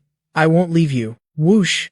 The yacht started. The sea breeze on the sea also became fiercer. Mu Tangchun stood on the deck, stretching out her hand, wanting to catch the seagulls in the sky. Hey, don't you guys run around. Let this young lady catch you for a photo. The young girl saw live seagulls for the first time, so she wanted to take photos with them. However, all things have spirits. For those who wanted to go to the pier every day to find some fresh potato chips, like them, they naturally would not indulge Mu Tangchun's desire for photos. They only mocked her unintentionally. In the sky, countless seagulls soared, but none belonged to Mu Tangchun. She was busy for a long time and only got a handful of sea spray in return. Damn it. I am so mad. You guys even dare to mock me. Mu Tangchun was furious, so angry that she stomped her feet on the deck. However, just at this moment, a seagull flew over Mu Tangchun's head, circling around. Mu Tangchun's beautiful eyes lit up. Could it be that what you say is what you get? Splat. A blob of an unidentified black and white mixed liquid just fell from the sky and landed squarely on Mu Tangchun's forehead. In an instant, Mu Tangchun froze on the spot. Are you kidding me? Am I not a little princess? Fragrant and soft, liked by everyone, blooming for flowers. Cars burst tires upon seeing me, with a slight germophobia, favored by 10,000 people. Why would a seagull dare to poop on her forehead? Peft. Idiot. Seeing Mu Tangchun's miserable appearance, I really couldn't help but laugh out loud. Mu Tangchun held a tissue while wiping her forehead. She glared at me irritably. You're the idiot. You're the idiot. You're the idiot. Mu J. Don't laugh at me. If you laugh again, I'll shove poop-stained paper in your mouth. Ha. Still quite rude. Aren't you? Do you need me to manage you? All right. Not laughing anymore. Not laughing anymore. You're clearly still laughing. I am really not laughing anymore. You're lying. You never stopped. My sister had a baby. I opened my mouth with a serious expression. Mu Tangchun immediately looked bewildered. What are you talking about? What kind of crazy talk is that? Mine. Mu Tangchun's CPU immediately exploded. What the FCK?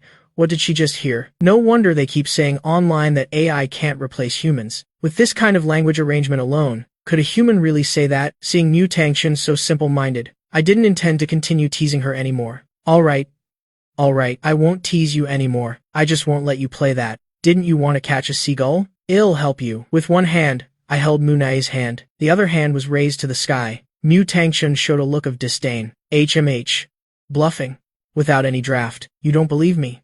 That's obvious. This young lady is so amazing, yet I can't catch a seagull in the sky. Could it be that you're even more amazing than me? Although Mu Ji had the strength to stop a truck with bare hands, it was indeed formidable. But in a sport that requires both speed and eyesight, like catching seagulls, she didn't believe Mu Ji could continue to be so formidable. The corner of my mouth curved slightly. So, if I catch one, then what do you plan to do? HMH Mu Tangchun. I'll say here today, if you catch one, I'll directly give you. How long do you want?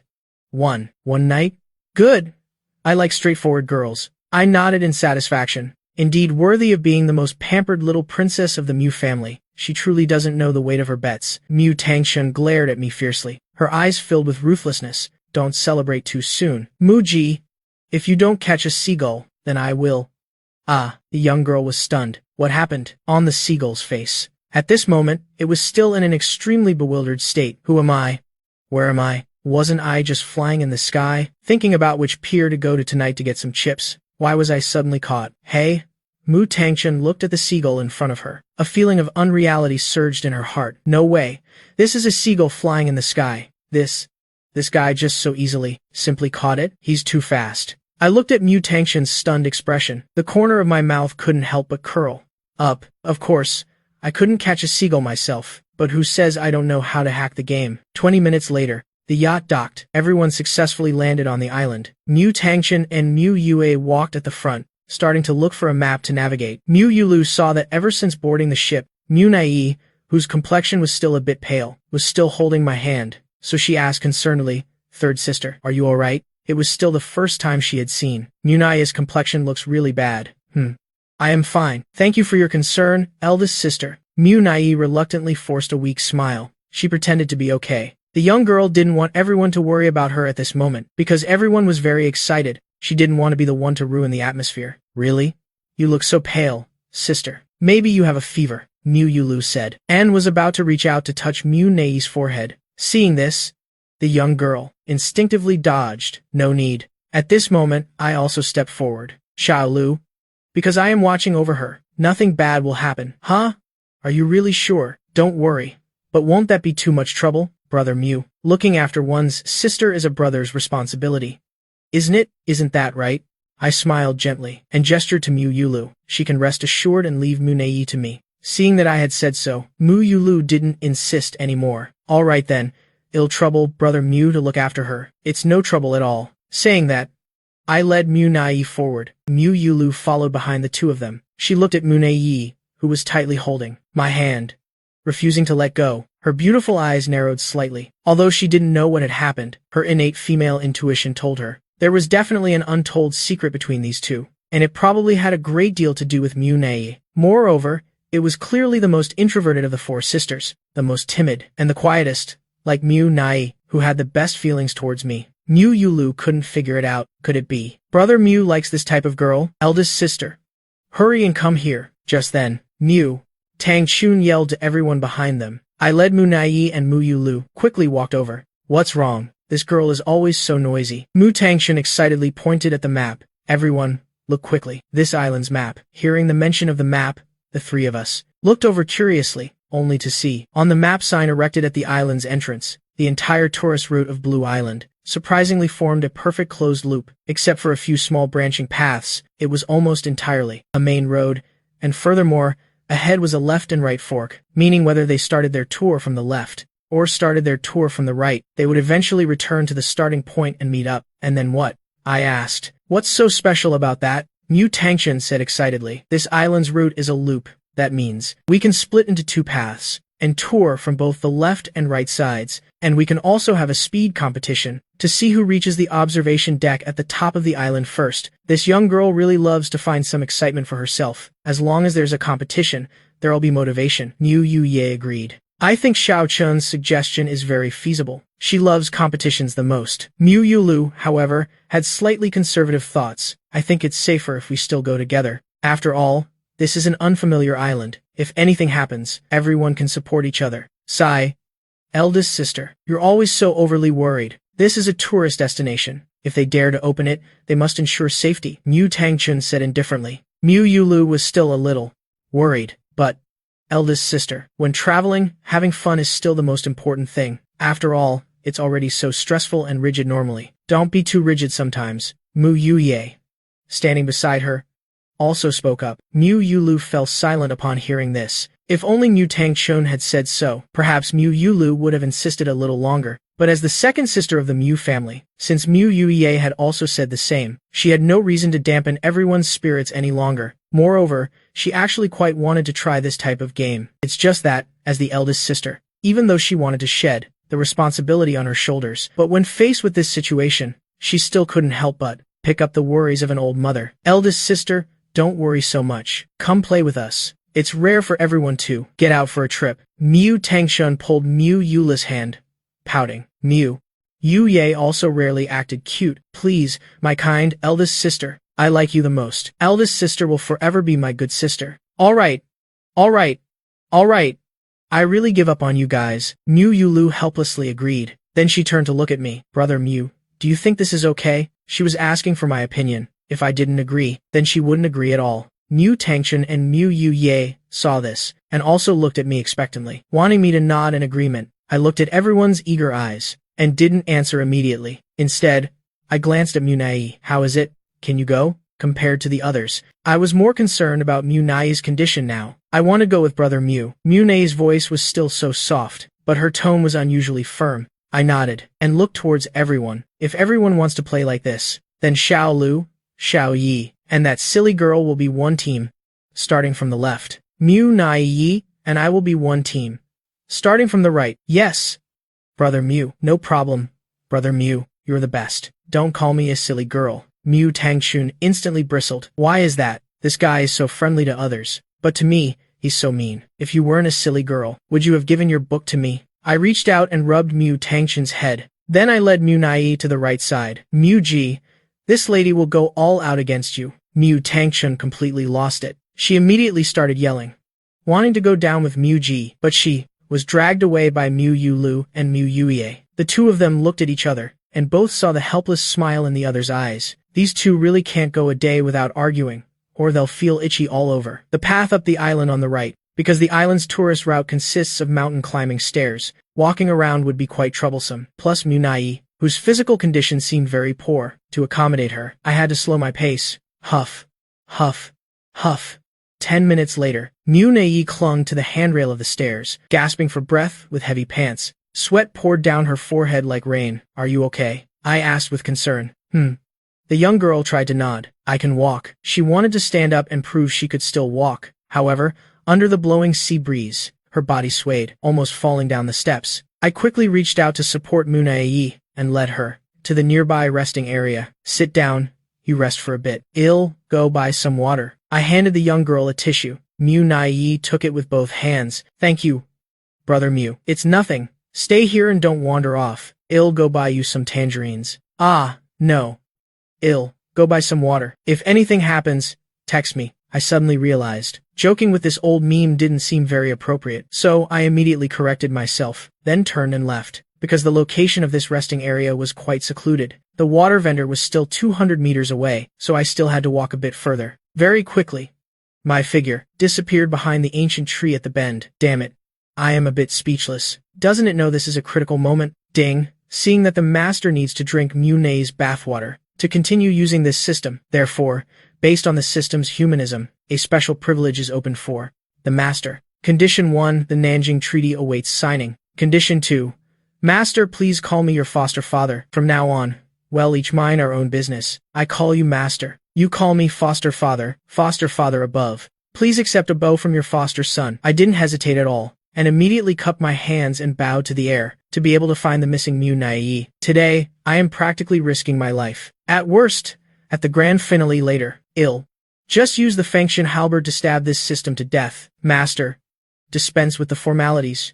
Your humble father will activate cheats for you right now. Condition 1, the Nanjing Treaty has been signed. After the system achieved its desired condition, it immediately began to exert its power. In an instant, an image similar to the divine sense that probes all things in cultivation novels suddenly appeared in my mind. A moment later, relying on astonishing eyesight, I quickly found Mu Nai's figure within it. Found her.